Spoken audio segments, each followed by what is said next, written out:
Our story begins 2 years ago, when a young man and his father were suddenly transported to an ancient world. To survive, the father and son duo decided to put their modern knowledge to good use. They worked tirelessly, recruiting soldiers and buying horses, but just as everything was finally ready, and they planned to rise up and overthrow the imperial tyranny in one fell swoop. A cultivator suddenly dropped right out of the sky. Realizing this was actually a world of immortals, he immediately changed his mind about the rebellion. He decided he and his father should seek immortality instead, though things didn't go quite as planned. After several days of serving that immortal the finest food and drink, the man claimed only the young could cultivate. His father sighed, fearing his own time was short. He told his son to go on alone, promising to find a way to make money for his cultivation resources. But the son wouldn't hear of it, insisting that since they arrived together, they would cultivate together. He reasoned that a cultivator is still just a man, and like any man, he can die. He understood that if they couldn't enter the sect together through the front door, then they would simply have to find another way. Deep down, he was certain the man carried the secrets of cultivation on his person.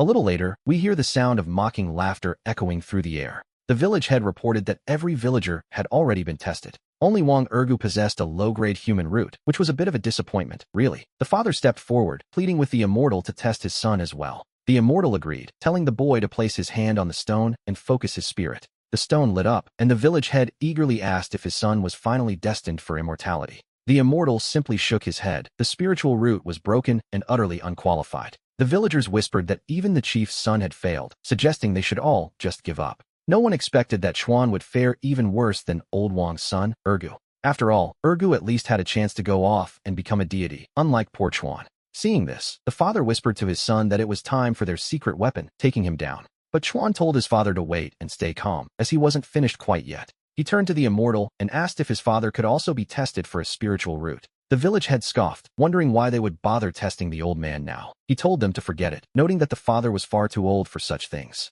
Even if he possessed a root, the path of cultivation would be closed to someone of his age. Chuan insisted it was just a test out of simple curiosity, nothing more, really. The immortal relented, remembering that this family had saved his life once before. He agreed to a simple test and told the village head to place his hand upon the stone. And then, something entirely unexpected happened. It was the legendary 9-rotation heavenly immortal root, a sight rarely seen in any lifetime. The father gasped in shock, realizing that he actually possessed the talent for greatness. As he touched the stone, a mysterious voice suddenly echoed inside his mind. He wondered what this strange voice could be, speaking to him from within his own head. And then it clicked. It was a system. Yes, a system had finally arrived. He couldn't help but laugh internally, thinking to himself that he knew this would happen. After all, a transmigrator couldn't possibly exist without a cheat code, and now, everything was finally falling into place. His father possessed the talent of the earth itself, leaving the village head completely speechless. The immortal turned to the father, Brother Chuan, and pleaded for him to return to the Qinyun sect. Chuan paused, reminding the man that he had just said his father was far too old for cultivation.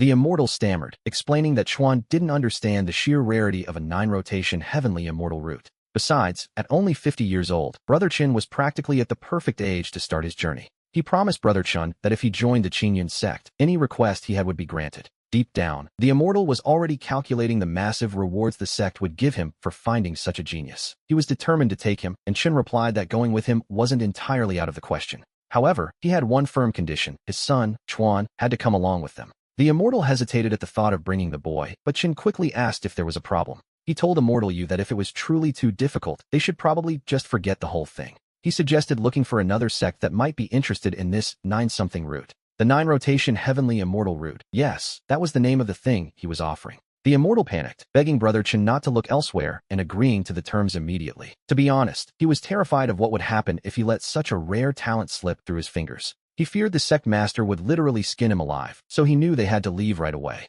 He assured them it was no trouble at all, urging the father and son to start their journey together. And so, without wasting another moment, our protagonists prepared to set off for a brand new life. As they arrived, Chuan couldn't help but marvel, wondering if this beautiful place was truly the immortal's sect. A voice suddenly challenged him, asking who he was and what his purpose was for being there. Chuan was momentarily confused, pointing out the obvious fact that the immortal himself had brought him here. Immortal Yu quickly stepped in, identifying Chuan as the boy from the village with the lowly earth spirit root. The immortal offered a brief, somewhat dismissive apology as he finally remembered who the boy was. Chuan thought to himself that it was a good thing his father was so impressive, or he'd likely be forgotten entirely. Immortal Yu suggested they wait for a moment, explaining that he had already sent word to the sect master. Expecting the leader to arrive shortly, he asked Brother Chun to step aside with him for a private word. Chen grew concerned, asking if there was some sort of problem regarding his son's situation. The immortal shook his head, gently reminding Chun that the path to immortality is long and spans many ages.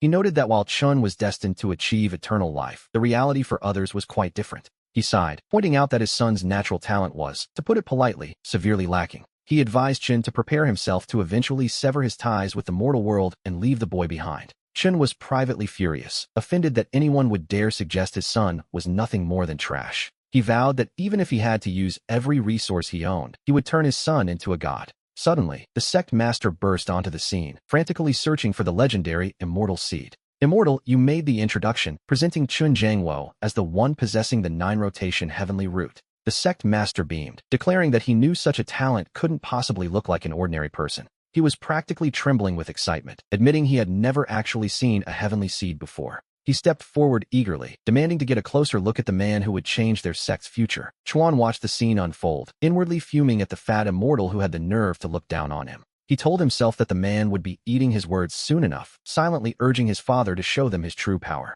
Chen Jangwo gave his son a reassuring look, fully prepared to lead these people right into a trap of their own making. The sect master peered closer, practically beaming as he noted that since they shared the surname Chun, they must be related. He went so far as to claim they were long-lost brothers, suggesting he could be like both a father and a mother to him. Deciding that there was no time like the present, he suggested they make things official right then and there. He eagerly began ushering them along, insisting that they head straight to the ancestral hall together. But then, Chuan spoke up, stopping the sect master in his tracks to ask a rather pointed question. The sect master paused, looking at the two children and wondering if they were also legendary immortal seeds. Immortal, you quickly clarified that they were not, explaining that one of them possessed only a lowly earth spirit root. He pointed out that the other boy, whom the sect master had just pushed aside, had nothing but a useless mixed spirit root. The sect master's mood shifted instantly, snapping that he felt insulted by the very idea of wasting his time on such people. He demanded to know why a piece of trash with a mixed root was even brought here, as such people weren't worthy of their gates.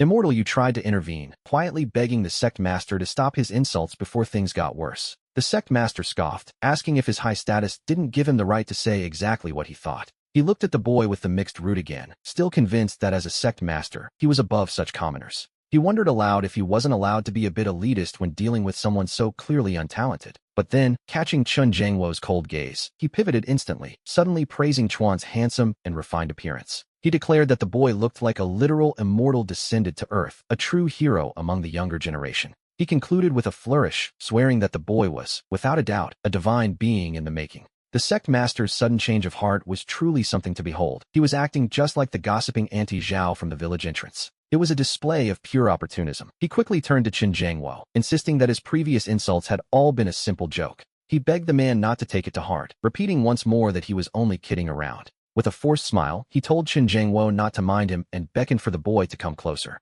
He offered some snacks as an apology to the boy with the earth spirit root, trying to smooth things over. Realizing Chuan wasn't Qin Jangwo's son, he still urged the boy to take the gift, acting as though he were being incredibly generous. He claimed he didn't give such things to just anyone, though, to be honest, he was proving to be even stingier than Auntie Zhao. Chuan looked at the meager offering, wondering who the sect master thought he was fooling with such a tiny gesture. Immortal, you whispered for the sect master to stop being so cheap, pointing out the darkening expression on Qin Jangwo's face. The sect master cleared his throat, admitting that perhaps it was a bit small as he turned back to Chuan. Telling himself not to be so tight-fisted, he pulled out a storage bag for the boy instead. He explained that inside were 1,000 snacks and several elixirs specifically meant to aid in his cultivation. He even presented a high-grade magical treasure called the Cicada Sword, formally offering it as an apology. A high-grade treasure was much more like it, though Qin Jangwo played along, politely insisting it was too much. Suddenly, a voice boomed asking for the immortal seed as the disciples bowed low to greet the Supreme Elder. The other elders followed suit, showing deep respect as the Supreme Elder made his grand entrance.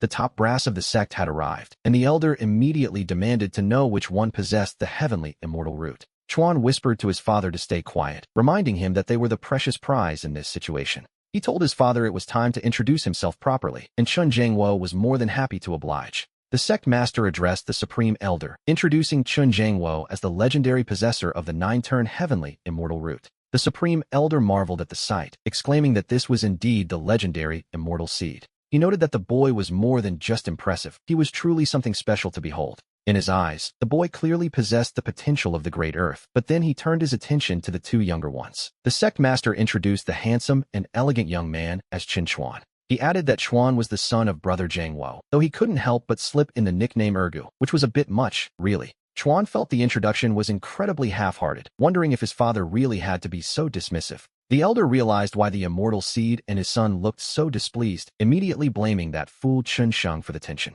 He muttered that the idiots around him must have said something wrong yet again. Deep down, he knew that simply trying to please the immortal seed wasn't going to be enough. He decided the best approach was to start with the child, calling out to little Chuan with a gentle smile. He introduced himself as the supreme elder of the Qingyun sect, pointing out that the short, chubby man with no social cues was actually his own son. He admitted his son had spoken out of turn earlier, showing a rare moment of parental accountability. The elder offered an apology on his son's behalf, as Chuan politely acknowledged the supreme elder's presence. Chuan remarked on how young the elder looked, apologizing for not being able to bow properly since his hands were full. The elder waved it off, telling him it didn't matter in the slightest. He declared that from this day forward, Chuan wouldn't have to bow to anyone within the Qingyun sect. Noticing the boy was still clutching his command token, the elder wondered if he simply didn't know how to store it away. He offered to teach him the way, but Chuan quickly corrected him, calling him grandmother out of respect. The boy admitted that his talent was dull, and he hadn't even begun his journey on the path of cultivation yet. The elder laughed it off as if it were a minor detail, telling him to just take the gift and not worry about it.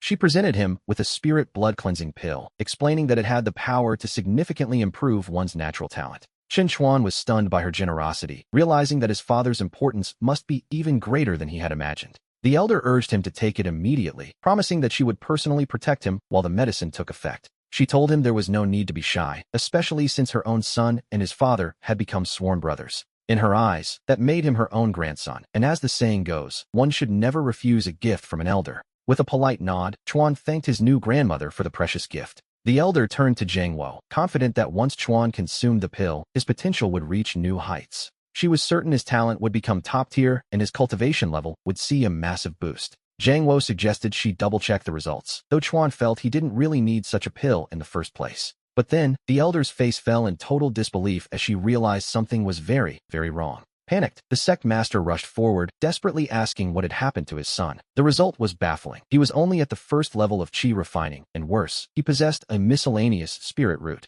The elder muttered that it made no sense, as even a commoner should have gained a high-grade spirit root from that pill. Chuan noted that if it worked for everyone else but not him, his spirit root must be far more complex than it appeared. He wondered if a miscellaneous root meant he had every element within him, potentially allowing him to practice any technique. We see the adults looking on with pity, assuming the poor boy was simply too heartbroken to speak. Feeling responsible for the failure, the elder decided to give him the precious jade bamboo golden phoenix armor as compensation. She saw it as a way to make amends, though Chuan was mostly just trying to process the name of the armor. Her son gasped, pointing out that this was a mid-grade spirit treasure capable of automatically gathering spiritual energy. It could even block any attack below the golden core stage, a level of generosity that was, frankly, quite shocking. The elder sighed, lamenting that it was such a pity for Chuan to have such poor natural talent. Chuan, however, wasn't bothered. He figured his cultivation was just a bit slow, and really, what did it matter? With a father of such legendary status, he knew he'd never lack for pills or medicine, but he noticed the hour was getting late. The elder quickly instructed her son to arrange a residence for the father and son, and the sect master happily obliged. As he was told to follow along, Chuan realized that living with his father would mean being placed on a pedestal. He worried that such a high status would ruin his plans. After all, every great protagonist starts from the bottom. He quickly spoke up, telling his grandmother that since he had already received such a grand gift, he had a request. He didn't want to keep breaking the rules and insisted on starting his journey as a mere miscellaneous disciple. The idea of him being a low-level servant shocked them, but Chuan insisted it was perfectly fine. He wanted everything to be handled strictly according to the sect's regulations, and eventually, the elder gave in. She agreed to his wishes and called over a disciple named Xiaoyu to handle the arrangements. Xiaoyu nodded, understanding the task, and signaled for Chuan and his companion to follow him. He gestured for the other guy to come along too, while Chuan grumbled to himself that no one in this sect seemed normal. Suddenly, the sect master called out for them to wait, announcing that he would be going along as well. Wu Guoqiao looked at Jangwo with concern, pleading with him not to say he wanted to be a servant too. He pointed out that even by the strictest sect rules, a man of his stature shouldn't be living in the servant quarters. Guoqiao practically begged him to stay, claiming the sect simply couldn't function without its leader. Jangwo clarified he was only going to check the living conditions, as he couldn't let Chuan suffer in a place like that. Relieved, Guoqiao told him that was fine, but made him promise that he would definitely come back. Watching the sect master's display, Chuan couldn't help but feel that having such a leader was, frankly, a bit embarrassing. As they walked, Xiaoyu humbly insisted that Chuan should just call him by his name instead of using such formal titles. We see them arrive at the Spirit Field District, a place filled with precious herbs that require the utmost care to cultivate. Xiaoyu explained that only female miscellaneous disciples worked here, suggesting to Zhang Wo that they should keep moving along. But Zhang Wo stopped him right there, deciding on the spot that Chuan should be stationed here among the girls. Xiaoyu hesitated, wondering how on earth he was supposed to make that work. In the end, he figured that as long as this father and son were happy, the sect rules could take a back seat for once. When Zhang Wo asked if there was a problem, Xiaoyu quickly assured him that everything was perfectly fine. Of course it was. He promised to go and contact the manager of the area immediately to set things in motion. Chuan, however, felt his father was being a bit too hasty in deciding his entire future on a whim. Zhang Wo just laughed, pointing out how vibrant and beautiful the female disciples of the Qingyan sect were. He told his son that if he could find a daughter-in-law among these talented women, his work would be done. It was all part of his grand plan to expand the Qin family tree, and suddenly, the idea of being surrounded by female disciples didn't sound so bad. Chuan took a good look around and realized his father actually had a very impressive eye for talent. A manager named Dongxue soon appeared, looking every bit the elegant, immortal cultivator they expected. Xiaoyu introduced Chuan, explaining that he would be staying in the Spirit Field District from now on. Dongxue frowned, suggesting to Xiaoyu that placing a male disciple here might not be the most appropriate choice. She worried that having a man in the Spirit Field District would lead to all sorts of inconveniences for the women. Xiaoyu leaned in, explaining that Chuan wasn't a typical servant, but rather a new kind of manager for the area. He clarified that Chuan wouldn't be involved in the daily chores, which seemed to ease the tension slightly. Chuan told Xiaoyu not to worry, promising to look after these fairies personally, and he was more than happy to do so. Dongxue tried to protest, but Xiaoyu cut her off, making it clear there were no buts, and she simply had to follow orders. Accepting the situation, she signaled for Chuan to follow her into the district. Zhang Wo asked if he could stay too, but he was quickly told he'd be heading straight to the kitchen instead. He figured as much. Meanwhile, Dongxue gathered the female disciples, telling them to put down whatever they were doing. We see her introduce Chuan to the group, announcing that from this day forward, he would be living and working alongside them. Chuan didn't miss a beat, giving the ladies a cheerful wave and a bright hello. The girls were instantly skeptical, whispering among themselves about whether there had been some kind of mistake. After all, there was a strict ban on male disciples working in their area, let alone living in the same quarters. One of them wondered aloud if perhaps this young senior brother Chuan held some kind of special, high-ranking status. Dongxue told Chuan to take a moment to get acquainted with everyone while she handled the logistics. She went to arrange his living quarters, but not before giving a firm command to the group. She declared that in her absence, everyone was to follow Chuan's arrangements, a move that left him admiring her icy beauty. He told himself her personality was just a bit cold, and that they would surely get along better over time. The disciples crowded around, curious if Chuan's status was truly as extraordinary as Dongshue's order implied. They teased him, asking just how special he was, perhaps even more powerful than an outer sect elder. Chuan joked, asking if they would believe him if he said his father was the late emperor. The girls gasped in awe, though to be honest, some of them weren't entirely sure what a late emperor actually was. One girl admitted her ignorance, while another explained that in the mortal world, people are ruled by emperors. She reasoned that the emperor of one's ancestors must be the late emperor, which sounded very impressive indeed. They concluded that this would make Chuan a prince, and they were more than ready to follow his lead from now on. Chuan was more than happy to play along, waving them over with a wide, welcoming grin. He announced that he had brought a small gift for everyone, a little something to mark their first meeting. He began handing them out, insisting that every single person take 2 pieces for themselves. The girls could hardly believe their eyes as senior brother Chuan made sure no one was left out. They whispered in shock, noting that an outer sect disciple usually only receives 3 spirit stones for an entire month. One of them wondered if they could actually use these stones for their own cultivation as well. Chuan assured them there was no catch and told them to accept the gifts with a clear conscience. Deep down, he knew his father was a bit of a gold sink, but this was a small price to pay to win their hearts. It was a brilliant trade-off, really, and the girls were already swooning over how generous he was. They realized Chuan must be truly influential to give so much to all 30 sisters in the group. With everyone holding their 2 stones, they decided then and there that Chuan was the best brother they could ask for. Some even shouted their love for him, which, to be honest, was a bit much, even for Chuan. He told himself that if he'd known cultivation was this much fun, he never would have bothered with a rebellion. Suddenly, Dongxue returned and demanded to know what was happening, but Chuan stepped in to shield the girls. He explained that he was simply in a good mood and wanted to share some resources with everyone. And then, with a smooth gesture, he offered a share to Dongxue as well, telling her these were for her. We see him notice just how much authority Dongxue commands here. He found that icy discipline rather attractive. He figured that since he was staying here anyway, it was only a matter of time before she accepted him. Dong Shue ignored the charm, sharply asking the disciples why they were still standing around instead of working. Chuan told her to wait a moment. If she didn't want her gift, that was fine, but she shouldn't stop the others from taking theirs.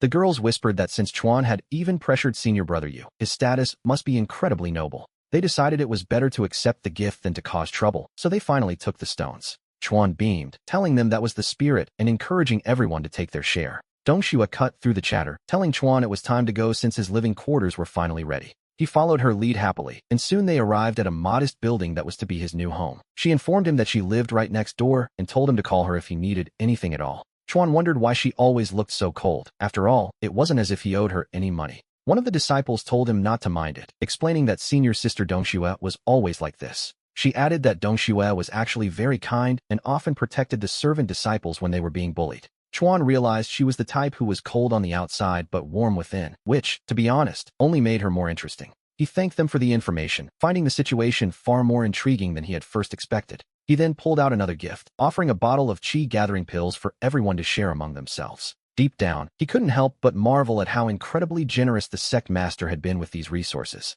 He laughed to himself that she called this a mere bottle, then began handing out 3 pills to every person. The girls showered him with gratitude, telling him over and over just how wonderful he was for doing this. One girl even asked if he had a partner yet, wondering aloud if she might have a chance with him. Chuan told them not to be so formal with the titles and insisted they all just call him Brother Chuan. He promised the sisters that from now on, they could come to him every month to collect their snacks. The air was filled with their cheers as they thanked Brother Chuan for his overwhelming kindness. One even joked about wanting to start a family with him, but he decided that was a conversation for another day. He laughed and told them they would talk another day, urging everyone to return to their cultivation until they met again tomorrow. The disciples couldn't help but marvel at how senior Brother Chuan was truly a man of justice and incredible generosity. A little later, we see Dong Shue returning, prompting Chuan to ask what she needed now that senior brother Yu had already given his orders. She explained that since he had just started his cultivation and reached the bone-strengthening stage, he should come to her place to eat. He realized once again that Dong Shue was a classic ice beauty, cold on the outside, but clearly warm-hearted underneath. However, when he saw the meal, he had to ask if something was wrong, wondering if they actually had some secret grudge.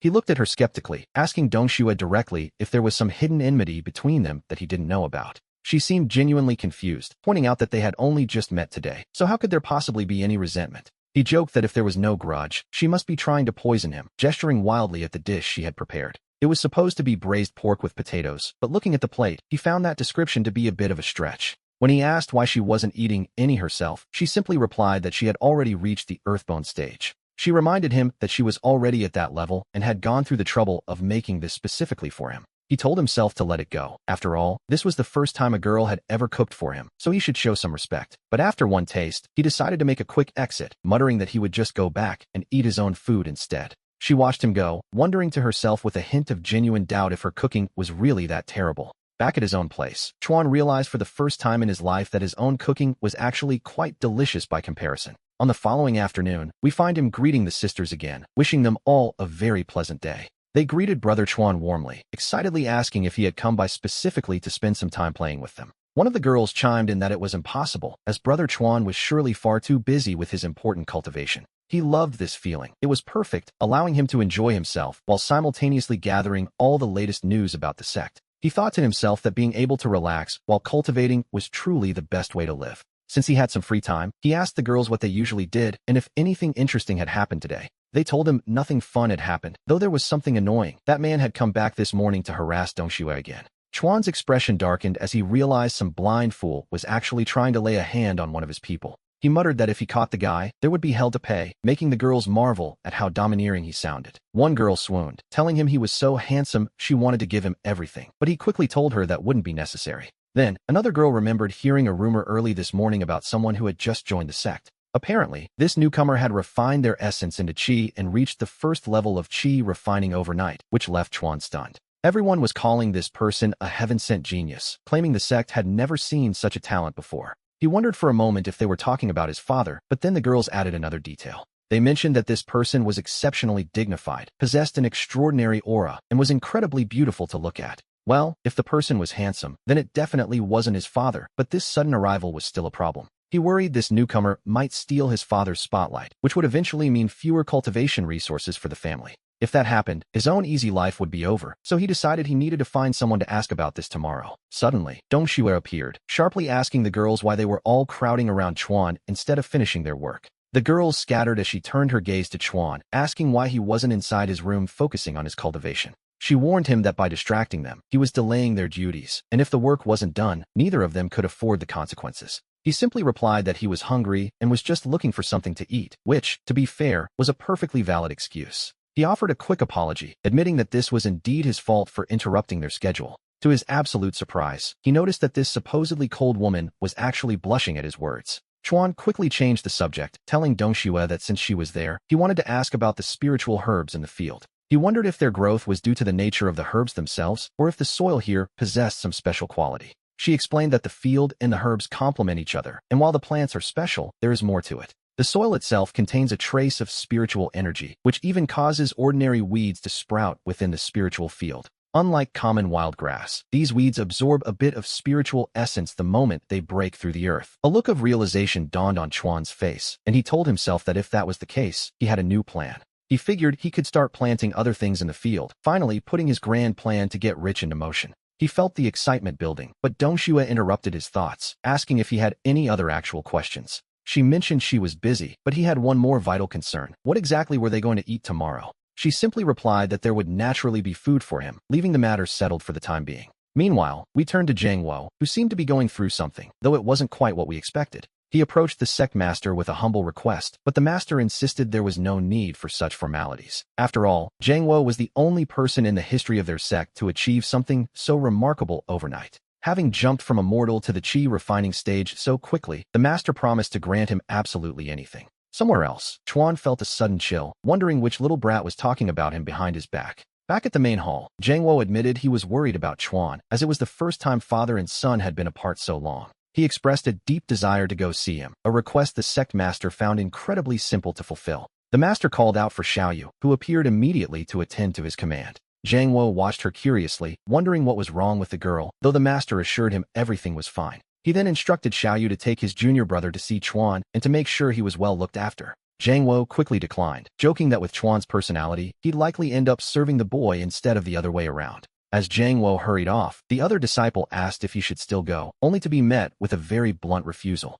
The master warned him that if he ever tried to act like Zhang Wo's equal again, the next beating would be far worse. He muttered about their difference in status, though the disciple weakly protested that it wasn't his fault. He insisted that Zhang Wo was the one who had addressed him so familiarly first, not that it mattered much now. A little later, Chuan was surprised to see his father, who noted with a grin that his son seemed to be living quite well. Zhang Wo teased him about finding a partner so quickly, commenting on how remarkably pretty the young lady was. He even complimented her cooking skills, though to be honest, it was just a simple meal on the table. Chuan tried to steer the conversation away from his love life, asking his father what had actually brought him there. Xiaoyu politely excused herself to let the father and son talk, deciding it was the best time to make her exit. Zhang Wo called out for her to visit often, prompting an embarrassed Chuan to tell his father that he'd had quite enough. He urged his father to get to the point, and Zhang Wo leaned in, confessing he had discovered something very interesting. It turned out the cultivation technique provided by the system seemed far superior to anything the sect master had given him. Chuan wasn't surprised at all, reminding him that a golden finger is meant to be a bit of a cheat code, after all. He then asked where the master's technique was, thinking they shouldn't let it go to waste and should give it to him. Zhang Wo admitted he thought it was useless now, so he had simply given it back to the sect master. Chuan could hardly believe his ears, staring at his father in complete and utter shock. He lamented his father's lack of business sense, realizing he could have sold that technique for a fortune. Zhang Wo explained his reasoning. He simply assumed Chuan would be using the superior system techniques anyway. Chuan sighed and told him to hand it over then, waiting a moment for the system to respond. Zhang Wo explained that since Chuan wasn't the sect master, the technique simply wasn't meant for him to use. Chuan could only plead with his father to use a bit more common sense, feeling utterly exhausted by the man's logic. Zhang Wo told him not to worry, promising to have Xiaoyu bring it over later so Chuan could focus on his romantic pursuits. Chuan insisted he was focused on cultivation, asking his father to stay a moment longer because there was something they needed to discuss. He mentioned hearing rumors about some arrogant newcomer in the sect who had somehow broken through from a mortal to the chi refining stage. He asked his father if he knew who this idiot was, worried that such a person might eventually threaten his own position.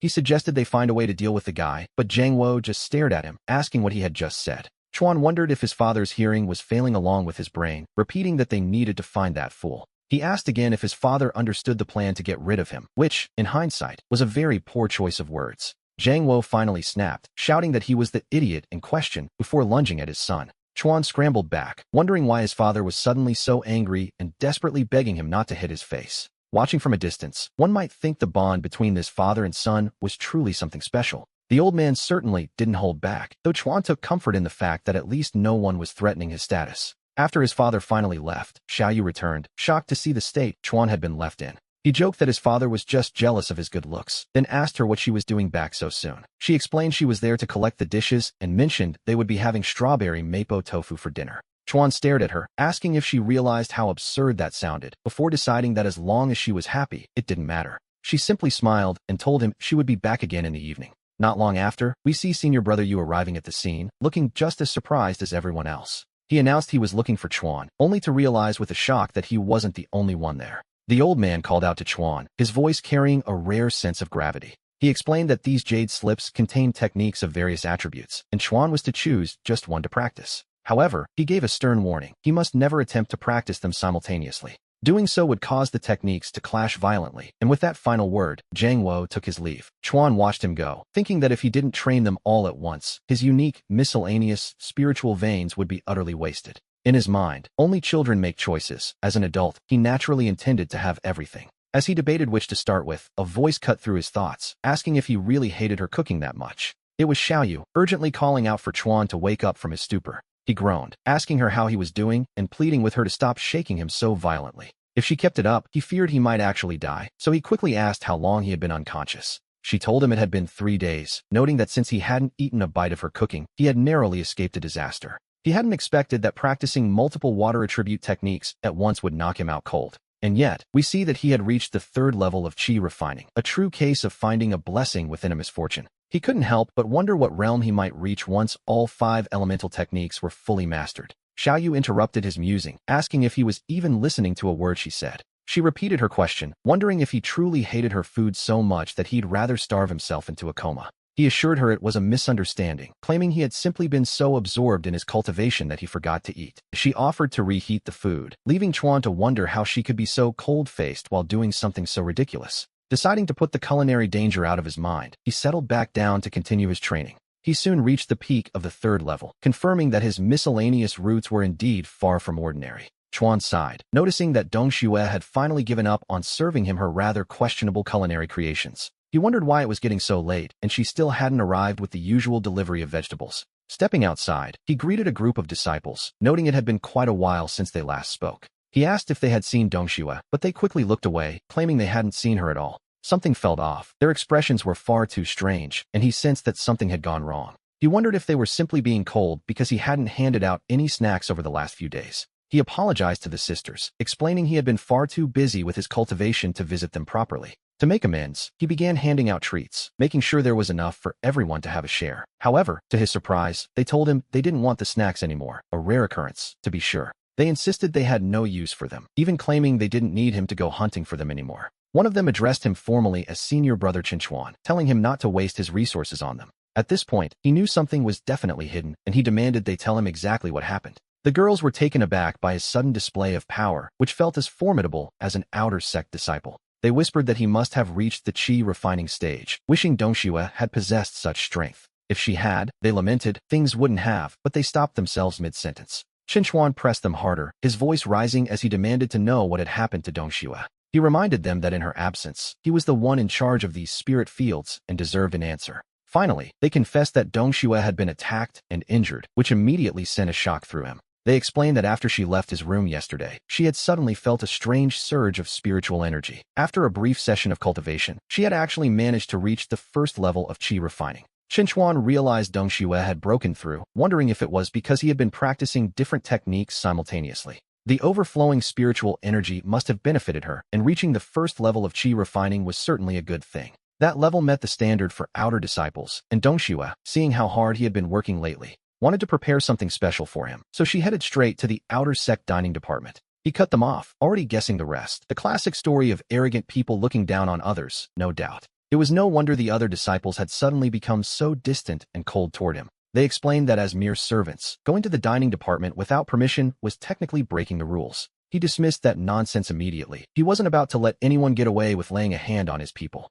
He told them to follow him to the dining department to show those outer sect bastards exactly what the real rules were. To be honest, they were about to receive a very rude awakening. At the department, a bully wondered what kind of day it was, having just taught a lesson to one arrogant servant. Now another group had arrived, making him question if the Qingyun sect had any discipline left at all. He mocked them as nobodies, though he couldn't help but notice these servants were getting prettier by the day. Qinchuan's voice cut through the air, demanding to know exactly who had laid a hand on Dongxue. The bullies laughed, asking if anyone recognized him, wondering if he meant the charming girl from this morning. One of them remembered her well, specifically noting her impressive figure with a leering grin. He claimed it was a pity, but a lowly servant simply didn't deserve to eat alongside the likes of them. Another added that senior brother Zhou had been kind enough to invite her to eat with them, but she had refused, claiming she had to deliver food to some important person. An important person, indeed. They mocked the very idea that a mere servant could possibly know anyone of actual importance. Qinchuan looked at him coldly, asking if he was the one who had laid a hand on Dongxue. The bully sneered, asking what if it was him, since Qinchuan was nothing more than a lowly servant leader. He taunted him further, asking if a mere servant actually had the courage to strike back. He dared Qinchuan a try, but Qinchuan simply replied that he didn't want to get his hands dirty. The bully laughed, telling him to stop pretending and go ahead and call for help if he could. He joked that if Qinchuan were truly someone important, then he himself must be a true disciple. Suddenly, a sharp voice rang out, calling his behavior insolent and demanding respect for true disciples. The newcomer asked how he dared to insult such a rank, leaving the bullies completely stunned. We see the crowd recognize him immediately. It was senior brother Yu, an actual true disciple. The bullies panicked, wondering if this legendary figure had really been summoned by a mere boy. One of them realized the truth, noting that Qinchuan had just crushed a jade talisman moments ago. Since senior brother Yu appeared right after that, there was no doubt who had called him here. They began to wonder about Qinchuan's true identity, shocked that he could summon such a person with such effortless ease. To be honest, they were starting to regret their life choices. The bully, Zhou Sanggu, trembled as he bowed, offering his terrified greetings to senior brother Yu. Ignoring the bullies entirely, Yu turned to Qinchuan and warmly asked why he had been summoned. He wondered why Qinchuan was at the outer sect dining department when he could eat at the inner sect. At that moment, Sanggu realized he was finished. This servant was clearly a person of immense power. He stood there frozen, while Qinchuan calmly told senior brother Yu that there was no need for the inner sect. He remarked ironically that as a smelly servant, he wasn't even allowed to enter this outer sect kitchen. Senior brother Yu scoffed, asking who would dare speak such nonsense when Qinchuan could go anywhere he pleased in Qingyun. Qinchuan pointed directly at the bully, calmly identifying him as the one who had spoken those words. He added that the man had accused him of putting on an act, claiming Qinchuan wasn't even worthy of eating with him. Dongxue chimed in, explaining through her tears that she only wanted Qinchuan to have a decent meal. Terrified, Zhou Sanggu stammered that he had no idea who Qinchuan really was, begging for mercy from the great master. He pleaded for his life, while the onlookers whispered that Sanggu had finally kicked a steel plate this time. The crowd began to wonder if Sanggu would actually die here, though most assumed it wouldn't go that far. After all, as a true disciple, Yu was forbidden by sect rules from killing disciples of the outer sect. Senior brother Yu smiled coldly, agreeing that while he couldn't kill an outer sect disciple, crippling someone's cultivation was perfectly within his rights. He then turned to Qinchuan with a question. He asked how Qinchuan wanted to handle him, and Qinchuan wondered aloud if destroying a cultivation base was difficult. Yu assured him it was easy, producing a specialized treasure that could get the job done instantly. Seeing how simple it was, Qinchuan asked if he might be allowed to handle the punishment himself. Senior brother Yu agreed, though he seemed a bit surprised by the request. To be honest, so was everyone else. To ensure no one could claim he was abusing his power, Qinchuan offered Sanggu a fair chance. He proposed a one-on-one duel. If Sanggu could win, his cultivation would remain untouched. Senior brother Yu immediately protested, noting that Sanggu was an outer sect member while Qinchuan was only at the third level of qi refining. He reminded Qinchuan that he only possessed a miscellaneous root, but Qinchuan insisted on the duel since Sanggu had suggested it first. With all the disciples watching, Qinchuan asked senior brother Yu to step back and not interfere with the outcome. Sanggu couldn't believe his luck, thinking that facing a miscellaneous root was a gift from the heavens themselves. Qinchuan knew perfectly well that his opponent was at the third level of qi refining, making this the ideal first stop on his cultivation journey. He decided to use the man as his first target, leaving the crowd stunned that the boy actually dared to challenge Senior Sanggu to a duel. The onlookers wondered if he had lost his mind, considering Sanggu was known as a genius among the outer sect disciples. Looking at the boy's appearance, they assumed he had only just begun his training, which meant his miscellaneous route would be a massive disadvantage. Dongxue pleaded with him to let it go, telling Qinchuan that they had already made their point and there was no need for more. She begged him not to get hurt over someone like Sanggu, but Qinchuan realized that even his friends didn't truly believe in him yet. To raise the stakes, he added a new condition. This would be a battle to the death, where life and limb were both on the line. He turned to senior brother Yu, noting that since he wasn't a true disciple, there should be no legal issue if he ended the man's life. Yu was internally panicking, wondering what kind of madness had suddenly possessed his young ward.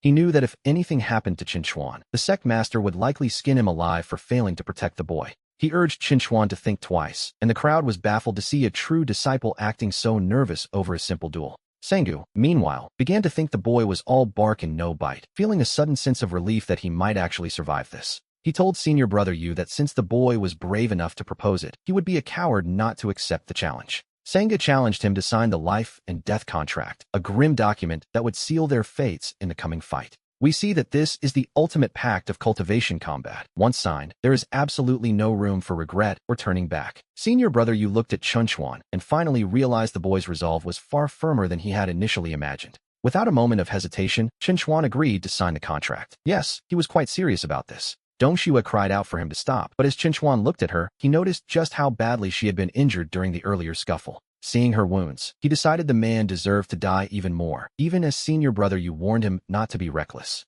Dongxue sobbed that it wasn't worth risking his life for her sake, but Qinchuan simply asked who said he was doing this for her. He reminded them that from his very first day at the spirit fields, he had promised to protect all the girls there. Since this man had the audacity to insult him so directly, he would have to pay the price. It was time to fight. Qinchuan called out to the crowd, making sure everyone saw that it was his opponent who had proposed the life and death contract. He asked them to spread the word if anyone tried to cause him trouble later, ensuring the truth of this duel was known. Sanggu sneered, telling the boy that if he was so intent on seeking death in the cultivation world, he would gladly oblige. With a shout that he wouldn't be holding back, Sanggu drew his blade and lunged forward. To be honest, he looked quite confident. He assumed Qinchuan was frozen in fear by his overwhelming aura, telling the boy to simply stay still and die. Senior brother Yu cursed under his breath, realizing that because of the contract, he was legally forbidden from interfering. He lamented Qinchuan's reckless behavior, convinced that the boy's impulsiveness had finally led him into a disaster. He decided he had to notify the sect master immediately, but before he could even move, the exchange was already over.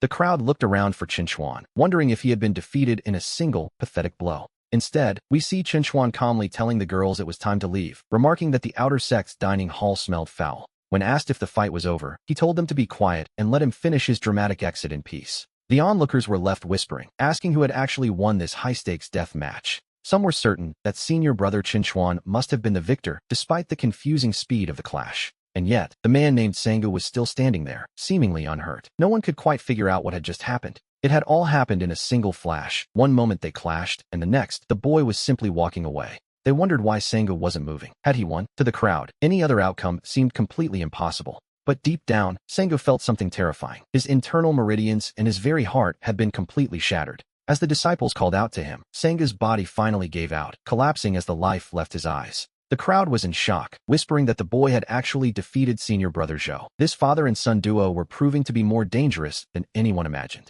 Senior brother, you realized the gravity of the situation. He knew he had to take this matter directly to the sect master immediately. Suddenly, an elder arrived, demanding to know what had just flown past and why everyone was gathered there like a confused flock of sheep. The disciples stammered in fear, trying to explain to the elder that something terrible had happened to senior brother Zhou Sanggu. The elder scoffed, asking why Sanggu was lying on the ground like that. To him, it looked like a complete lack of decorum. One of the disciples stepped forward, trembling as he began to explain the events that had just unfolded before their eyes. The elder's face twisted in rage. He couldn't believe that someone had the audacity to commit murder in broad daylight within the sect. He demanded to know where the villain was, declaring that he would personally hunt him down and bring him to justice. He roared that the sect had no room for such evildoers, vowing to split the culprit in half the moment he found him. However, a disciple quickly warned him that he couldn't interfere, as the two had engaged in a formal life and death contract. The elder wasn't satisfied, arguing that they had no right to hold such a duel without the presence of a sect elder to witness it. But as it turned out, there had been a witness. The disciples pointed out that senior brother Yu had been there the entire time. The elder paused, surprised to hear that the elite disciple Yu Guangming was involved. He wondered what had brought him there. The disciples explained that Guangming had been called over by the villain himself, noting that the two of them seemed to be very close friends. They added that the two were likely still together nearby, asking if the elder still wanted to go and demand justice for Sanggu. The elder's bravado vanished instantly. He snapped at them to shut up, deciding right then and there that he had never even visited the scene today. Meanwhile, we see Qinchuan stop and wait as senior brother Yu catches up to him. He looked back with a knowing smile. He teased the senior, asking if he had come back because he regretted giving away the soul-nailing spikes. Guangming laughed at the suggestion. Guangming assured him that since he had given him the magical tools, how they were used was entirely up to Chinchuan. He insisted he would never dream of taking them back, even offering to give him 20 or 30 more if he truly needed them. Chinchuan laughed and told him to hand them over, noting that everyone in this sect seemed to have more money than sense. Guangming brushed it off as a small matter, then curiously asked where his junior brother was planning to head next. He replied that since no one likes the servants, they were simply heading back to their quarters to eat their humble rations. Guangming told him he was being far too modest, explaining that the real reason he had chased after them was quite different. He was actually there on the sect master's orders to bring Chenchuan and all the junior sisters along with him. They were invited to dine at the sect master's great hall, a prospect that left the girls absolutely stunned. They realized with excitement that this meant they would finally get to meet the sect master in person at the great hall. One of them whispered that she never imagined she would ever visit such a prestigious place in her entire lifetime. They knew that it was only thanks to Chinchuan's incredible performance that they were being granted such a rare honor. They thanked Chinchuan profusely, while Guangming noted that bringing a few extra guests along wouldn't be a problem at all. Deep down, Guangming felt that since Chinchuan had shown such potential, it was best to let the sect master see him immediately. He turned to his junior brother with a smile, asking if he was ready for them to set off together. Chinchuan agreed, deciding that a trip to the sect master's great hall was indeed a fine idea. As they boarded the spirit boat, the girls marveled at the view, remarking on how beautiful the vessel truly was. It was a dream come true for them. They never thought the day would come when they'd actually ride on a spirit boat. They reminded each other to thank Brother Chuan for the opportunity, and he simply nodded in agreement. We see that they had already stopped calling him Senior Brother Chinchuan in favor of the much more affectionate Brother Chuan. They cheered, declaring that they would always support the best brother they could ever ask for. However, Chinchuan noticed something different, asking Senior Brother Yu if this was a different spirit boat than his previous one. Guangming admitted that thanks to Chinchuan and Uncle Zhang Wo, the sect master had rewarded him with this brand new vessel. Chinchuan complimented him, noting that Senior Brother Yu had certainly upgraded to a very impressive new spirit boat. He then jokingly asked what had happened to the old one, nearly tripping over his own words in the process. Guangming replied that if Chinchuan liked spirit boats so much, he would be more than happy to simply give him the old one. He even suggested giving him the new one instead, perhaps feeling a bit too generous in the heat of the moment. Changing the subject, Chinchuan mentioned they had left the scene early and asked what had become of that man named Zhou. This prompted Guangming to ask a question of his own, wondering what Chinchuan's current cultivation level actually was. He was shocked that a single sword strike had been enough to completely shatter Zhou Sangu's internal meridians. When the girls heard the man was dead, they were amazed that Brother Chuan had become so incredibly powerful. One of them swooned, declaring him a handsome hero for defeating the enemy and joking about wanting to start a family with him. Chinchuan told them they could discuss that later, claiming he was currently just at the ordinary peak of the 3rd level of Qi refining. Guangming was floored. The 3rd level was one thing, but the peak? Especially since he had been a mere mortal just 2 days ago. Chinchuan simply shrugged it off, suggesting he was just naturally gifted and possessed both good looks and talent. Suddenly, Dong Xue pulled him aside, her mind racing at the thought of someone reaching the 3rd level in only 2 days. Guangming realized that Chinchuan was even more of a prodigy than he imagined and felt he must report this to the sect master immediately. Chinchuan looked at Dong Xue and teased her, asking why she was pulling him away and if she also wanted to confess her feelings. Dong Xue told him to be serious, reminding him that he had actually killed a person and a fellow disciple at that. Chinchuan smirked and asked if she was suddenly developing a saint-mother complex by feeling pity for the enemy. He warned her that having such a soft heart was a dangerous thing in their world. He pointed out that in any story, those who are too merciful are usually the very first ones to meet a tragic end. Dong Xue paused, looking completely confused as to what a saint mother was even supposed to be. He explained that it was a case of misplaced sympathy, the kind that ignores right and wrong entirely. Dong Xue insisted she wasn't being soft, but was simply worried about how he felt after his first kill. She feared he might carry a heavy burden, one that could lead to inner demons during his future cultivation. Guangming let out a laugh, asking Dong Xue if she truly believed this man was suffering from any psychological burden. He then asked the group if they had any idea what Chinchuan actually did before he came to the mountain to practice. One girl guessed he was a prince, while another was certain Brother Chuan must have been a wandering hero. They imagined him as a man of great wealth and wisdom, begging Senior Brother Yu to stop keeping them in suspense. They assumed he was the young master of a great clan, but as it turned out, they were all very wrong. Guangming revealed that before coming here, Chinchuan was essentially a bandit, a total bandit. The girls were skeptical, noting that a common bandit surely wouldn't possess Chinchuan's refined temperament. Chinchuan took that as a compliment, though he noted that calling him a bandit was merely a colorful metaphor. Guangming clarified that Chinchuan was no ordinary man, even back when he lived in the secular world. On the surface, he seemed to be leading his village in farming, but in secret, he was actually planning a rebellion. A rebellion? The girls were impressed, thinking that such a bold move was exactly what they expected from him. They marveled at the scale of his ambition, which, to be honest, was quite large for a simple villager. One of them swooned again, declaring him a real man and finding herself liking him more with every passing second. Qinchuan wondered how Guangming knew about the rebellion, suspecting his own father might have let the secret slip. Dong Shue still couldn't believe it, arguing that even a rebel should feel something after taking a life, but she was mistaken. Guangming recounted the time he had descended the mountain to slay beasts and ended up wounded in Qinchuan's village. And it was in that moment that he overheard Qinchuan and his father calmly discussing exactly how they planned to kill him. Guangming asked if she truly believed a mortal who dared to plot the murder of an immortal would suffer from a psychological burden. Qinchuan was genuinely surprised, wondering aloud how his senior brother knew he and his father were planning to take him out back then.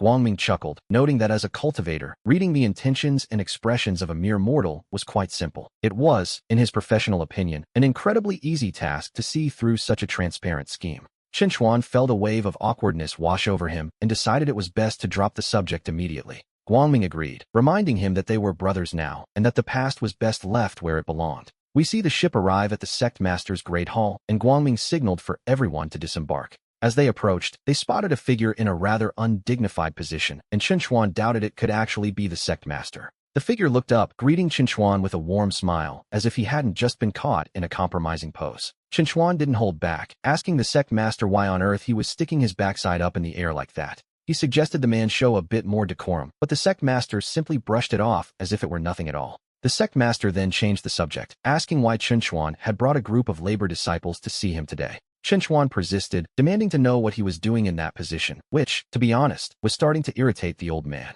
The sect master took a deep breath, telling himself to be patient and urging Qinchuan to ignore the minor details. He encouraged the boy to focus on his cultivation, noting that it had been a few days since they last met. Suddenly, his eyes widened in shock. Qinchuan had already reached the peak of the 3rd level of qi refining, a total monster. Even Zhengwo was only at the 2nd level, yet here was Qinchuan, already on the verge of hitting the 4th. Qinchuan told him to calm down, suggesting the sect master stop acting like someone who had never seen the world before. The sect master regained his composure and asked again what business had brought them there. Guangming stepped forward to explain that Qinchuan and the labor disciples had been cornered and harassed at the outer sect dining hall. Guangming explained that he brought them here for a meal, which caused the sect master to explode in fury, wondering who would dare to be so bold. He demanded to know who was making life difficult for his nephew, asking if they had a death wish, while the others watched the sect master's outburst. Guangming calmly noted that the offender had already been cut down by Qinchuan, prompting the sect master to praise the boy's decisive action. He handed Qinchuan a token, telling him that if anyone else lacked the vision to respect him, he should simply show them this. The sect master declared that everyone would have to kneel before him, then ordered Xiaoyu to go and find some workers immediately.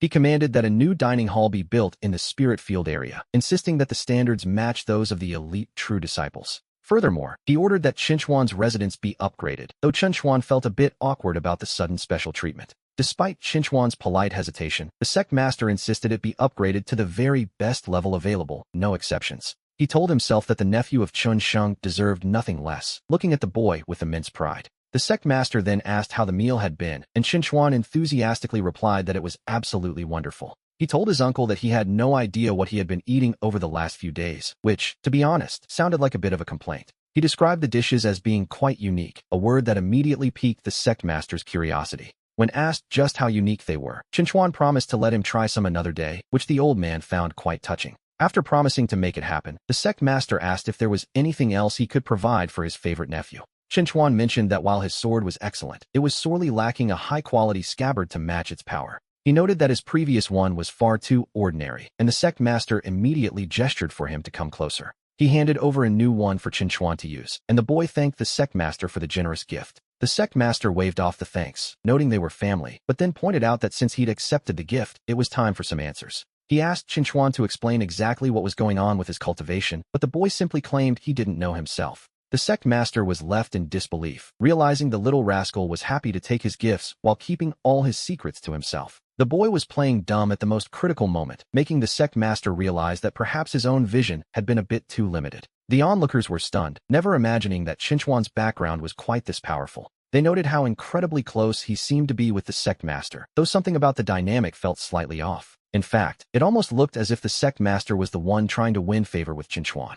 One of the observers couldn't help but feel an even stronger urge to follow the young man, regardless of the absurdity of the situation. When the others arrived, Chinchuan casually asked if they had eaten, inviting them to have a bite and not to be too picky. He apologized for the lack of good dishes, prompting the sect master to remind the brat that they were currently standing in his grand hall. The elders began to inspect him, confirming with shock that he was indeed at the 3rd level of chi refining. Actually, he was at the very peak of the 3rd level, leading them to call him a monster, though even that felt like an understatement. To reach such a height with a miscellaneous spirit root was nothing short of a miracle in their eyes. Chinchuan looked toward the elderly woman, wondering if she could control the group of old men who were making such a fuss. She told everyone to be quiet before turning to Xiaochuan, asking him to explain how he had suddenly reached the 3rd level. She leaned in, truly curious to hear the secret behind his rapid progress. To be perfectly honest, Chinchuan told her he had no idea. He simply practiced and practiced until he reached the 3rd level. She sensed that this father and son duo definitely possessed secrets regarding the path of the sword that had yet to be uncovered. Regardless, she decided that as long as they remained in the Qingyan sect, it would be a great blessing for them all. Chinchuan then asked if she had eaten yet, inviting her to join him for a meal, and she happily agreed. She sat down, deciding that she would indeed accompany him for a bite to eat. The disciples whispered in awe, realizing this woman was the supreme elder whose statue stood at the sect entrance. Seeing Chinchuan call such a legendary figure grandmother made them realize their understanding of his status was still far too small. The disciples were left scratching their heads, wondering how Brother Yu could have ever claimed Chinchuan was just a common bandit. It was a shock to everyone, including the Supreme Elder herself, who looked at the boy with newfound affection. She kindly asked if he had encountered any difficulties in his cultivation lately, and to her surprise, he admitted that he had. He explained that his recent training had been draining his resources far too quickly, leaving his pockets a bit light. Without a second thought, she offered him 5,000 spirit stones, asking if that would be enough to get him by. The sect master tried to interject, noting he'd just given the boy 3,000, but his mother quickly told him to shut up. She turned back to Chinchuan, asking what else he might need, while he played the part of the humble grandson living in the servant quarters. He sighed, mentioning how much he missed her, but lamented that his low cultivation made the journey to the back mountain far too long. To solve this, she immediately offered him her personal spirit boat, the fastest vessel in the entire sect. Chinchuan beamed, thanking his grandmother, and telling her she was the absolute best, which she clearly enjoyed hearing. The old woman was in high spirits now, delighted by her grandson's praise. She urged him to speak up if there was anything else on his mind, and after a brief pause, he admitted there was one more thing. There was indeed a small matter he wanted to bring to her attention. He hesitated for a moment, acting as though he were far too embarrassed to even mention it. She encouraged him to speak boldly, and so, feeling emboldened, he finally decided to share his request. He explained that a close friend of his had recently been injured by an outer sect disciple, and he wondered if she could help. He asked if she might be willing to provide some medical treatment for this sister of his. When the elder asked who it was, he called out for Dongxue to come forward and present herself. Dongxue paid her respects to the Supreme Elder, who noted that the girl was quite striking and elegant. The elder was puzzled, however, wondering why someone with a mid-grade spirit root was stuck working in the servant quarters. The Supreme Elder was genuinely confused, asking Dongxue why someone with a mid-grade spirit root wasn't already in the outer sect.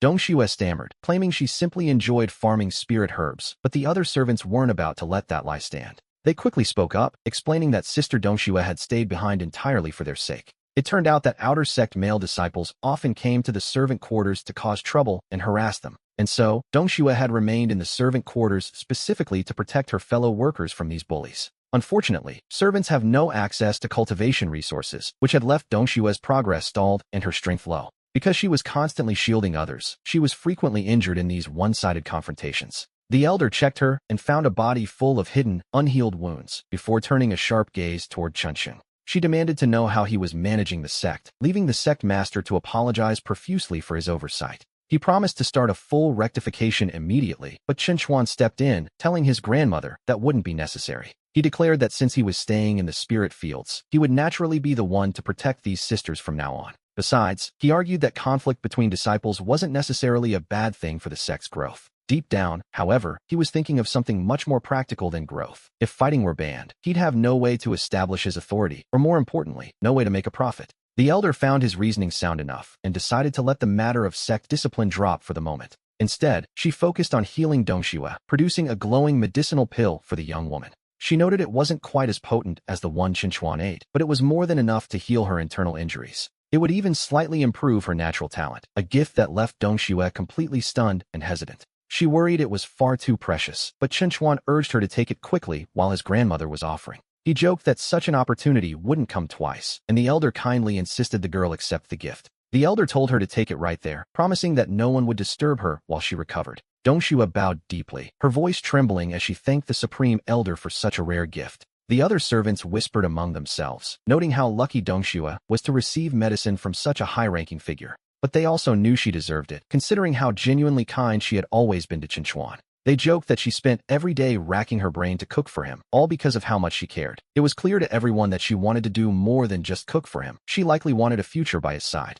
Qinchuan simply nodded, making a mental note of their words as he watched the scene unfold. Suddenly, the elder realized something was wrong. The pill's power was far too violent for someone of Dongxue's low cultivation. The servants panicked, immediately asking if Sister Dongxue was in any real danger. They pleaded with the Supreme Elder to step in and save her life before the energy overwhelmed her. They begged the other elders as well, reminding them all that Dongxue was a truly good person who didn't deserve this. The elder ordered everyone to move back, calling on the other elders to help stabilize the girl's heart and meridians. As they moved to assist, Qinchuan felt a strange sensation and wondered what was happening. He noticed that the violent spiritual energy within Dongxue was actually resonating with his own internal power. He stepped forward, asking the elders to wait and let him try to help, but his grandmother told him not to cause trouble. She warned him that this wasn't a game. A single mistake could cost the young woman her life. He reassured her, saying he liked Dongxue too much to be reckless, and asked her to simply watch what he could do. Suddenly, a dense wave of water attribute spiritual energy erupted from him, which was impossible for someone with his trash spirit root.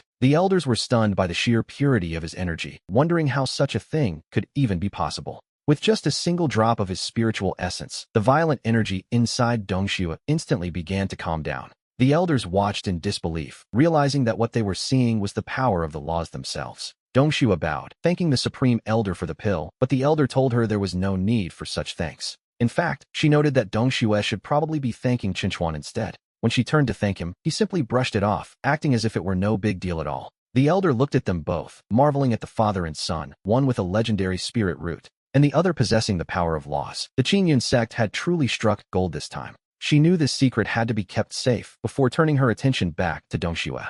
Qinchuan blinked, suddenly sensing a change and asking why her cultivation felt higher than his own. Dongxue checked her internal state and realized, to her shock, that she had already reached the 6th level of qi refining. The 6th level? That was an incredible jump, prompting Qinchuan to ask his grandmother to test her spirit root immediately. The grandmother chuckled, telling him not to be so impatient as she beckoned the girl forward. She instructed her to place her hand on the testing stone, and Dongxue obeyed with a nervous heart. The result was undeniable. She now possessed a high-grade spirit root, a feat that left everyone breathless. The other elders were baffled, wondering what kind of medicine could possibly upgrade a spirit root like that. They called it a grand stroke of luck, knowing that no ordinary pill could ever produce such a terrifying effect. It was the power of the laws at work, increasing her cultivation by 5 levels and upgrading her very foundation. Dongxue tried to thank the Supreme Elder again, but was told once more that it wasn't necessary. As a new genius of the sect, they were happy to pave her way, noting that Qinchuan already had the top-tier techniques she would need. The elder suggested that Qinchuan could simply pass those techniques on to her when the time was right. Dongxue acknowledged the order, and with everyone full and satisfied, the grandmother declared it a happy ending for all. As they prepared to leave, Qinchuan noticed his grandmother reaching for something and asked what she was doing. She handed him a jade slip, explaining it was her personal transmission talisman, and told him to keep it safe. Then, her tone shifted as she warned him never to use that mysterious power of his again in public. It was a trump card, she explained, to be used only when his life was truly on the line. Qinchuan nodded, knowing that a man's wealth can often be his undoing, and his grandmother smiled at his quick wit. She assured him that she would place a restriction on the others to ensure today's secrets never left the room. It was better to be safe than sorry, and Qinchuan thanked her for her careful protection. A little later, as they traveled back, Dongxue looked up and remarked on how beautiful the starry sky appeared from the carriage. Qinchuan asked what was on her mind, and she admitted she was feeling a bit homesick before asking him the same. She wondered if a young master like him ever felt the pangs of missing a home. He looked away, quietly mentioning that since his parents passed away, he hadn't really had a home to speak of. The others shared his sentiment, admitting that they, too, were essentially alone in the world. One of them explained that they had been picked up by an old manager in the servant quarters as a child. They had never known a true family, which prompted a sudden, cheeky suggestion for brother Qinchuan. He joked that if Dongxue were willing to have a child with him, he might finally feel like he had a home of his own. Dongxue told him they could discuss that much later, and Qinchuan decided it was time to change the subject. He declared that from now on, the spirit fields would be their home, and his home as well. And so, with a new sense of belonging, the group finally headed back to their own territory. However, upon arrival, Chinchuan was stunned by the sheer speed of the sect's construction crew. In just a single afternoon, his humble courtyard had been completely transformed into something unrecognizable. We see Chinchuan standing in disbelief, thinking that these cultivators are truly beyond all reason when it comes to construction. Senior brother Yu explained that the dining hall was already finished, and this entire manor was now ready for them. He mentioned it would be convenient for the two of them, both for his visits and for him to pass down his cultivation techniques. Chinchuan was certain his father was behind this, wondering why the old man was so insistent on Dongxue staying there. Dongxue told him it was no matter, as she planned to move out and live with the other sisters once she learned the techniques. He told her to stop overthinking it, as moving out wasn't going to be as simple as she imagined. Old Chin wouldn't allow such a thing to happen anyway, so he suggested she just settle in and live there in peace. With a sigh, he invited her to go inside and take a look at what was now their new home. She insisted she would find a way to repay this favor, while Chinchuan noted that the house was actually quite impressive. He began pointing out the grand hall and the fine chairs, until something caught his eye that made him curse in shock. Startled by his sudden reaction, Dongxue asked him what on earth he was doing. She explained that she didn't like owing favors and had already guessed the general nature of what was expected today. She suggested that after they were together, they would be even, but Chinchuan quickly told her to wait a moment. He admitted she was beautiful and had a great figure, but he felt that these things required a bit more decorum. He told her not to rush, as that day might come eventually, but for now, they should focus on the cultivation techniques. She agreed, telling him that if he ever changed his mind, he should just find her and she wouldn't refuse him. As for the techniques, she decided it would be better to start their lessons the following morning. Chinchuan was utterly baffled, wondering how a woman who looked so cold could have such bold and uninhibited thoughts. Even as a transmigrator, he found it a bit much to handle, so he tried to push those thoughts out of his mind. Instead, he decided it was best to hurry up and study the remaining 2 cultivation techniques he had yet to master. He felt a wave of comfort wash over him, having never expected that after practicing all 5 techniques, they would actually begin to merge together, and just like that, he had reached the 6th level of qi refining. Dongxue remarked that his cultivation speed was truly remarkable, though he simply brushed it off as average. We see him notice a crowd gathering and wonder what they are up to, learning that since returning from the Sectmaster's Hall, the others felt their breakthroughs coming and had all reached the 1st level of qi refining. He noted that was quite good, as reaching the 1st level meant they could finally enter the outer sect. Dongxue confirmed that was indeed their plan, which, to be honest, was only human nature. After all, staying here meant remaining a mere servant, while the outer sect offered the status of a formal disciple. She asked if he was angry about their departure, but he simply wondered why on earth he would be. She pointed out that their breakthroughs were entirely thanks to him, and that without his help, they might never have set foot on the path of true cultivation in their entire lives. He dismissed the concern, noting that their legs belonged to them, and they were free to walk where they pleased. In his eyes, everyone has the fundamental right to choose their own destiny. However, he privately hoped that they wouldn't end up regretting the decision later on. She asked if he truly felt that way, and he replied with a shrug, asking what else he could possibly think. To him, the status of an outer sect disciple was like a test for them, one he had no intention of blocking. Seeing his perspective, she felt a sense of relief and told the others they could all come over now. The group rushed toward him, shouting for Chinchuan to look at their progress. They proudly announced they had reached the 1st level, thanking him for leading them onto the immortal path. One even shouted their love for him, causing Chinchuan to quickly tell them to stop right there. Chinchuan told them to save the talk of having his children for later, asking why they weren't heading to the outer sect. They asked why they would ever leave, noting that as long as they followed him, they had everything they needed. An outer sect disciple only receives 2 or 3 spirit stones a month, which, let's be honest, is hardly a fortune. Besides, those disciples have to go on dangerous missions, while here they only need to tend the spirit fields. And of course, there was still that persistent offer to bear his children, a plot twist he certainly hadn't anticipated.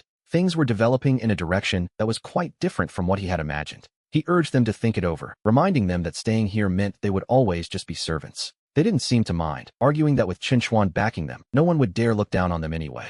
If he was their leader, they were happy to be his loyal attendants, especially since staying meant, well, they were still very focused on that having children idea, which tells you everything you need to know about their loyalty. Feeling generous, Chinchuan announced that qi-gathering pills were on him today, telling everyone to take as many as they liked. As they moved along, we see him notice another group and ask who all those people are. Dongxue explained that they were servants from the other sectors of the mountain. Today happened to be the designated day for all the servants to collect their monthly qi-gathering pills. He asked why his own group wasn't in line, only to learn they'd have to wait for hours just for 3 measly pills. By the time their turn usually came, only the defective leftovers were remaining. A frustrating cycle, to be sure. But now that they had Chinchuan, they saw no reason to go and endure those cold, condescending stares from the officials. He realized they were treating him like a personal ATM, but then a different thought struck him. He decided that passing up free resources was a fool's errand, so he declared they would all go and claim their share. The others felt it wasn't really necessary anymore, but he simply looked at them, wondering if they understood anything at all. He told them it was like riding a bicycle to a bar. You save where you can so you can spend where it counts. As they started walking, the girls were left completely baffled, wondering what on earth a bicycle was. They were equally confused about the bar part, which, to be fair, wasn't a term they had ever heard before. One of them urged the others to stop overthinking it, as Brother Chunchuan was already walking away. We see them arrive at the distribution point, and good heavens, there really were a lot of people there. Dongxue noted that the sect had many servants, but unfortunately, she and her sisters previously had no cultivation. They used to be unable to push through the crowd, but now that she had her own cultivation, things were different. She wasn't afraid of the crowd anymore, though her friend pointed out that with Qinchuan leading them, they wouldn't need to push at all. Suddenly, a mocking voice cut through the air, wondering who exactly was speaking with such bold confidence. It turned out to be a group of men who recognized the girls from the Spirit Field district. The leader asked with a greasy smile if they had missed their big brother over the last few days. He repeated the question, leaning in as if he expected a warm welcome from the sisters. Qinchuan turned to Dongxue and asked, quite bluntly, who this particular idiot was supposed to be. She explained that he was Wang Hu from the housing district, a man who had been a constant nuisance.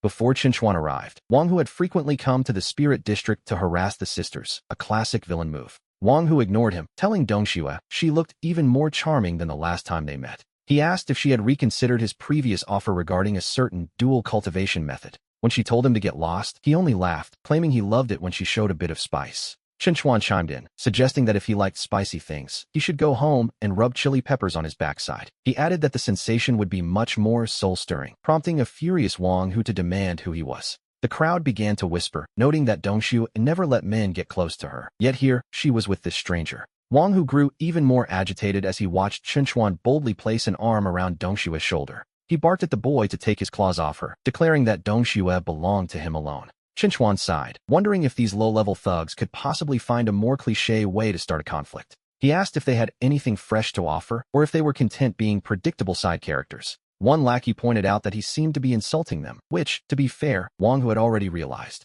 Wang Hu decided that since the newcomer was so arrogant, it was time to teach him the rules of being a servant. He ordered his men to attack, but a man named Ergu suddenly rushed forward, begging them to stop. Ergu pleaded for mercy, explaining that Qinchuan was from his hometown, but Wang Hu wasn't in a listening mood. The brute decided that since they were from the same town, he would simply beat them both together. But before the violence began, he demanded they hand over their spirit-gathering pills for the month. Ergu quickly pulled out his own pill, offering it up to appease the bully. He begged for leniency, reminding Wang Hu that he had been serving him since the very day they joined the sect. Qinchuan paused, asking Ergu if he had truly been waiting on this man hand and foot all this time. He seemed genuinely surprised that Ergu had endured such treatment since the beginning of his journey. Wang Hu laughed, asking if Qinchuan wanted to join in on the service, which, naturally, was a terrible idea. He demanded the pills again, and Qinchuan simply asked if he was sure he really wanted them. Wang Hu told him to stop wasting time and hand them over immediately. Qinchuan smiled, telling him to see if he could actually swallow the pills he was about to receive. Suddenly, a massive amount of pills appeared, an entire vat's worth, in fact, leaving everyone in total shock. The crowd gasped, estimating that there must have been several thousand pills piled there. Even if they stayed to collect their allowance for 100 years, they wouldn't see a fraction of this haul. Qinchuan gestured toward the vat, inviting Brother Hu to come and take the spirit-gathering pills he wanted so badly. Stuttering in disbelief, Wang Hu demanded to know who Qinchuan actually was, his confidence completely shattered. Qinchuan simply replied that he was just an ordinary servant of the Lintian sect, telling him there was no need for fear. He urged Brother Hu to step forward, noting that a man of his stature surely wasn't afraid of a common laborer. He repeated that he was just a simple servant, mocking the bully to come and claim his prize if he dared. One of the lackeys whispered to Wang Hu that this newcomer didn't look like someone they should be messing with. Wang Hu snapped back that he already knew that, deciding right then that today wasn't the day for a confrontation. He muttered a classic threat about settling the score later before turning to make a hasty retreat. The onlookers scoffed, noting that Wang Hu shouldn't have tried to act tough without weighing his own worth against Qinchuan. They agreed it was pure folly to try and steal resources from someone as formidable as their brother Qinchuan. Ergu offered his sincere thanks, though he couldn't help but ask where on earth all those pills had come from. Qinchuan brushed it off as a trifle, turning the conversation back to Ergu's obvious mistreatment. Ergu tried to claim it was nothing, but Qinchuan noticed the distance that had grown between them in just a few days. He asked if Ergu had forgotten how he used to protect him back in their village, demanding the full story. Ergu finally sighed, explaining that after being assigned to the kitchens, things had started small. At first, the others only asked him to help out with a few extra chores and minor errands. But as time went on, they saw his gentle nature as a weakness and their demands became increasingly cruel. Chinchuan shook his head, disappointed that his friend had forgotten his lessons, and decided they would find an opportunity tonight. Chinchuan promised to help him get his revenge, but Urga hesitated, reminding him they were both just lowly servant disciples. He warned that Wang, who had a cousin who was an outer sect disciple, a much higher rank than their own. Chinchuan scoffed at the idea, asking if being an outer sect disciple was really supposed to be that impressive. He challenged his friend, asking why he couldn't be a man and act a bit more like his brother Chinchuan. He looked Urgu in the eye and demanded a simple answer. Would he stand up for himself or not? It was a direct question, repeated with intensity. Was he in or was he out? Urgu began to stutter another, but Chinchuan cut him off, telling him he could keep his excuses to himself. For the sake of their long friendship, he decided to give Urgu a little more time to think it over. He set the deadline. Urgu had until Chinchuan finished waiting in line for his turn. As we see Chinchuan approach the counter, the attendant realized who he was and insisted there was no need for him to wait. The junior disciple offered to personally deliver the pills to him, hoping to stay on Chinchuan's good side. Nearby, a disgruntled voice grumbled about why he should get special treatment, even if he did have some mysterious background. The crowd began to murmur that the sect was supposed to treat everyone equally, regardless of who they knew. They complained that they had been waiting for ages, and after all, he was just another servant disciple like them. He shouldn't have privileges, they argued, until the attendant snapped at them to shut up or leave without their pills. The attendant asked the crowd if they had any idea who they were talking about, mentioning the name of Zhou Sengu from the outer sect. The name caused a stir, but some were confused, noting that Zhou Sengu was a formidable senior brother. Then the news broke. Zhou Sengu had been killed yesterday, taken down by a single arrow from a powerful master. Some mocked that perhaps Chinchuan was just an acquaintance of the late Zhou, which meant very little now that the man was dead. The attendant looked at them like they were fools, revealing the truth. It was Chinchuan himself who had ended Zhou Sengu with that single arrow. Chinchuan looked around, wondering why everyone was suddenly bringing all of this up. He joked that they were making him sound like some kind of terrifying monster. Since the crowd seemed so concerned with fairness, he offered to simply wait in line like everyone else. But the disciples quickly changed their tune, insisting that Chinchuan go first and that they weren't in any rush. The attendant chimed in, telling Chinchuan that a man of his status shouldn't have to worry about such formalities. He dismissed the wait as a trivial matter and beckoned Chinchuan forward to receive his due. He then handed over the pills intended for Chinchuan and the fairies of the spirit fields. Chinchuan noted the large amount, but the attendant explained that someone of his unique standing required a different supply. It was only right, the attendant argued, as he presented the extra rations with a respectful bow. Chinchuan smiled at the gesture and turned to Urgu, asking him if he was paying attention. He remarked that if one has power and doesn't use it, they are simply a fool, a harsh truth in this world. He promised that as long as Urgu stayed by his side, Brother Chinchuan would look after him. With the pills in hand, he asked his friend one last time if he still had any doubts. Urgu finally found his resolve, declaring that he wouldn't return to the fire prevention unit after all. He decided that revenge was necessary, as he didn't want to bring shame to Chinchuan or the village chief of Wonyu village. Chinchuan laughed, telling him it was about time he remembered he had come here with his father. He told Urgu there was no reason to be a coward, especially considering his current connections. It seemed Urgu had been bullied for so long that he had forgotten the influence of the village chief. With a shake of his head at his friend's behavior, Chinchuan told him to follow him back. And so, Chinchuan decided that his first order of business would be finding Urgu a proper new job. As they walked, Dongshua spoke up, feeling there was something she needed to discuss with Chinchuan.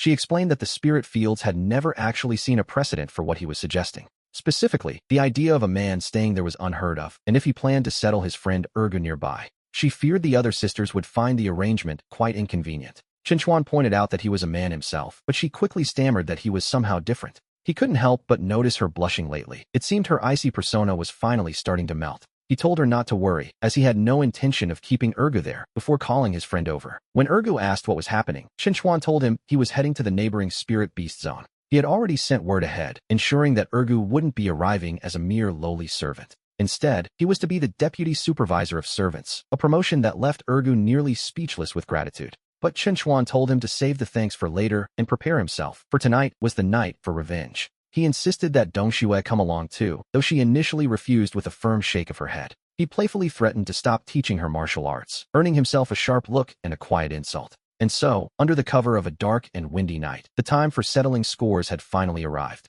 Urgu recognized the tools Chinchuan brought out, remembering them from the days they caught spies back in the village. Chinchuan grinned, noting how familiar they looked, and suggested that since Urgu knew them so well, he should pick one to give that bully Wang who the full interrogation experience. Urgu hesitated, his old fears resurfacing as he stammered that he might not be up to the task. Chinchuan sighed, telling him to stop being useless and to think of his father's expectations. He reminded him of the folks back in Wonyu village and how hard he had worked to finally make it out. He asked Ergu if he had worked this hard for a chance at immortality just to be treated like this. Ergu realized he didn't want to be bullied anymore. He wanted to live freely and be his own man.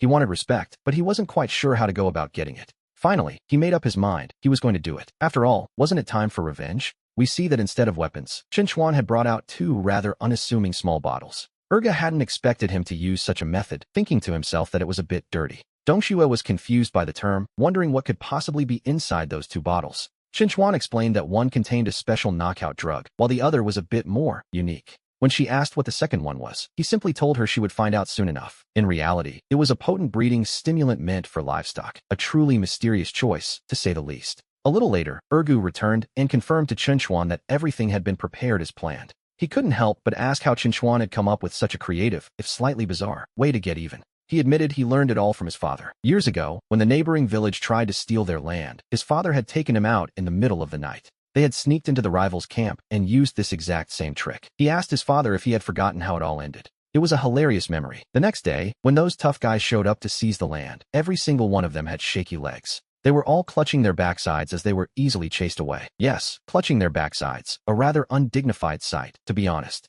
The realization began to dawn on the captives. They suddenly realized they didn't actually want to know the details of what was coming next. Terrified, they demanded to know what was happening, shouting for the men to get away and pull their pants back up. They begged for mercy, calling the act shameless. But as our protagonist knew, when you're dealing with shameless people, you have to use equally shameless methods. He then signaled to Ergu that it was time to begin. Ergu looked at him and asked if, once things were finished inside, Chinchuan would really be able to go through with it. Chinchuan confirmed that he could. He then told Dongxue to stay behind while he and Ergu prepared for the next step. He told Ergu to follow him inside. It was finally time for their long-awaited revenge. We see them approach their captive as Chinchuan mockingly asked if this wasn't the great brother who, wondering what had happened to his daytime bravado. He noted how withered and defeated Hu looked now. Hu, recognizing them, could only gasp out Ergu's name in shock. Hu accused them of plotting against him, but Chinchuan simply pointed out that since they were standing right there, it hardly counted as a secret plot. Hu cursed them, swearing that he would never let them get away with this, and promising to kill them both. The scene that followed was, to put it mildly, quite a spectacle of chaos and undignified suffering. It was a moment where all of Hu's former pride seemed to have completely faded away.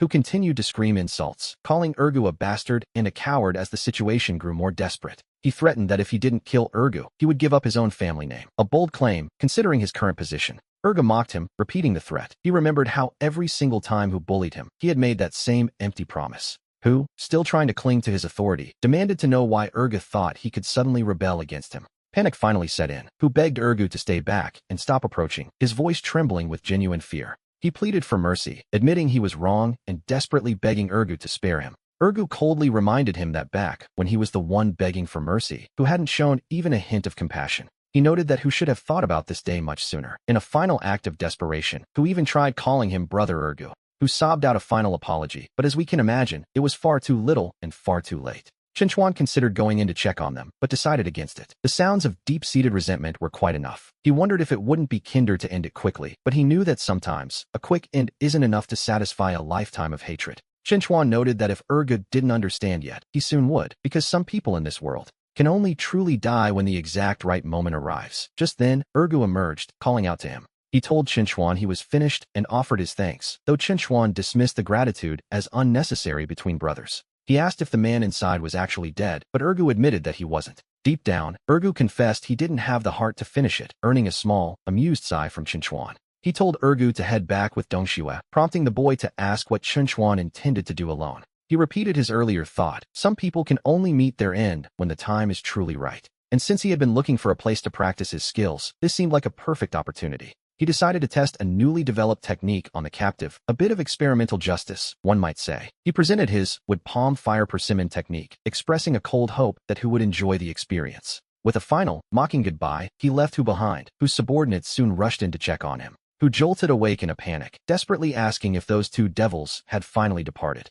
His men confirmed they were gone, mentioning that Chinchuan had taken one last look inside before leaving. Hu immediately began cursing his own men, furious that they had stood by while Ergu beat him. They offered a weak apology, claiming that their legs had gone soft with fear during the confrontation. They insisted they wanted to help but were simply paralyzed, which only served to make Hu even more livid. He ordered them to go to the inner sect and find his cousin, telling them to report that he was nearly murdered. He promised to give up all his resources for revenge, demanding to know if they understood his instructions. The men quickly agreed and hurried off to fulfill his request, leaving the defeated leader behind, who sat there, seething with hatred as he whispered the names of Ergu and Chinchuan into the empty air. He sat there alone, swearing that he would make sure they both met a miserable and painful end. Nearby, his men wondered what was wrong with Brother Hu, though they noted his temper was never exactly pleasant. We see the subordinates deciding it was best to keep their distance, recalling the strange events of the previous night. One whispered that he had heard Hu screaming from inside his room, a sound so pitiful it hardly seemed human. A new figure arrived, sighing that Hu's temper was still as volatile as ever despite his many warnings.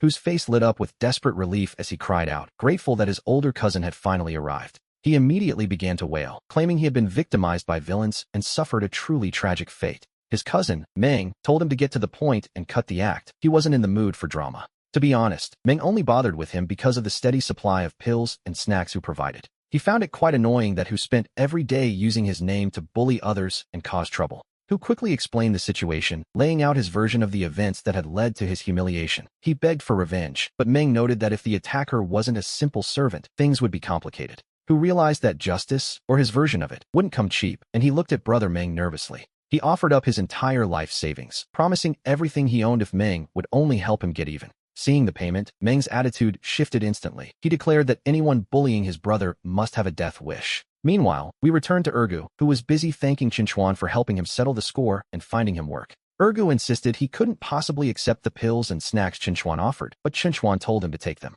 He reminded Ergu that years ago, he and his father had been looked after by Ergu's family in much the same way. Dongxue chimed in, telling Ergu to accept the gift, as Chinchuan would be genuinely unhappy if he refused. She noted that Chinchuan was always good to his friends, and with these resources, their lives would finally improve. Chinchuan assured him that once he began training with the Qin family, no one would dare bully him again, especially after hearing about last night. Ergu declared himself a real man now, though he admitted he was still a step behind Chinchuan, and offered his sincere thanks. Chinchuan thanked them both, gently explaining that the Lintian district didn't accept male disciples, so Ergu shouldn't take it personally. He mentioned that senior brother Zhu next door was a good man, and following him would ensure Ergu stayed safe from trouble. Ergu nodded knowingly, remarking that he understood this place was essentially Chinchuan's personal harem. He promised not to be a disturbance, leaving Dongxue to wonder what on earth he meant by the word harem. Chinchuan quickly urged Ergu to head over to Brother Zhu's place, and Ergu obeyed immediately, calling out a final goodbye. He vowed to work his hardest, while elsewhere, we see a group gathering as someone noted the area was getting quite lively.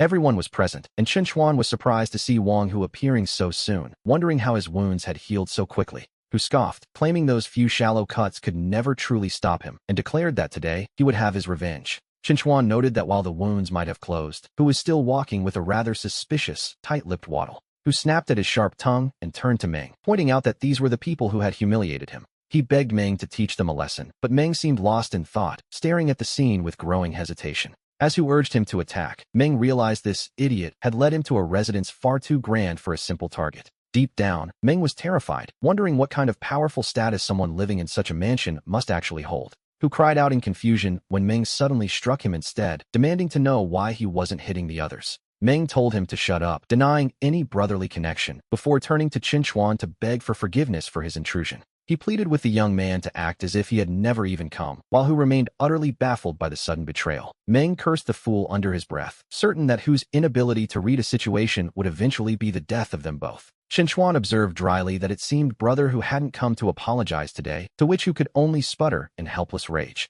Hu spat out the word thug, cursing the fact that Meng had taken his resources but refused to do the job. He told them all to wait and see, swearing a bitter oath that he would eventually find a way to kill them all. Chinchuan sighed, wondering aloud why some people find it so hard to just stay alive, and why Hu was in such a hurry to meet his end. Hu stammered in fear, telling him not to come any closer, but Chinchuan simply told him to remain calm. He promised not to lay a finger on him, noting that by his calculations, the fire at the ranch should be starting just about now. Suddenly, a strange and powerful heat began to radiate from within Hu's own body. As Hu screamed for Meng to save him, the older man could only watch in horror at such a terrifying display of power. Meng realized with a shudder that he hadn't even seen how it was done, concluding that this was a man one must never provoke. He addressed Chinchuan as junior brother, pointing out that since Hu was already dead, it would be best to pretend he was never there. He suggested they simply let the matter drop, but Chinchuan found the idea of dropping it rather amusing. After all, one doesn't simply bring a crowd to someone's doorstep to cause trouble and then expect to walk away when things go south. Chinchuan asked if he looked like someone who could be easily trifled with, prompting a nervous Meng to ask what he wanted instead.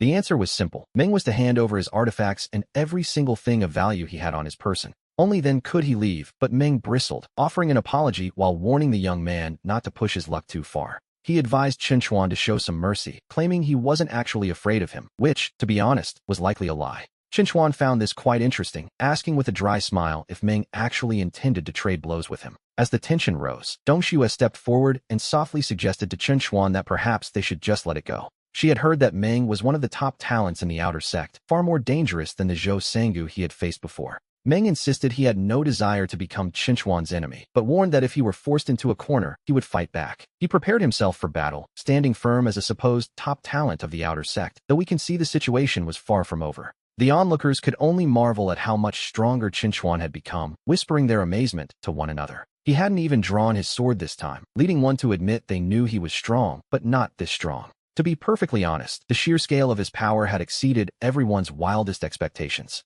Chinchuan noticed a change in the crowd, wondering why his usual supporter, Yue, wasn't the one cheering him on. When asked if he had finally agreed to start a family with her, he quickly decided that such a step was quite unnecessary. He turned back to his opponent, asking if he still wanted to fight, while Meng realized he was completely outmatched. Deep down, Meng was shaken. He had no way to fight back and couldn't even fathom how Chinchuan had performed such techniques. Offering a hasty apology, Meng admitted he was in the wrong and presented his own treasure, the Chu Wu Dai, as a peace offering. He begged Chinchuan to accept it, proving that when one stops making threats, they might actually keep their life. Chinchuan decided the man was a talent of sorts and, with a dismissive wave, told him he was free to go. He advised Meng to be more selective with his followers in the future, a lesson the older man claimed he would take to heart. With a final respectful bow, the top talent of the outer sect made his exit as quickly as his dignity allowed. The followers cheered, noting that sticking with Chinchuan always paid off, and swore to protect him at all costs. However, curiosity soon got the better of them, as they wondered how he had suddenly become so incredibly powerful.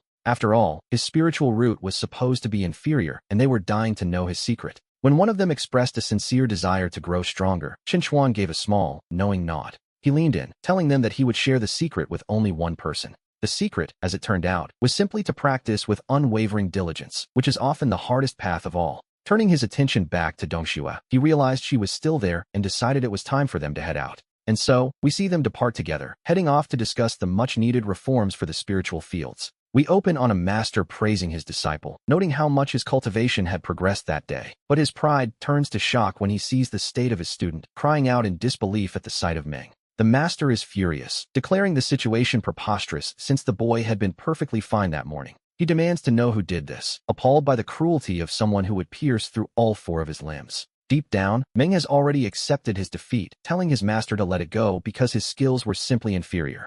The master pauses, wondering why Meng hasn't used any medicine for his wounds or reached for his Chu Wu Dai treasure. With a heavy heart, Meng admits that he gave the Chu Wu Dai to his opponent as a form of compensation. This revelation only fuels the master's rage, as he feels the insult has gone far beyond what is tolerable. He reasons that only a few in the outer sect could hurt Meng, wondering if someone from the inner sect was responsible. He dismisses the idea as nonsense, certain that even an inner sect member wouldn't resort to such extreme methods. Meng finally speaks the truth, explaining that his attacker wasn't from the inner sect, but from the labor bureau. He begins to recount the events, explaining how a simple worker from the labor bureau had defeated him. The master is incredulous that a mere laborer has a private mansion, but he refuses to let the injury to his disciple slide. He insists on a confrontation, while Meng begs him to stop, insisting he was the one in the wrong all along. Meng feels lucky just to be alive, but the master believes he is the only one who can truly judge right from wrong. He tells his disciple to wait there, determined to see for himself what kind of person they are dealing with. A little later, the master arrives at the gates and is immediately taken aback by the sheer scale of the place. He marvels at the luxury, noting that the mansion is grand enough to belong to an elder of the inner sect. He realizes why Meng tried to stop him, feeling a touch of warmth that his disciple was actually trying to protect him. However, since he has already come this far, he decides he must go inside and demand an explanation. He tells himself that if things go south, he can handle it, though he can't help but curse the sneaky nature of the situation. Convinced that no good can come from such secrecy, he prepares himself to deliver a proper thrashing to whoever is inside. Suddenly, a voice calls out, asking his father why he's there, to which the older man casually replies he's just stretching his old bones. Noticing Ergu is also present, the young man offers a polite greeting to the village chief. The chief beams, admitting that being called village chief still feels just right before handing something over. Ergu offers his thanks, just as Dong Shuejing appears, prompting a surprised reaction from the group. The two exchange confused glances, each asking the other why they've suddenly decided to show up at this hour. Dong Shui greets the elder with grace, and the father responds warmly, clearly charmed by the young woman's manners. He asks how she's been getting along with his son, offering her a gift with a smile that says more than words. Ergu watches the exchange with a dry look, feeling the sting of blatant favoritism just because he isn't a girl. Seeing her hesitation, the son encourages Dong Shui to take it, assuring her it's perfectly fine. He adds that his father certainly isn't lacking in treasures, so she finally accepts with a polite bow. The father calls her a good girl and notes the late hour, suggesting they should head back to their cultivation. He mentions he has a private matter to discuss with Xiaochuan, and Dong Shui obediently takes her leave. Once they are alone, Xiaochuan asks what's on his mind, only for his father to look at him with a mix of frustration and affection. He scolds his son for being so passive while living near such a beauty, worried that at this rate, nothing will ever happen. He wonders aloud if he'll ever live to hold a grandson, causing Xiaochuan to sigh in exasperation. Xiaochuan points out that they are cultivators now and should focus on higher things, but his father isn't having any of it. The father declares that even if he were building rockets instead of cultivating, he still expects a daughter-in-law in the family. Xiaochuan finally gives in to the lecture, telling his father to stop the preamble and get to the point. Xiaochuan asks his father to get to his real purpose, and the older man chuckles, impressed by his son's intuition. He admits that nothing gets past him before dropping the news that he is preparing to head out. Xiaochuan wonders if the sect master is actually letting him go, or if perhaps there is another reason. His father confirms his suspicions, explaining that the system has assigned him a specific task. When asked if it's dangerous, he shrugs it off, telling his son there is no need to worry. He notes that he has a protector anyway, which eases Xiaochuan's mind as he asks about his father's current cultivation level. The father describes his progress as merely SOSO, despite having reached the peak of the 9th level of qi refining. Xiaochuan is genuinely shocked, realizing his father is already on the verge of foundation establishment. His father points out that since Xiaochuan is at level 6, it's only natural for an immortal seed, like himself, to be higher. And here we see him decide to share a little something special with his son. He explains that he came across this particular item by chance just a few days ago. The technique is quite unique, but he is confident that Xiaochuan will be able to master it. He suggests using it alongside some pills to achieve twice the result with half the effort. The manual is titled The Nine Heavens Jade Thunder Scripture, a name that sounds incredibly powerful. Xiaochuan asks why his father isn't practicing it himself, though we know how parents tend to be. They always insist on saving the very best things for their children, after all. Xiaochuan teases him, guessing that the system probably gave him a technique that's even better than this one. Caught in the act, his father simply smiles, says his goodbyes, and prepares to depart. As an afterthought, he mentions he caught someone acting suspiciously at the door and gave them a bit of a thrashing. Xiaochuan asks if everything is alright and if the intruder was a man or a woman, only to learn it was just an old man. His father tells him to toss the intruder far away on his way out, calling him a little rascal with a smirk. The intruder, meanwhile, groans about being ordered around while nursing a body that is absolutely throbbing with pain. He feels as if he's been hit by 800 punches, shocked that such a villainous person exists within the sect. It's a pity he didn't see the man's face, but he finds some small comfort in the fact that his Chu Wu token wasn't stolen. He decides that once he gets Xiaoming's token back, he will report this entire villainous incident to the sect authorities. He is determined to find this person, absolutely certain he must track down the scoundrel who did this to him. Suddenly, a voice calls out for him to stop, noting with some amusement that he's quite durable to have woken up so fast. The old man looks up and asks if the young man living in that particular manor is the stranger's junior. The father admits that's more or less the case, prompting the old man to explain his business there.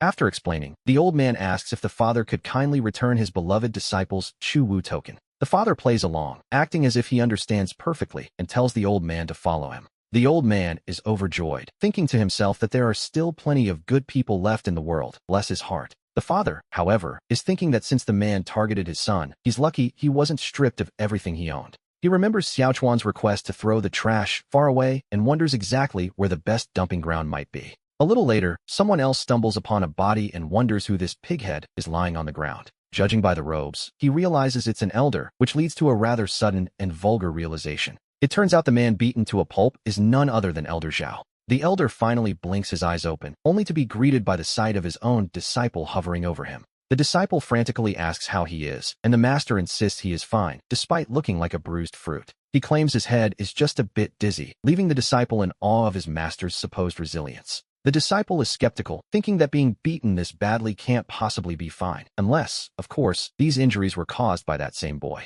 He suddenly remembers the man from earlier and realizes that the person who came out of the manor must be connected to the kid. Since that man emerged from the same residence, he concludes they are definitely working together. To be honest, it's a logical leap. Elder Zhao declares he must find the sect master immediately, appalled that such a vicious person is lurking within their own sect. His disciple suggests waiting until his wounds heal, but the elder refuses, insisting on going exactly as he is, bruises and all. He wants the sect master to see the physical evidence of the villainy that has taken root in their peaceful community. As he hobbles along, onlookers wonder why he's bothering to go out in such a state. It's a bit much, really. We see the surrounding disciples whispering, noting they've never seen Elder Zhao look quite so pathetic and aggrieved before. Rumors begin to fly that he was actually beaten up by someone from the humble labor area. Someone points out that brother Lu Meng suffered the same fate yesterday, leaving everyone shocked that the labor area is suddenly so dangerous. They wonder who could be so powerful, while Elder Zhao finally reaches his destination, crying out for the sect master to give him justice. The sect master looks at him, startled by the sight of the elder's swollen face, and asks what on earth happened to him.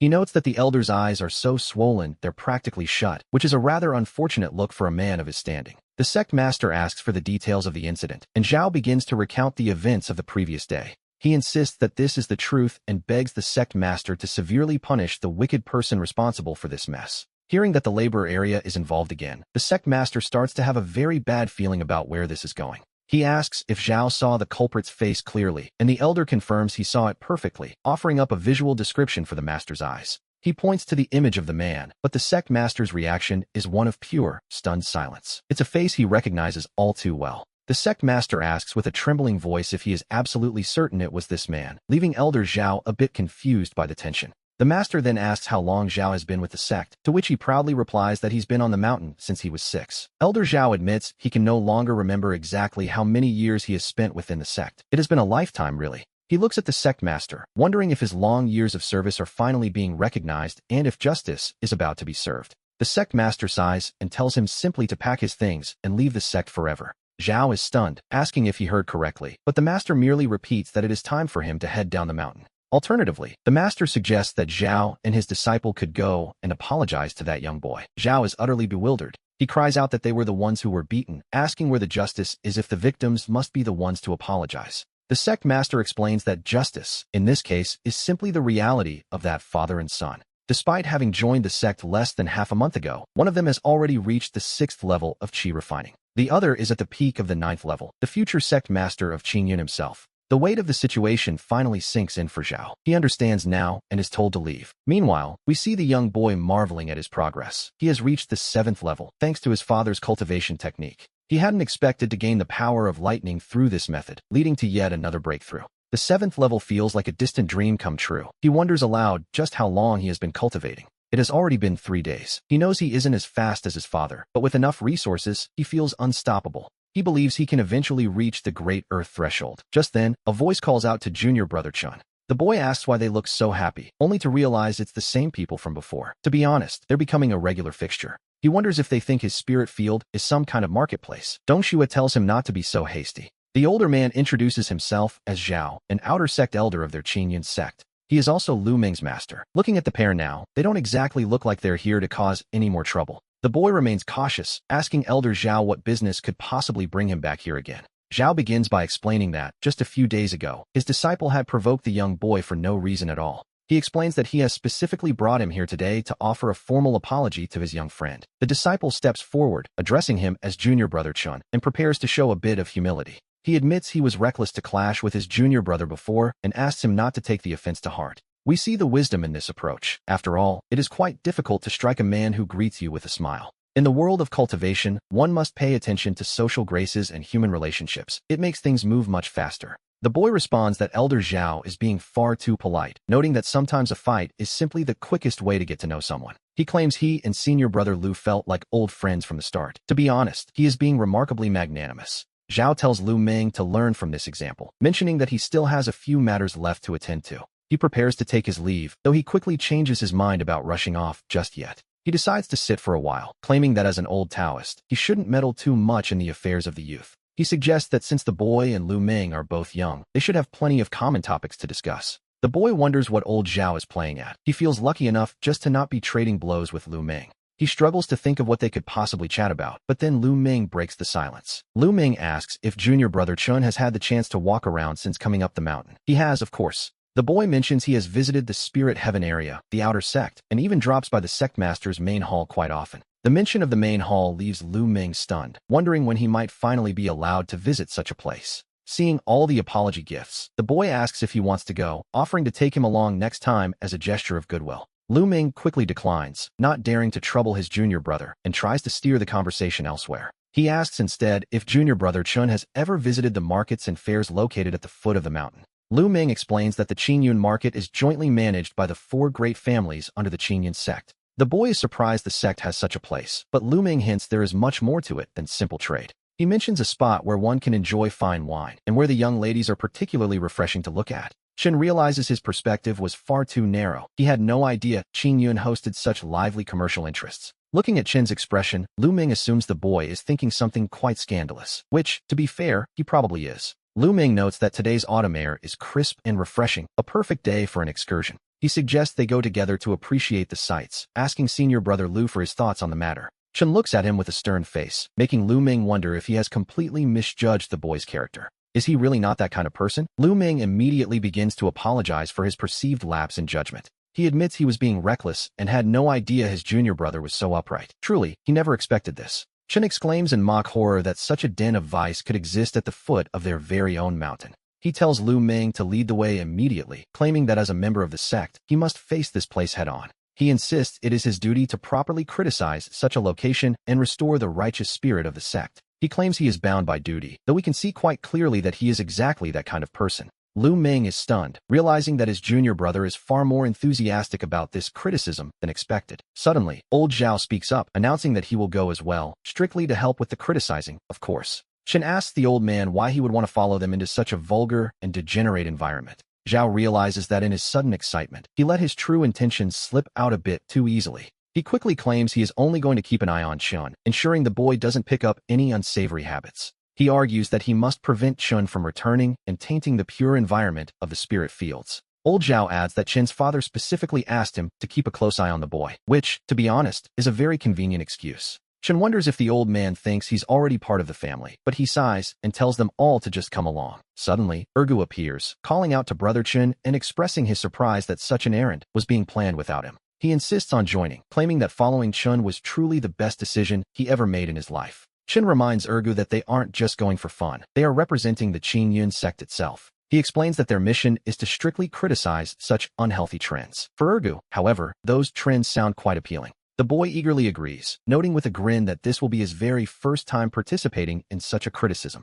Suddenly, Xiaolu appears, catching them off guard with her presence. Ergu immediately points the finger, stammering that it was Brother Chun who brought him along for this little trip. Trying to change the subject, Chen asks senior brother Lu how much further they have to go, only to learn they have already arrived. Lu Ming tells his junior brother to look down, and the sight that greets Chun leaves him completely speechless. Chen stares in disbelief, asking if this is really the market Lu Ming was describing earlier. To him, it looks less like a simple market and more like an entire fortified city. Lu Ming confirms that this is indeed the place. He explains that because many rogue cultivators live around Qinyun, the market had to be built on a much grander scale. Chen notices the massive crowds and is annoyed to find out there is an entry fee. Lu Ming explains that even a sect needs to fund its operations. Lu Ming approaches the guards, identifying himself as an outer disciple of the sect to gain passage. The guard verifies his identity and waves him through, telling the group they may proceed. However, the guard stops the others, much to Chen's confusion. It turns out sect regulations for outer disciples are quite specific. Outer disciples don't have the privilege of bringing guests for free. Everyone else must pay the entry fee, much to Lu Ming's embarrassment.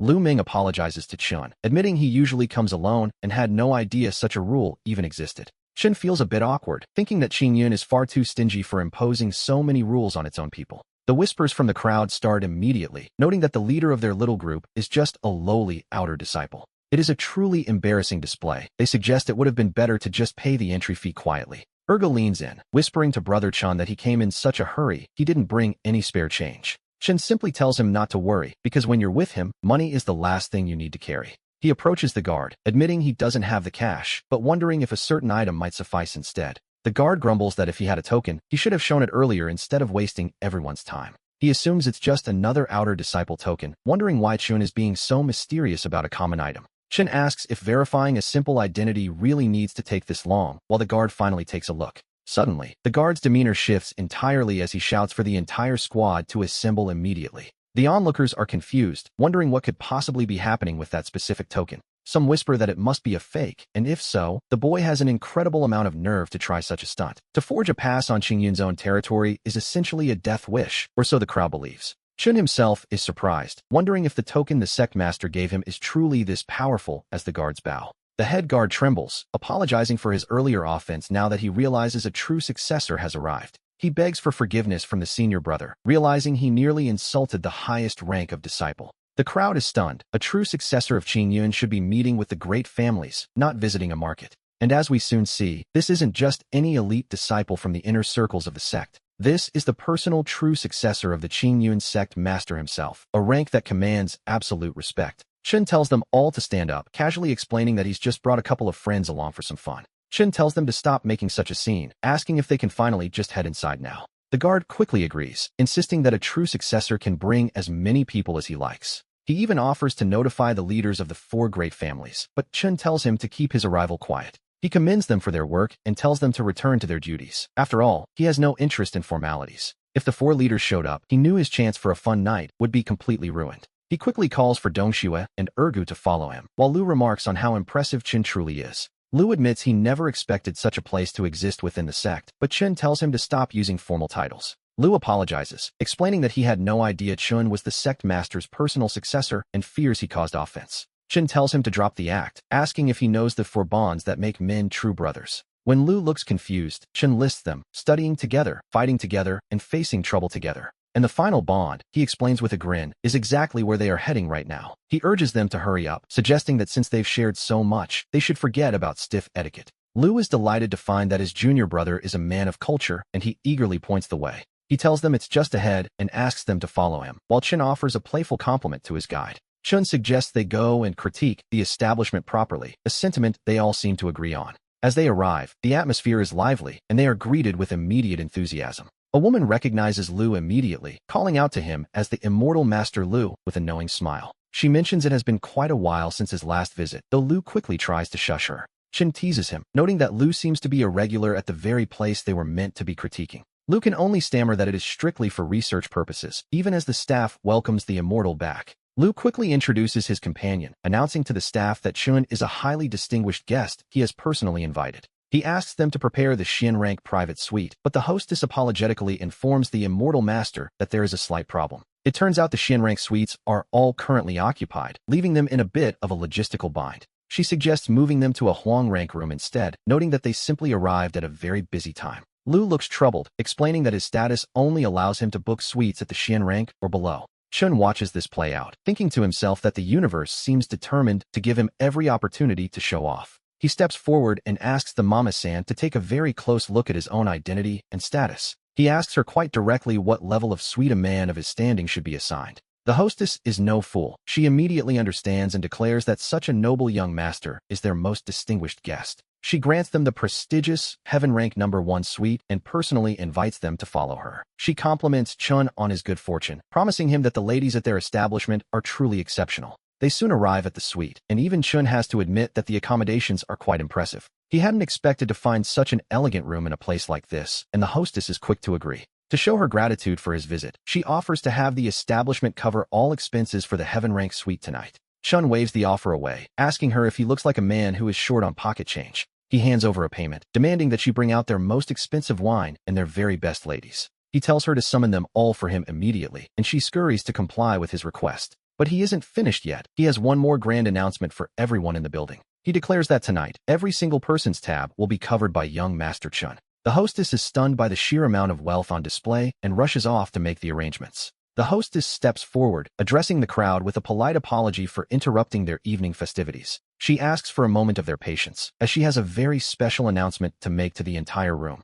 The guests are puzzled, wondering why she is using a building-wide voice transmission for a simple message. They whisper among themselves, curious about what could possibly be important enough for Hongyang to announce personally. She tells them to listen closely, explaining that the guest in the Heaven Rank suite has a message for everyone. Tonight, every single expense at the Manhwa Pavilion will be covered entirely by young Master Chun. The room erupts in cheers as a man named Nyo Yudao raises his glass in a grateful toast to Chun. Another guest, Li Chuanfan, joins in the thanks, offering to show off a little performance in Chun's honor. Chun waves off their formalities with a smile, inviting everyone to join him in a collective drink. One observer grumbles to himself, annoyed that Chun is getting so much attention for what he considers a small sum. It clearly irritates him, but the celebration continues regardless as the wine begins to flow freely. The hostess instructs the ladies to provide the best possible service to their most distinguished guest. The first introduces herself as Chuntao from Shengjing, followed quickly by Xiaxiang, who greets him warmly. Then comes Qiulan from Jianghai, each woman eager to make a lasting impression on the wealthy young master.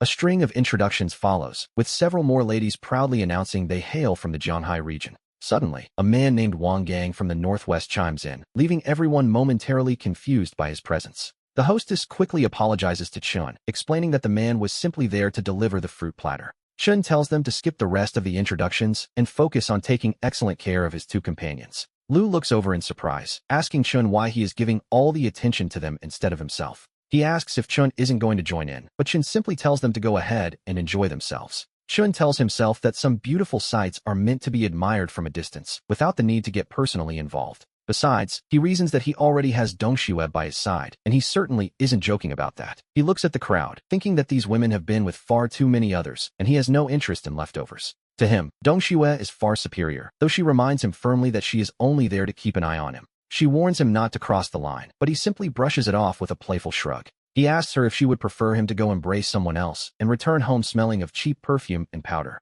She finds the idea utterly repulsive, which leaves her wondering what he actually expects her to do. Eventually, she relents and tells him to just hold her instead, which, in his mind, is exactly how things should be. He feels a small sense of victory, certain he can handle her, just as the hostess addresses the crowd once more. To show proper respect for young Master Chun, she announces the arrival of the legendary Lady Huai. The name sends a ripple through the room, as Huai is known to be the absolute top star of the Manhwa Pavilion. Rumor has it she has never actually entertained a guest and remains pure, a rare thing in a place like this, naturally. The regular patrons are stunned, knowing that on any ordinary day, they wouldn't even catch a glimpse of her. As she appears, we see the crowd gasp, calling her a literal fairy because of her breathtaking beauty. One guest remarks that despite his many visits, this is the very first time he has ever seen Huai in person. Chen admits she is quite impressive, even briefly imagining what it would be like if she and Dongxue were together. But he quickly shakes the thought away, deciding it is better to let the idea go for now. Dongxue notes the woman's worldly air, briefly wondering if she would look better in those clothes, but she stops herself. She questions her own thoughts, wondering why on earth she would even consider doing such a thing for Qinchuan.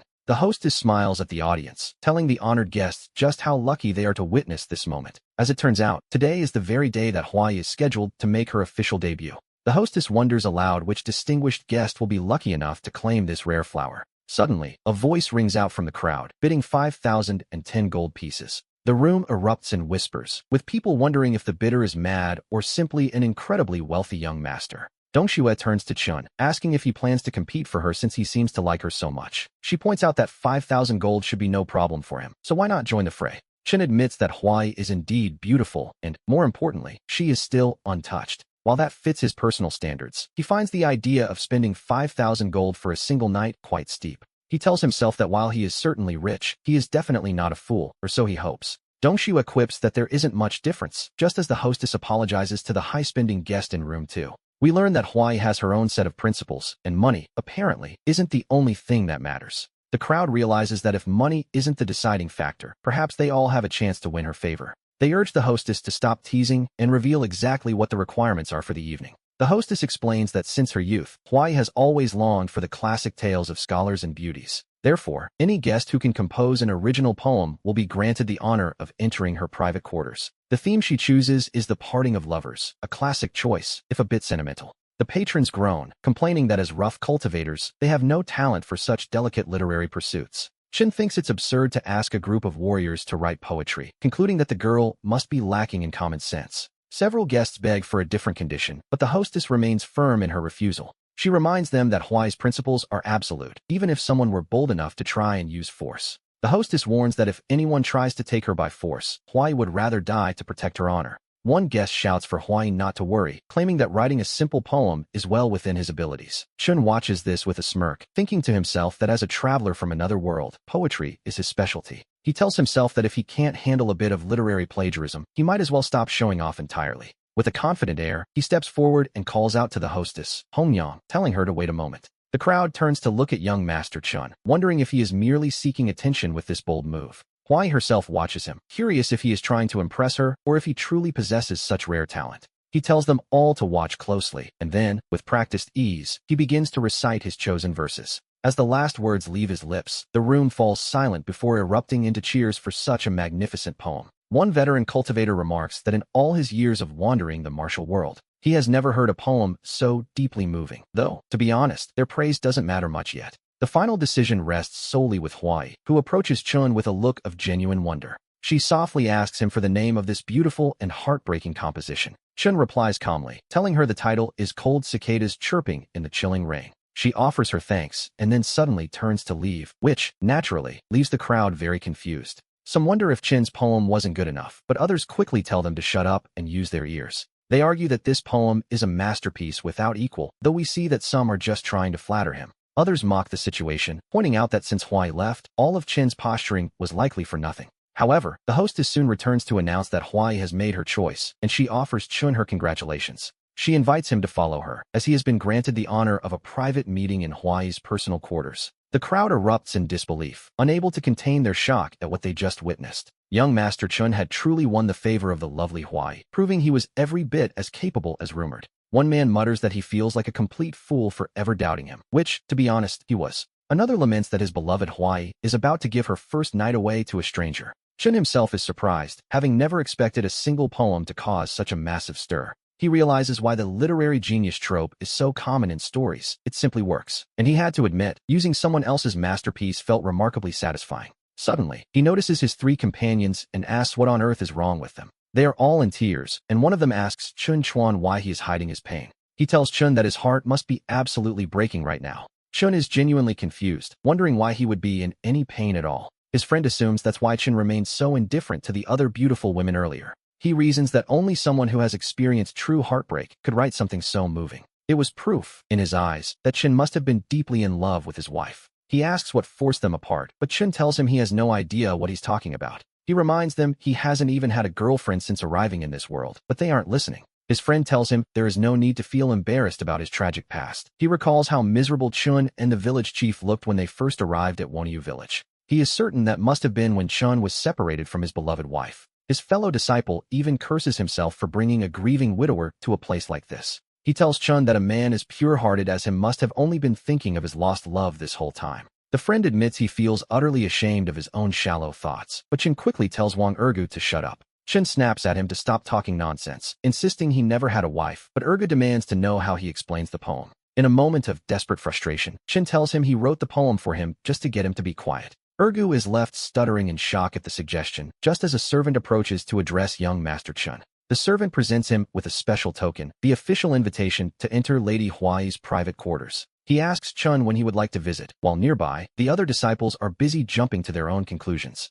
They whisper about how junior brother Chen's feelings for sister Dongxue must be incredibly deep and sincere. Another adds that it must be serious, considering the village chief even came to meet Dongxue a few days ago. The rumors spread like wildfire, leaving everyone wondering if the stories are actually true. One disciple asks the obvious question, will Chen actually go through with the meeting with Lady Huai now? They reason that he surely wouldn't dare visit another woman right in front of the girl he supposedly loves. To do such a thing, they conclude, would make him a truly heartless monster. Chen realizes he spoke too quickly and that he is now in a very tight spot. To be honest, he had played his hand a bit too well. He worries that Dongxue will completely misunderstand the situation, realizing he let his irritation get the better of him. The servant, oblivious to the internal crisis, asks young Master Chen once more for his decision. He presses Chun on when he plans to use the invitation, while elsewhere, a new arrival is looking for him. An older man asks the village chief where that brat Chen Chuan is, annoyed that he isn't answering his messages. He grumbles that the boy has already forgotten his own father now that he has a woman, which bodes ill for the future. The village chief tries to calm him down, explaining that Chen Chuan is currently very, very busy.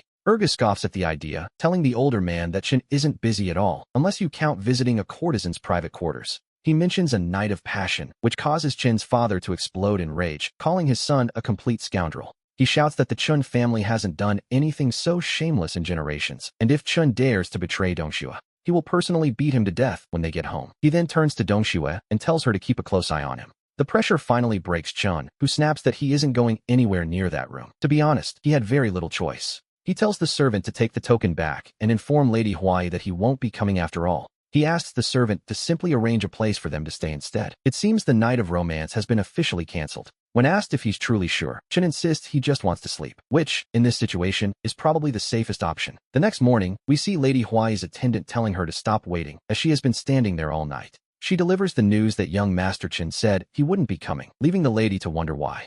Huai is confused, reasoning that if he wrote such a beautiful poem for her, his goal must have been to win her heart. Her attendant calls her a silly girl, pointing out that it's actually a good thing he didn't show up, as she remains pure. This means her title as the top courtesan is safe, and their establishment, the Manhwa house, remains the best in the city. She argues that Huai got a masterpiece of a poem for free, so there's no downside. But Huai refuses to accept this. She notes that every man in the city looks at her with nothing but lust, yet Chun is the very first to reject her. Driven by a mix of curiosity and wounded pride, she decides she must go and ask him exactly why he turned her down. Meanwhile, Chun wakes up in a state of absolute panic, wondering if he somehow ended up sleeping with Dongxue. He is horrified, lamenting that the purity he guarded for over 20 years might have vanished in a single night. He worries that it's all gone in a confused blur, but a voice tells him to stop letting his imagination run wild. It turns out that after his drinking contest with senior brother Lu and Ergu, he simply passed out and had to be carried back. He looks around in confusion and asks Dongxue why, if nothing happened, she is currently sitting on his bed.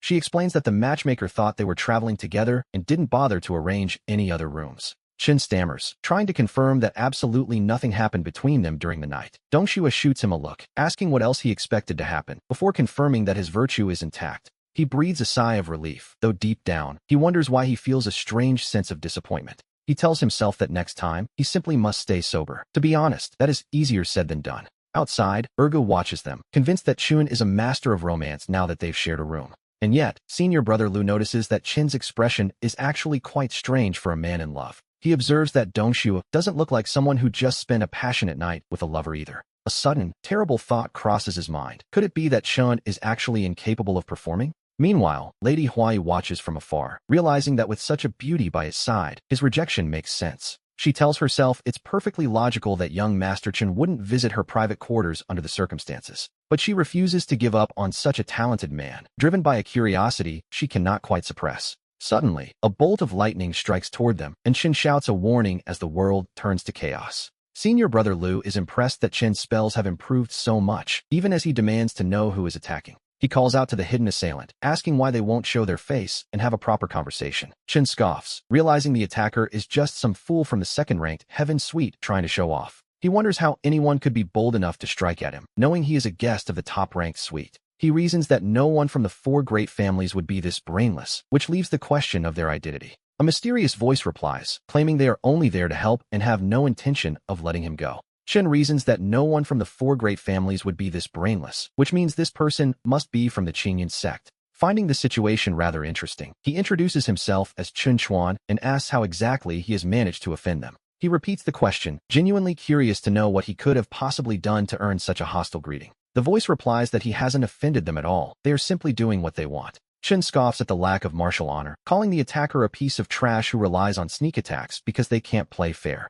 The assailant notices Chun has protective artifacts and decides to see how many he has left, calling forth a torrent of fire. Chun summons his swords in response, and the attacker is stunned to see he possesses even more magical artifacts than they do. Suddenly, the attacker begs him to stop as their own artifacts begin to fail, but Chun asks what they were thinking when they first ambushed him. He declares that if he doesn't beat them into a pulp today, he'll change his last name, until a voice finally cries out for him to stop. The attacker desperately asks if Chun knows who their father is, to which Chun dryly replies by asking if their mother never told them. The young man reveals that his father is actually Chun Sheng, the formidable sect leader of the Qingyan sect. Chun finds the coincidence quite amusing and asks the boy if he's starting to feel afraid yet. The boy suggests that if Chun begs for mercy now, he might stop, but he quickly changes his tune and screams for Chun to stop hitting him. He begs Chun not to hit his face, identifying himself as Chun Jianghe and insisting his father really is the sect leader. Feeling much better after the scuffle, Chun wonders aloud when exactly Chun Sheng managed to have such a grown son. The boy explains that he is actually using a disguise, showing off a curious little item that he finds quite fun to play with. Chun asks how it works, and we learn that the item is the Wanluo ghost mask.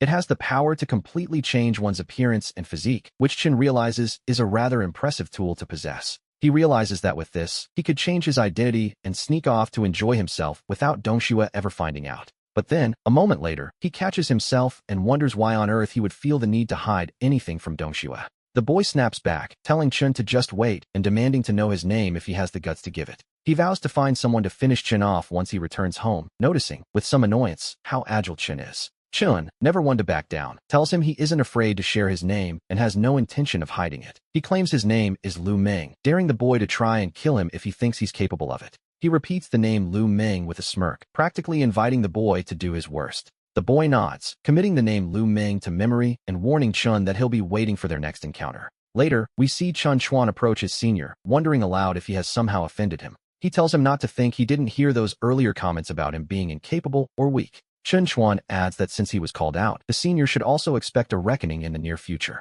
Meanwhile, back at the sect, the boy runs to his father, crying out for him to take revenge on his behalf. He wails that his father's own son has been beaten, which naturally causes quite a shock. The father, Chen Sheng, is horrified, asking who on earth could have turned Jianghe's handsome face into such a mess. Jianghe sobs that the attacker identified himself as Lu Meng, a name that clearly rings a bell. His father tells him to stop talking nonsense, noting that Lu Meng's master came in just 2 days ago in a similar state. He questions how Jianghe, with all his magical artifacts, could possibly lose to someone like that. Jianghe realizes with growing fury that the man not only beat him up but had the audacity to lie to his face. He laments how inhuman the attacker was, just as his grandmother rushes in, calling him her dear grandson. She is heartbroken to see his condition, demanding to know who could have possibly done this to her precious boy. Jianghe starts to say it was Lu Meng, but then he pauses, realizing the name was likely a complete fabrication. He admits he has no idea who the man actually was, and his grandmother tells him to stay still so he can heal. His father, Chen Sheng, tells him to describe the man's appearance so he can order a search and drag him out.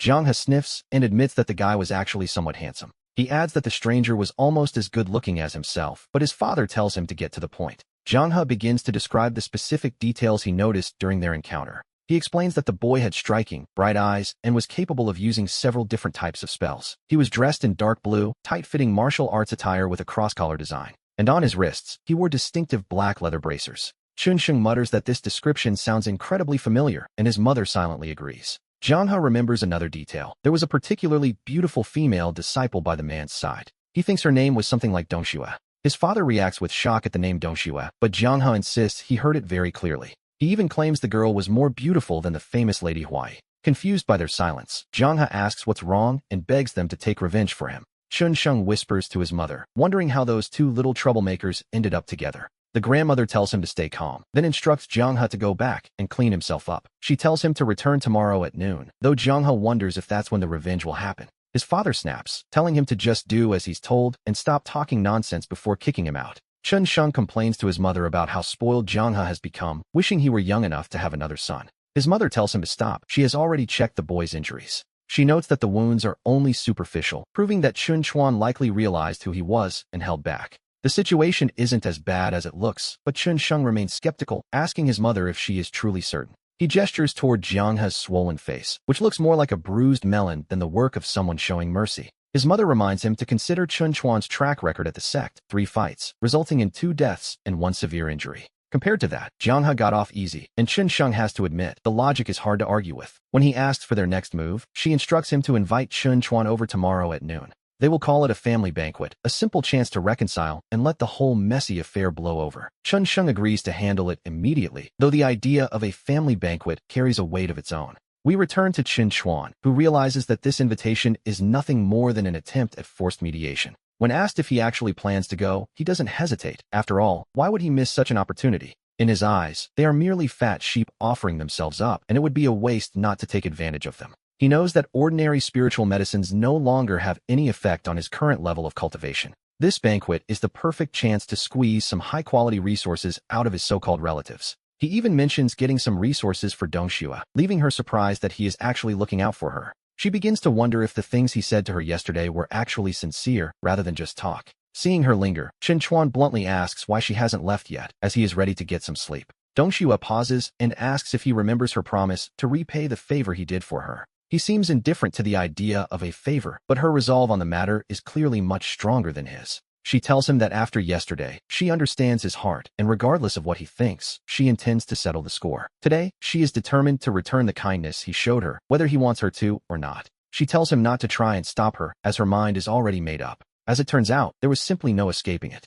Chen Chuan finds himself wondering how Dong Xue could be quite this formidable. It's enough to make a man lose his mind. But at the very least, he can take comfort in the fact that he is fully conscious this time around. She asks him if he is heading to the sect master's main hall for the banquet today. He confirms that he is, and when she expresses her desire to join him, he doesn't seem to mind. She admits that after what happened last night, things feel different. She can feel strange changes occurring within her body, which, to be honest, is to be expected given the circumstances. After such a significant event, a lack of change would be more surprising. He agrees she can come, though he wonders if she's even fit to walk. She calls him a weirdo and tells him to mind his own business, her icy exterior finally showing a few cracks. There is a certain satisfaction, he realizes, in seeing a literal ice beauty transformed in such a way. It is a feeling that, quite frankly, isn't bad at all. We see them arrive at the hall, where the sect master greets him warmly, and Chen Chuan offers a respectful bow. He apologizes for being late, claiming last night was rather exhausting, and the sect master, surprisingly, doesn't seem to mind one bit. They are ushered inside to eat, and the sect master notes with a smile that young Dong Xue has joined them as well. The mood is light until Jiang He spots him and immediately begins complaining to his father. He insists that Chen Chuan beat him mercilessly yesterday, claiming the boy only hit harder once he heard the sect master's name. The sect master tells his son to shut up and sit down, directing Chen Chuan and Dong Xue to their seats instead. Chen Chuan offers his thanks, while Jiang He fumes, convinced his father has lost his mind by acting so friendly. He tells himself that once his grandmother arrives, these two will finally get what's coming to them. But as soon as the elderly woman appears, Jiang He's bravado vanishes into a flurry of desperate, clingy greetings. Jiang He clings to her, crying out that he has missed her to death, a display of affection that is, quite frankly, a bit much. He asks what he should call her if not grandmother, repeating the title with desperate, childlike insistence. The elderly woman smiles, noting that he's taking the words right out of her mouth and calling him a good grandson. She tells them all how well-behaved they are and gestures for everyone to take their seats. Dong Xue offers her greetings to the Supreme Elder, who remarks that the girl seems to have grown even more beautiful in just a few days. She begins to comment on her cultivation level, but then she stops abruptly, her eyes widening as she senses Dong Xue's spiritual root. She demands to know what has happened to Dong Xue's spiritual root, her composure breaking into a moment of genuine shock. Chen Chuan wonders if he overdid things last night, while Jiang He immediately begs his grandmother to do something. The sect master asks if something is wrong with Dong Xue's spiritual root, pleading with the elder to find a way to save her. The Supreme Elder tells Chen Chuan not to panic. There is nothing wrong with the girl's spiritual root. In fact, it has been upgraded. The sect master is stunned, questioning how this is possible since she had already reached the high-grade level. He asks if it has truly risen to the heavenly grade, and the elder confirms it. It is indeed a heavenly spiritual root. The elder asks Dong Xue what kind of miraculous encounter she had to receive such a blessing, and the girl steps forward to answer. She admits that certain things have happened to her recently, and that she had sensed a change within herself. However, she hadn't understood the cause, and she thanks the Supreme Elder for clearing up the mystery. As for the specific nature of the encounter, she politely asks to be excused from explaining, which, naturally, leaves everyone wanting more. The sect master grumbles that she's been infected by Chen Chuan's habit of keeping secrets, even from a man of his high status. The elder decides that if the girl doesn't wish to speak, they shouldn't pry, but she notices something else as she looks closer. She observes that Dong Xue carries the subtle signs of a woman who has recently lost her innocence, realizing that Chen Chuan has finally made his move. She concludes that this sudden rise to a heavenly spiritual root must be connected to their union. The elder is certain that this sudden transformation has everything to do with Chen Chuan. That boy is full of surprises. She wonders just how much destiny is hidden within him, while Dong Xue thanks the Supreme Elder for her understanding.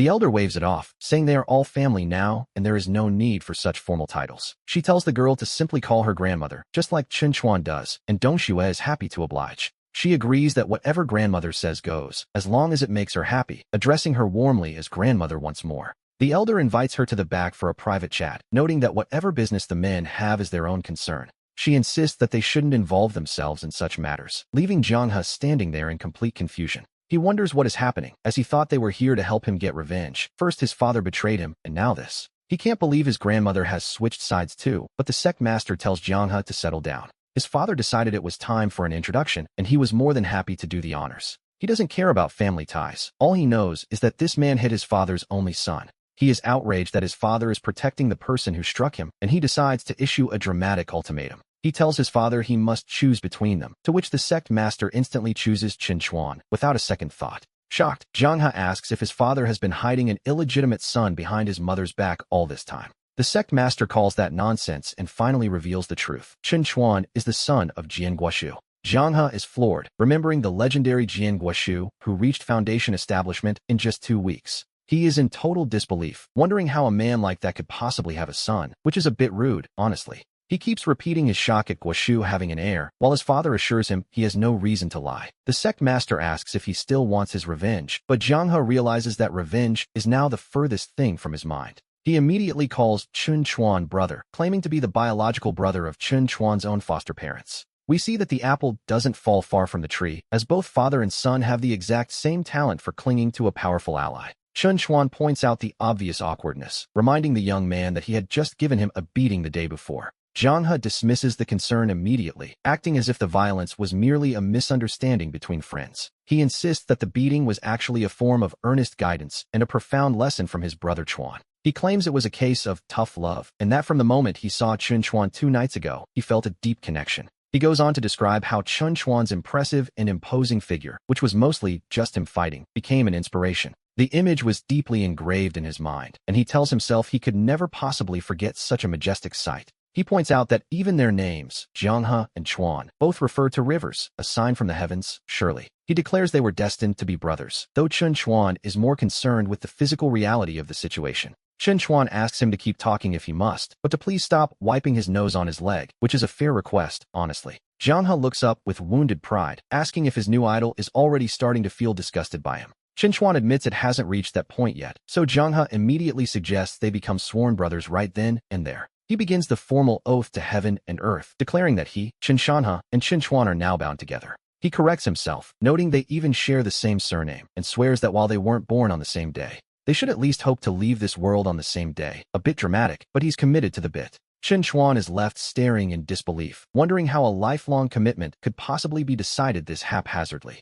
Even the sect master is struck by the resemblance, noting that his son's dramatic flair for swearing brotherhood is exactly like his father's. He encourages Qin Chuan to just go along with it, seeing how incredibly sincere, or perhaps just persistent, Zhang He is being. Qin Chuan sighs and finally gives in, figuring there isn't much harm in accepting the offer for now. He notes to himself that he didn't actually recite the oath, but Zhang He is already overjoyed to finally have a big brother. From that moment on, Zhang He officially recognizes Qin Chuan as his big brother, while he happily takes the role of the second brother. Excited by their new bond, Zhang He offers to lead the way, promising to take his brother to a place that is truly fun. He claims it is even better than the Manhwa Pavilion, a bold statement, certainly, and perfectly suited for the two of them. Qin Chuan, however, is feeling a bit skeptical, reminding the younger man that he had promised a place that was particularly exciting. He had even snuck out behind Dong Xue's back for this, only to find that Zhang He had brought him to a local auction house. Zhang He quickly defends his choice, reminding Qin Chuan that he once said the actual level of excitement didn't matter. All that mattered was having a stage to show off his status, and this, apparently, was the perfect venue for it.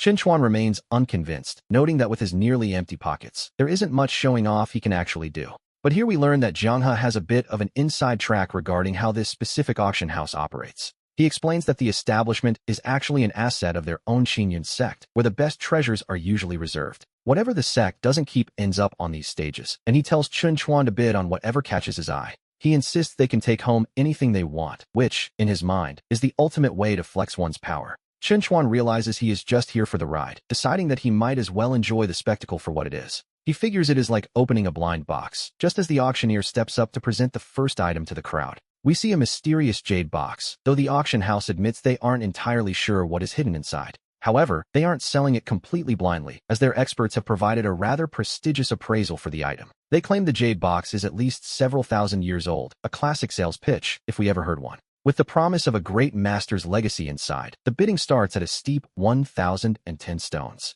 The crowd is immediately skeptical, wondering who would waste that much money on a broken box, which is a fair point. That amount could buy a high-grade technique, and for a moment, it seems there won't be a single bidder in the room. The auctioneer sighs, noting that if no one steps up, this particular treasure is destined to go unsold. Suddenly, a voice rings out, 10,010. The crowd is stunned. 10,000 for a mystery box? People begin to whisper, wondering if this jade box actually contains something legendary, or if it's all just nonsense. Some are convinced it's a scam, arguing that only a plant would jump from 1,000 to 10,000 immediately. They realize the bid came from the young master's private box, leaving everyone confused as to why Jianghe would overpay tenfold. Moving right along, we see the next item presented, a Juyin pill, a common medicinal supplement. The starting price is set at a modest 310 stones, a much more reasonable figure. Once again, the room falls silent, and the auctioneer prepares to declare that there are no interested bidders. Just as he is about to announce the item has failed to sell, a voice shouts, "I'll give you 100,000. Not to be outdone, another voice immediately counters with 100,010.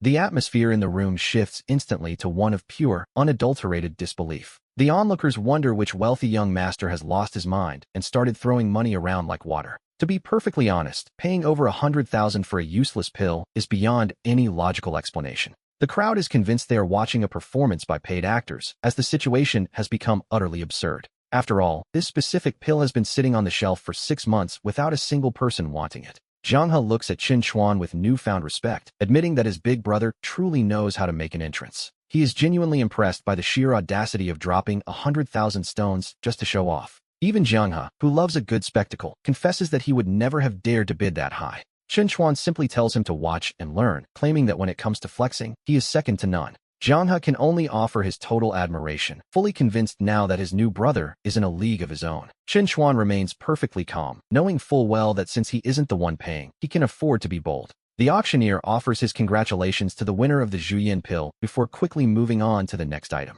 This time, it is a low-grade defensive magical treasure, the kind of rare artifact that truly speaks for itself. The bidding for this defensive piece starts at a relatively modest 810 stones. Finally seeing something of actual value, one bidder immediately jumps in with an offer of 1,010. Another voice scoffs at such a low price for a magical treasure, raising the stakes to 2,000. The competition heats up as a third bidder warns the others not to interfere, pushing the price to 3,000. The auctioneer breathes a sigh of relief, thinking that the proceedings have finally returned to a normal, logical rhythm. He encourages the room, asking if there are any further bids as he begins the first countdown at 1,000. But just as he reaches the second count, a voice suddenly shatters the peace by bidding over 1,000,000. The crowd is absolutely livid, convinced that this blatant plant has finally lost his mind by bidding 1,010. It seems as though the entire auction house has descended into a state of collective madness. Qin Chuan realizes that since the money isn't real to him, he can shout out any number he likes. He turns to Jianghe, asking with a smirk if his display of dominance was impressive enough for the occasion.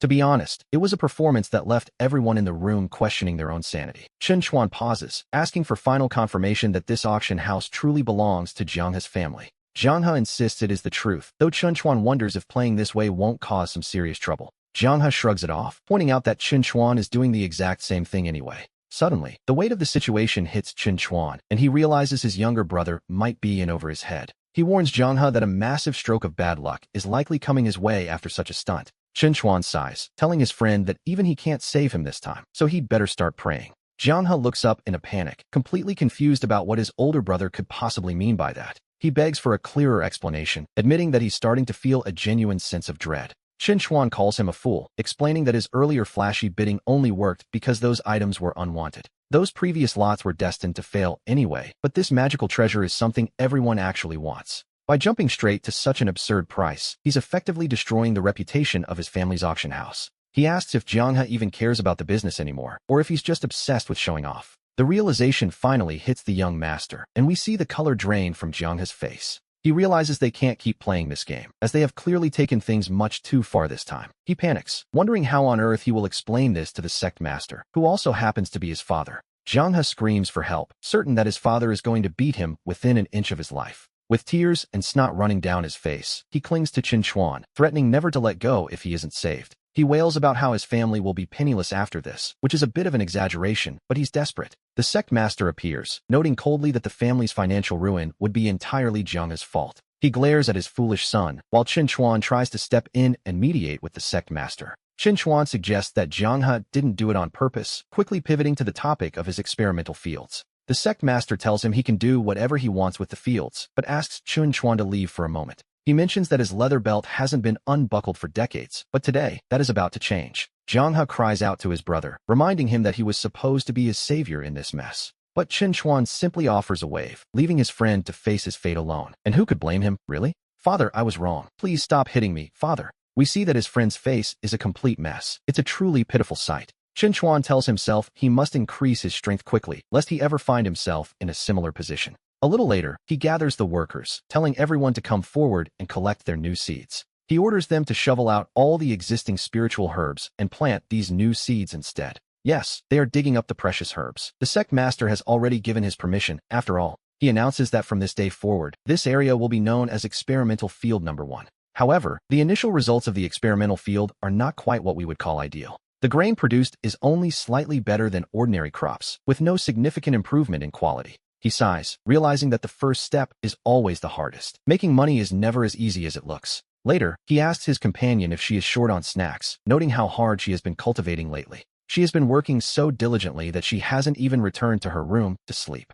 She retorts that it's all because he scared her, especially with her being a heavenly water spirit root. She tells him he simply doesn't understand how someone like him could act the way he does. She repeats that he truly terrified her, emphasizing her delicate water spirit root nature. It seems she really is made of water. He decides he must also focus on his own cultivation. Of course, this requires massive resources. One only needs to look at Jianghe, who is still in solitary confinement. He wonders when the experimental field will finally succeed. Since he can't solve it now, he'll take his time. He asks if he can return to the room to sleep tonight, having noticed a curious pattern. He has discovered that after every session together, his spirit root shows signs of improvement. She accuses him of using her as a cultivation vessel, but he reminds her that he possesses the power of rules. If he can nourish Dongxue herself, then those ancient plants in the spiritual field should be no trouble at all. She calls him a scoundrel, muttering that men never cherish what they've already won, which is a bit dramatic, really. Since the spiritual field belongs to the wood element, he decides to apply his wood-based rule power to the crops. Suddenly, a strange phenomenon occurs, leaving them both wondering exactly what is happening to the field.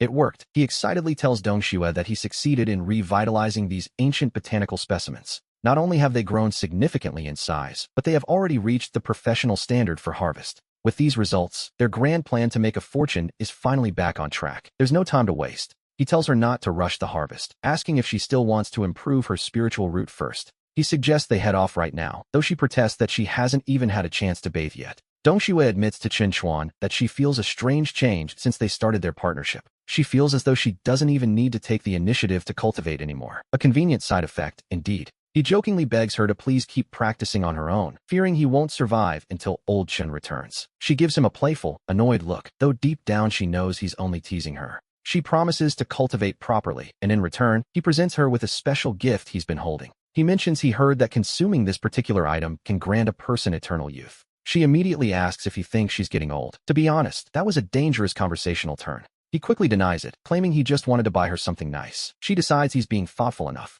She points to a jade box, asking what it is, and he admits he just bought it on a whim. He realized he forgot to examine it. Since there's nothing else to do today, he decides to study it closely. Looking closely at the object, it appears to be some kind of ancient cultivation technique. He asks her to inject some spiritual power into it, and she agrees to give it a try. He can hardly believe his eyes, realizing that the legends of finding treasures in web novels are actually true. It seems the auction house really is the perfect place to find hidden gems, especially rare techniques like this one. She asks if it's truly that powerful, and he realizes they've just made an incredible profit. He turns to Dongxue and explains that what's inside isn't just a simple technique. It is actually the life's work of a grand master, the true explanation of the array path. This means he could master thousands of years of secret array knowledge, which is frankly quite ridiculous. To be honest, the sheer scale of this discovery is beyond absurd. He begins to wonder if he is actually the chosen child of destiny after all. He jokes that his father might just be a side character, leaving Dongxue confused about this child of destiny talk. She asks what his father has to do with any of this, but he admits it's too complicated to explain right now.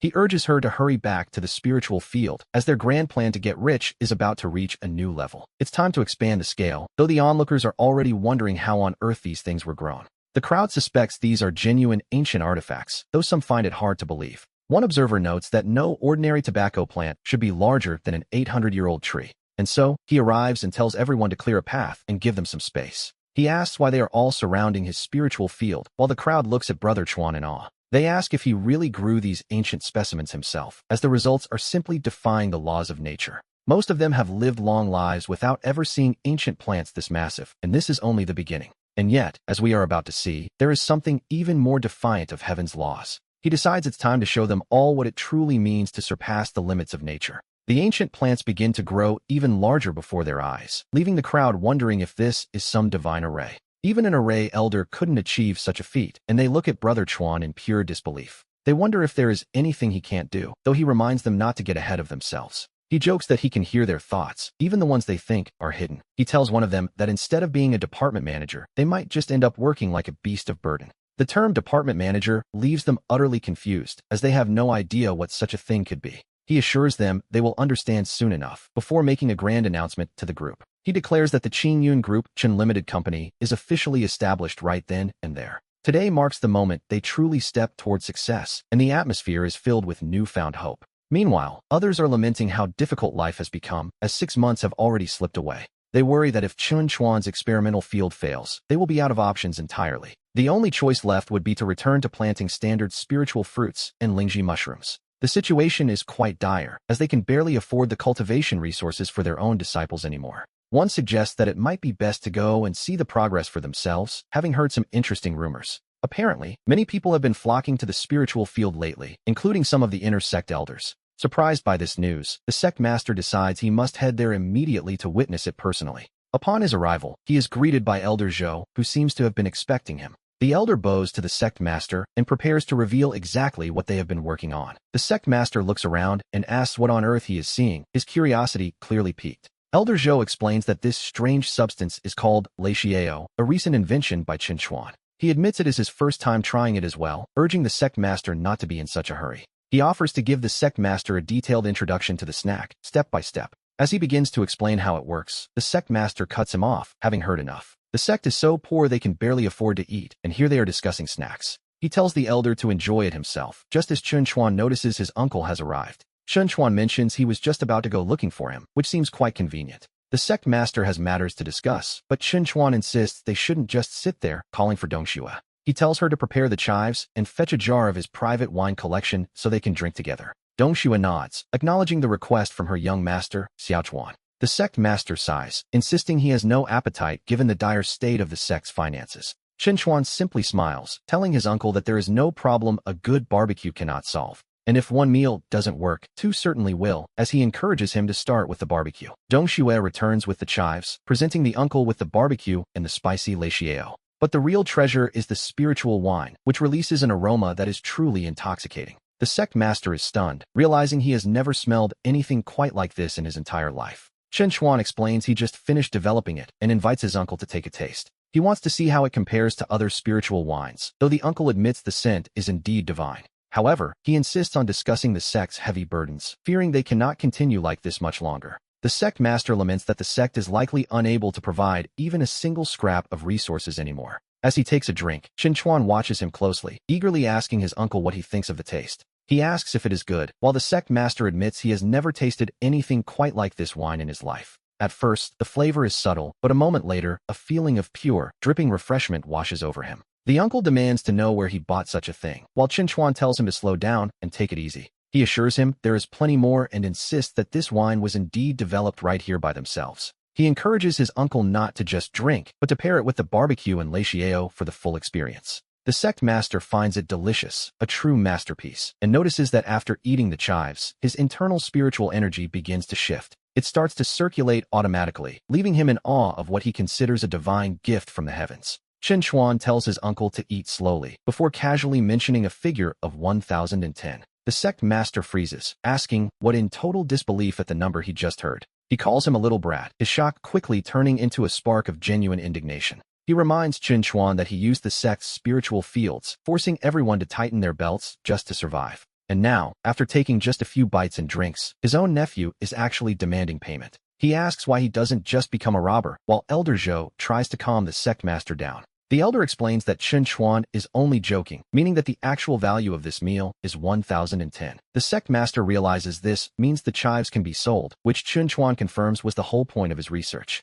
He shows his uncle the raw materials for the Leixiao and barbecue, explaining his plan to expand the entire operation. He intends to take over the retail area, noting that meat barbecue is even more delicious than the vegetable version. The sect master is amazed to see such a large field of ingredients, all maintained and nourished by a complex spiritual array. Chun Chuan tells the sect master not to rush, promising to go and fetch a few more things for him to see. The sect master can only nod in agreement, his curiosity clearly piqued by everything he has witnessed so far. He eventually asks how Chun Chuan managed to learn all of this, wondering where such knowledge could have come from. Chun Chuan dismisses it as a minor trick, though the sect master suspects he is boasting about such a massive operation. He asks if it requires staff, but Chun Chuan explains he has already set up an automated harvesting array for when the crops ripen. The materials are automatically sent to the factory, and Chun Chuan invites his uncle to follow him further into the facility. They are greeted by Lu Meng, prompting the sect master to ask what the young man is doing standing there. Lu Meng proudly reports that he is now the captain of security for the Qin Yun Group's Chun Limited Company. He officially welcomes the sect master home, leaving the older man to repeat the strange name, Qin Yun Group.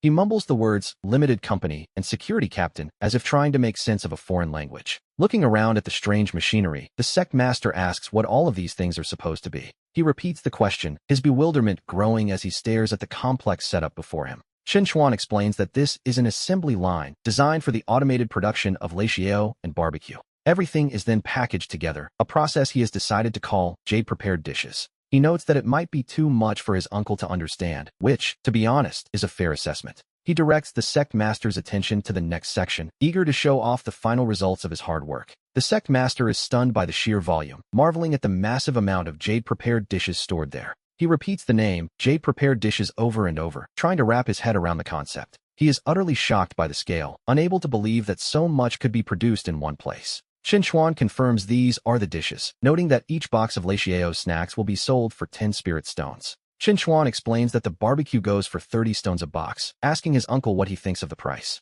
The sect master is floored, wondering how such a tiny little box could possibly cost 30 spirit stones. Naturally, his next question is about the production cost of such an item. When he hears it costs less than a single stone to make, he can't help but let out a startled curse. He stares in disbelief at the massive profit margin, but Chun Chuan tells him not to be shocked just yet. He explains that once the retail area is fully established, the price for the meat skewers will go even higher. A single box will then cost 50 stones, and with that, he leads his uncle toward the next section. He introduces the assembly line for the high-end spirits, preparing his uncle for the next price reveal. He calls out to Ergo to bring over the ledger, and the young man happily complies. 800 stones? The sect master asks if he's trying to commit highway robbery. And the best part? The entire setup cost a mere 10 snacks, yielding a staggering 80-fold return on his investment. Chun Chuan tells him to stay calm, urging him to consider the premium packaging and the exquisite taste. He asks if 800 really seems like too much, and the sect master begins to reconsider. With the inventory ready, Chun Chuan points out that they have everything they need to proceed. The only thing missing is a sales channel in the cultivation world, and he looks to his uncle for help.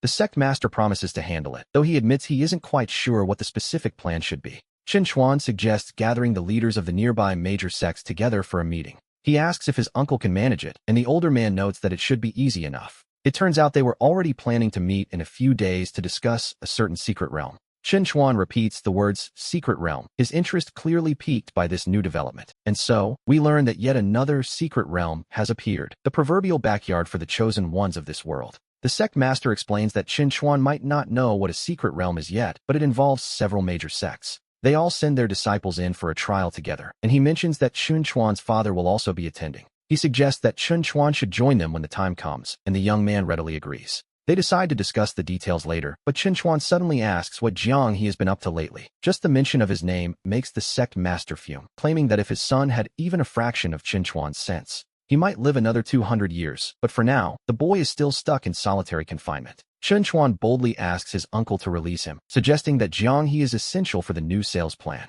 The sect master is skeptical, wondering if his son is actually capable of contributing anything useful to the mission. Chun Chuan assures him that Jiang he possesses unique and favorable conditions that make him perfect for the job. We then move to a different scene, where a hostess wonders what wind has blown the elites of the 4 great families straight to her Manhwa pavilion, and she quickly calls for her staff to welcome them. She orders them to be escorted inside and served in the prestigious Heavenly Room No. 1 immediately. However, one of the attendants is scolded for failing to notice that their young master is also present. The followers keep repeating the same point, emphasizing the importance of the young man standing before them. They demand to know if she's blind, asking if she truly didn't see their young master standing right there. They mockingly ask the girl if her eyesight is so poor that she can't even recognize a literal god of wealth. The onlookers are stunned, hardly believing their ears as the elites of the 4 families address the chubby young man as young master. If he is the young master to the 4 great families, they realize with a shock that his status must be truly astronomical. And indeed, he confirms it. He is the leader of the most powerful sect in the entire southern wilderness.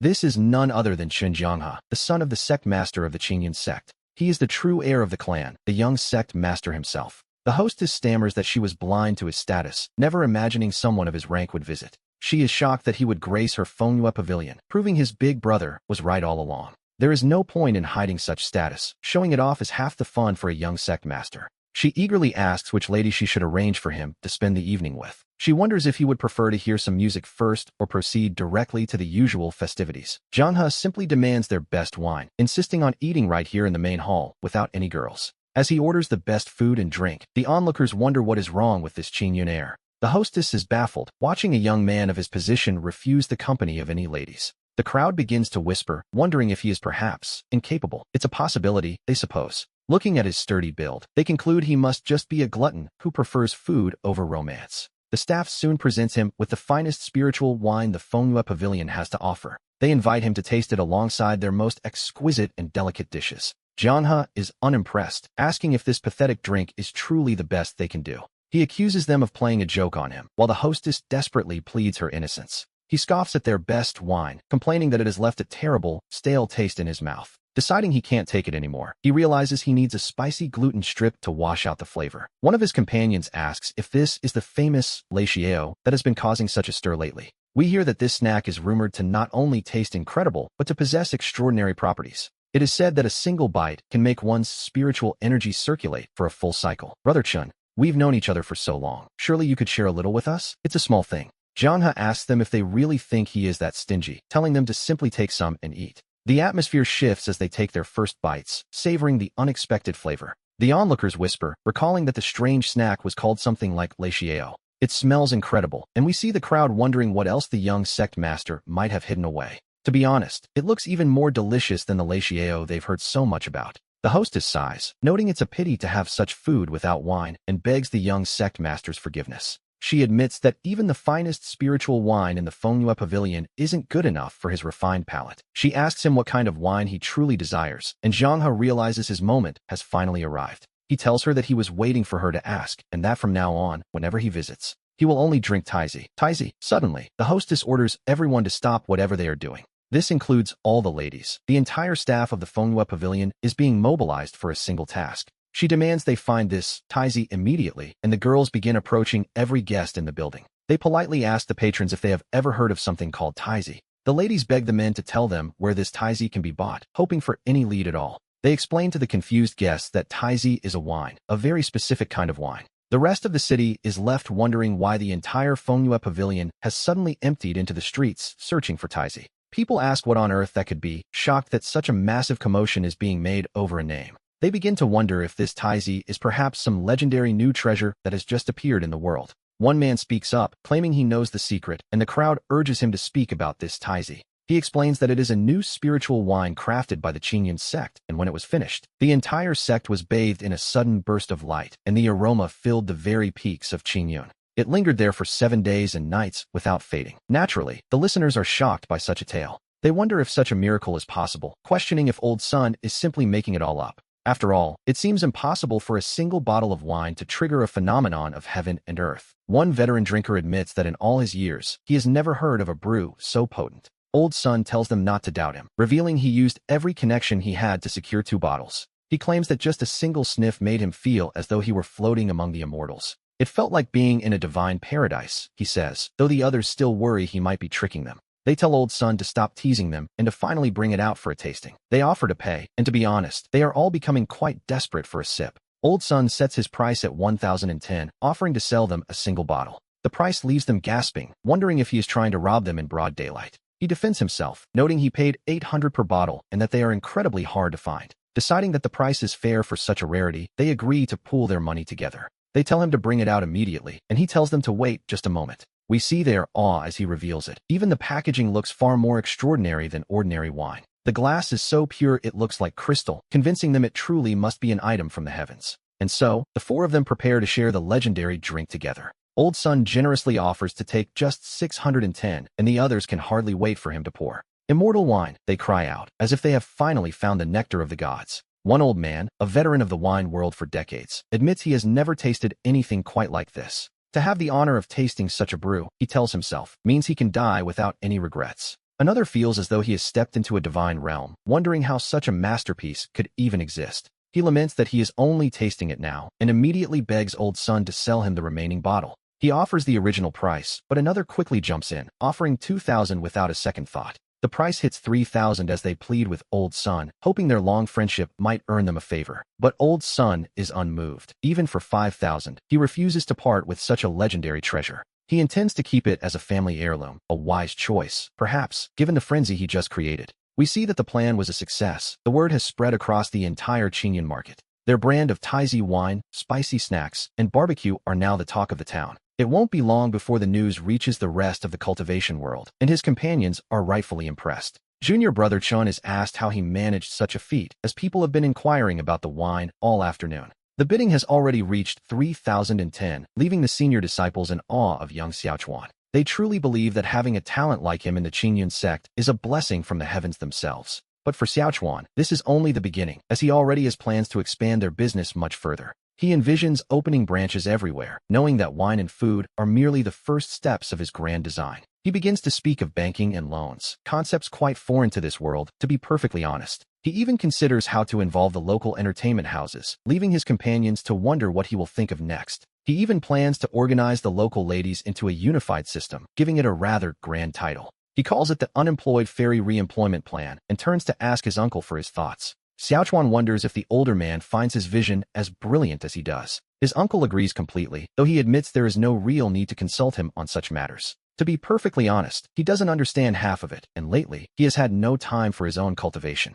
The uncle sighs, noting that his personal progress has stalled while managing these business affairs. Xiaochuan urges him to stay focused, but the uncle points out that the disciples have already started calling him the second sect master. It seems his constant presence in the marketplace has earned him a new title among the ranks. Some of the newer disciples, we learn, don't even recognize the actual sect master anymore. He complains that while Xiaochuan might not need to cultivate, he certainly still does. The sect master wonders aloud how he is supposed to find the time, leaving Xiaochuan a bit surprised. Suddenly, a new idea strikes the uncle, and he looks at Xiaochuan with a mischievous glint in his eye. He suggests that when they next recruit disciples, he will make a formal announcement. He intends to officially appoint young Xiaochuan as the new sect master of the Qingyan sect. This would allow him to take an early retirement, a very tempting prospect, indeed. He envisions a life as a hands-off manager, finally free to focus on his spiritual path. Xiaochuan points out the absurdity of the idea, asking who has ever seen a sect master at only the 7th level of qi refining. The uncle realizes he had forgotten that minor detail, so he settles on the title of vice sect master instead.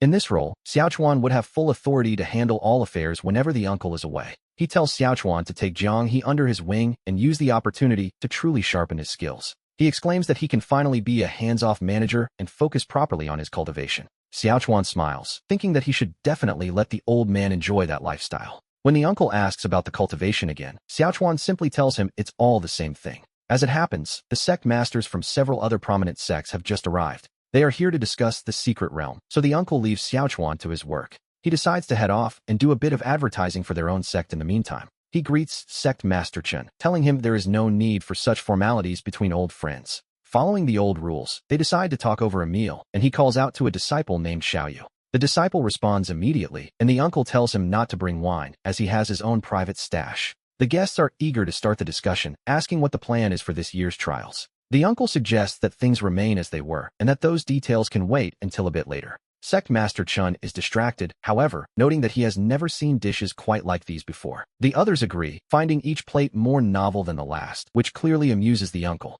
He explains that this is called barbecue, a specialty of the Qingyan sect, and urges them all to try it. The flavor is absolutely incredible, and old Shin finds himself asking how such a thing is even made. They marvel at the exquisite taste, noting a certain flow of energy that pairs perfectly with spiritual wine. And speaking of spiritual wine, the uncle announces its arrival with a flourish. He presents the flying platform, wine, leaving Brother Chen wondering what the story is behind such a name. The color of the wine is beautiful. Looking through the bottle, one can see the liquid shimmering within.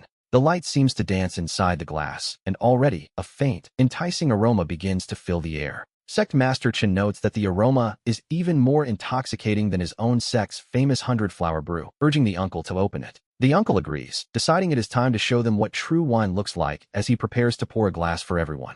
He tells them to prepare to have their horizons broadened, and as the wine pours, the guests find themselves staring in utter disbelief. They wonder how such a celestial nectar could even exist in this world, describing it as nothing short of perfection. One guest admits that even the legendary 1,000-year collection doesn't come close to what Chun is serving here. The uncle is feeling quite proud of his flying platform wine, thinking to himself that it is simply top tier, to put it elegantly. He finds their shocked expressions quite amusing, noting that they look like people who have never seen the world before. He points out old Lu, admiring how the man manages to keep his emotions hidden, or so he thinks. In reality, old Lu is reeling, thinking about how he has been stuck at the 5th level of the Golden Core stage for 30 long years. He never imagined that a single cup of wine would allow him to break through his bottleneck, and he calls out to old Chun in shock. Overwhelmed with gratitude for the gift of the wine, he offers a formal bow to his host. The uncle tells old Lu that this was simply his destiny, adding that if he truly wants to thank someone, he should thank young Chen Chuan. The name catches their attention, and they find themselves repeating it in curiosity.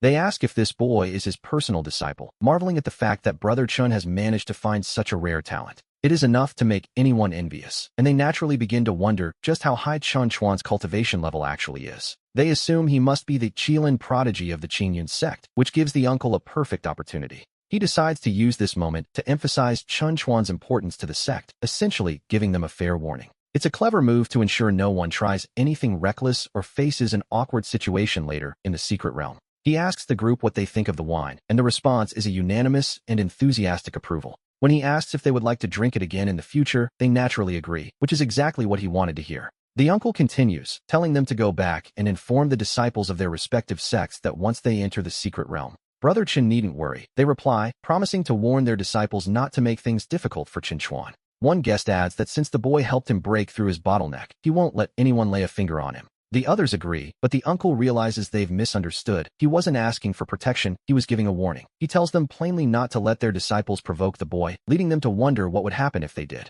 They wouldn't even know how they died, he remarks, leaving the guests in a state of complete shock. He asks if they have ever seen a situation where someone stole a single bottle of wine, only for Chen Chuan to take action. Imagine being chased and beaten by a dozen Golden Core elders, all because of that one bottle. The guests are horrified, wondering what poor soul could have possibly fallen into such a miserable state. Me, the uncle admits. Yes, it was him. To be honest, it's a memory he'd rather forget. He explains that Chen Chuan is so bold, he even dares to strike the sect master himself. And since the elders all take the boy's side anyway, the uncle has one piece of advice for his friends. He suggests they tell their disciples to simply stay as far away from the boy as possible. There is quite literally nothing that Chen Chuan is afraid to do, which is a terrifying thought. The guests can only stammer in response, realizing this disciple is truly far from ordinary. Moving past the warnings, they ask if there is any wine left, hoping to take 3 bottles home with them. Another demands 5 bottles, but the uncle snaps back, telling them they must be joking. He only gets 1 bottle of this flying platform wine a month, grumbling that Chen Chuan is a bit of a miser.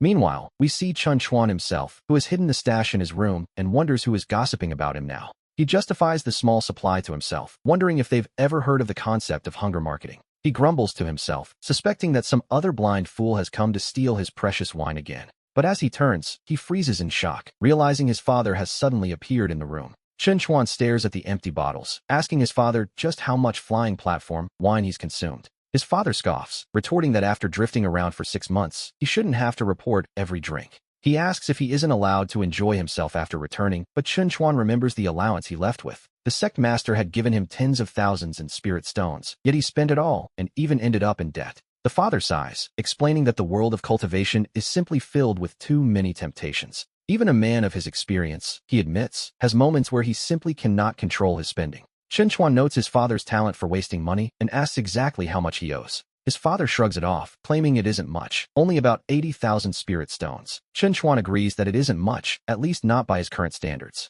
He hands over a card from their Qingyun Group bank, mentioning it only has about 500,000 inside. He tells his father to spend it sparingly, leaving the old man completely stunned by the massive amount. The father mentions he heard from young Dongxue that Chen Chuan had been making some money lately. He never imagined it would be this much, but Chen Chuan just wonders if this is really considered a lot. To the boy, this is just the beginning, especially when considering all their various business ventures. He casually mentions that the net assets of their Qingyun Group have only just reached 500 million. His father can barely breathe, repeating the number 500 million in a state of pure disbelief. He never expected that in his old age, he would finally get to live the pampered life of a wealthy heir's father. Chen Chuan finds his father's choice of words a bit odd, but decides that as long as the old man is happy, it's fine. Changing the subject, Chun Chuan asks about his father's current cultivation level, only to hear he is still at the peak of the 9th level of qi refining. He is stunned. His father has been away for 6 months and still hasn't reached foundation establishment, suggesting he spent the whole year just playing around. He complains about how hard he works to earn money, wondering why his father can't show a bit more ambition. The old man pauses, realizing those words sound incredibly familiar, and for a very good reason. He points out that these are the exact same scoldings he gave Chun Chuan as a child, though the boy insists he isn't wrong. His father retorts that he knows nothing, explaining that a secret realm opening soon contains exactly what he needs for his breakthrough. The system had warned Chun Chuan that using a pill for foundation establishment wasn't ideal, and speaking of the secret realm, Chun Chuan suddenly decides he wants to go too, eagerly telling his father that he wants to enter the secret realm as well.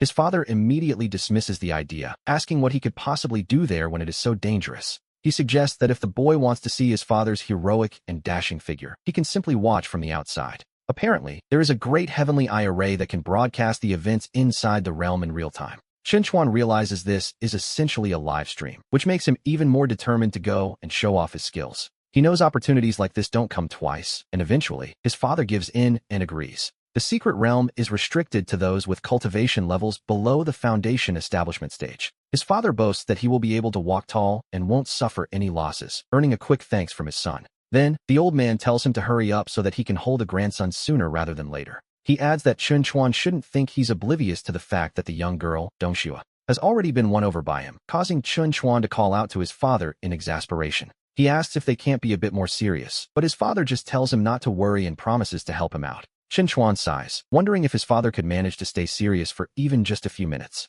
As Chun Chuan prepares to enter the secret realm, his grandmother pulls him aside to offer a few words of caution regarding his rule power. He reassures her, promising that unless it becomes an absolute matter of life and death, he won't use that particular strength. She nods, noting that Jiang He will also be going with him, and expects the two brothers to look out for one another. Her only wish, quite naturally, is for both of them to return home safe and sound. Chun Chuan jokes that he won't just bring his brother back safely, but perhaps even a little well-fed and plump. The secret realm finally comes into view, and the order is given for all disciples to prepare to disembark from the ship. Their destination is the gathering point for the Qingyun sect, where the other participants are already waiting. The onlookers notice the Qingyun arrival, whispering amongst themselves and wondering if the young man leading them is indeed Chun Chuan. Some mention that their own sect master has spoken of him, though at first glance, he doesn't seem particularly impressive. They've heard he's the one who invented those popular snacks, leading them to assume his heart isn't truly set on cultivation. Meanwhile, Jiang He notices his friend scanning the crowd and asks what exactly he is looking for. Chun Chuan explains he's looking for his father. Old Chun promised he would be here, yet there is no sign of him. A small doubt crosses his mind. Perhaps his father decided not to come after all. Before the realm is opened, an elder steps forward to introduce the history of this mysterious place to the gathered disciples. We learn that this realm dates back 100,000 years, born from a time of great upheaval. It was created after the invasion of demons from beyond the heavens, serving as a final stand. This was the place where the ancient immortals finally sealed the darkness away for good. Only those below the foundation establishment stage may enter, and there is a secondary restriction as well. The strength of the monsters inside is similarly capped, ensuring nothing exceeds the limits of the disciples. If everyone is at the same level, Chun Chuan realizes the challenge might be different than he expected. Something feels off. Something feels deeply wrong about this, especially regarding what happens after they enter the secret realm. The elder continues, explaining that their mission is simple. They have only one objective. They are to repair as many of the 60 altars scattered throughout the realm as possible. Whichever sect manages to repair the most will be declared the winner of this entire trial. And to ensure the safety of the disciples, a priority, at least in theory, there is an extra precaution. Every disciple at the peak of the qi refining stage is instructed to approach their respective sect masters. There, they will receive a foundation establishment pill to keep on hand for emergencies. The crowd erupts in excitement. After all, a foundation establishment pill is no small gift. Some marvel at the sect's generosity, while others argue it's merely a tool for survival. Deep down, they know that using a pill to force a breakthrough can limit one's future potential. Naturally, the next question on everyone's mind is what the actual reward for winning will be. The elder announces that the prizes have been provided collectively by the 5 great sects. He gestures for them to look, revealing the treasures they are all fighting for. We see 5 high-grade spiritual treasures and 10 bottles of 4th-tier spirit pills presented to the crowd. But most importantly, the Qingyun group has stepped in with some very exclusive sponsorships. They have provided 100 boxes of their famous, specially made spicy strips. And to top it off, 100 bottles of flying heaven Taizi, which leaves the disciples in awe. The mere mention of 100 bottles of Taizi is enough to make anyone's head spin.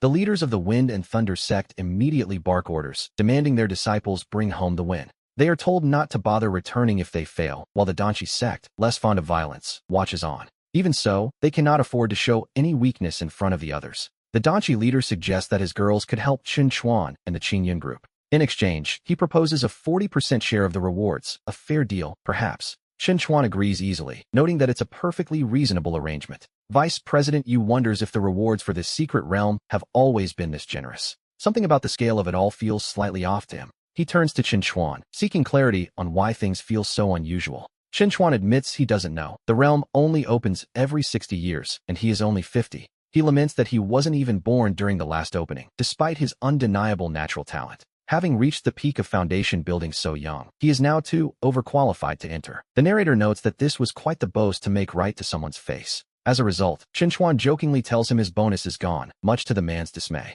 The secret realm finally opens, the foundation building tools are set, and the disciples depart. The masters shout their final encouragements, desperate for their sects to bring home the victory. The Danchi disciples are specifically reminded to stay close to Chen Chuan at all costs. With a collective shout of agreement, the disciples prepare to face the unknown. Suddenly, a figure flashes past and vanishes into the entrance, likely just a straggler. The leaders decide it's of no consequence and turn their attention to the heavenly eye mirrors. Deep down, Chen Chuan knows that Qingyun's true trump cards won't be revealed so easily. He watches with a satisfied smile, confident that everything is proceeding exactly as planned. We see the leaders observing the mirrors, noting how orderly the youngsters are and praising Yu Yuan for a job well done. Another leader boasts that his own sect's Li Jin is the truly organized one, already beginning to arrange their battle formations. Turning to his companion, he asks why the Qingyun group is still standing perfectly still, not making a single move. He wonders aloud if Chen Chuan perhaps forgot to brief them on the situation inside the secret realm, which would be quite the oversight.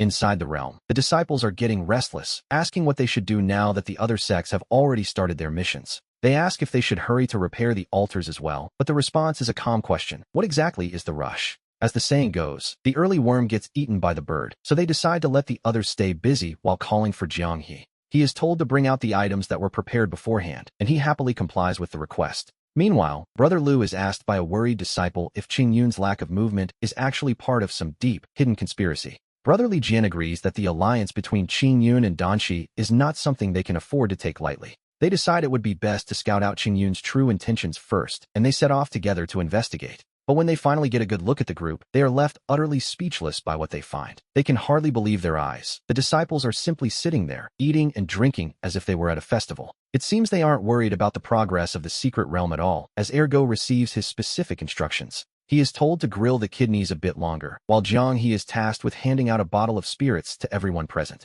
Lu Meng is then told to share the spicy snacks with the rest of the group, ensuring no one goes hungry. The sisters from the Danchi sect are told not to be polite and to make themselves feel right at home, a very hospitable war zone, indeed. As they enjoy the feast, they offer their sincere thanks to Brother Chen Chuan for his unexpected generosity. One disciple remarks that this is the first time she has ever tasted such a delicious and high-quality meal. The wine is so good that she finally understands why her sect master is always talking about it back home. The spicy snacks are absolutely delicious, Brother Chen Chuan. One disciple is so impressed that she jokingly declares she wants to have his children. Chen Chuan can't help but feel that he has heard that particular line somewhere before. But amidst the feast, a voice of reason asks if it's truly all right to ignore the secret realm like this. Junior Sister Gu is told not to worry and to simply look at the girls from the Danchi sect. He notes how thin they look and insists that they really ought to eat a bit more. After all, one can't fight without energy, though she still harbors some lingering doubts. She points out that everyone on the outside is watching their every move. And indeed, the observers are appalled, feeling that treating the secret realm like a game is utterly scandalous. One leader sighs with relief that his own disciples haven't been lured in by such temptations.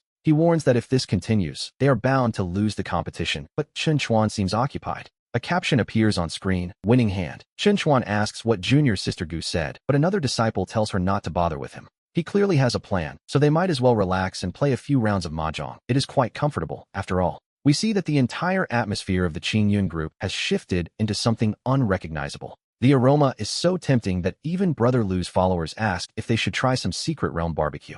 Lu snaps back, telling them to forget it and swallow their spit, reminding them they are here for a trial. He insists they must take the top spot, noting that the Qingyun people have clearly lost their ambition. They are only thinking of food and play, and he is certain they will be crying when the time comes. Meanwhile, our group feels quite refreshed. Having eaten their fill, they notice the hour is growing late. Chen Chuan instructs the female disciples to rest while the men finish tidying up and begin pitching the tents. The men respond with immediate enthusiasm, addressing him as Boss Chuan. The female disciples can't help but gush over how incredibly considerate their senior brother Chen Chuan is. However, a small voice asks if they shouldn't be repairing the altars, since the other 3 sects have likely finished several. He assures them there is no rush, as it's better to conserve energy, especially since the sun is already setting. After all, who knows what kind of monsters might crawl out at night? Safety, he insists, is the top priority. Deep down, he finds it hard to believe the sect masters claimed that this secret realm holds no real danger. Meanwhile, the rival disciples watching from afar are stunned that the Qin Yun group is being so incredibly leisurely.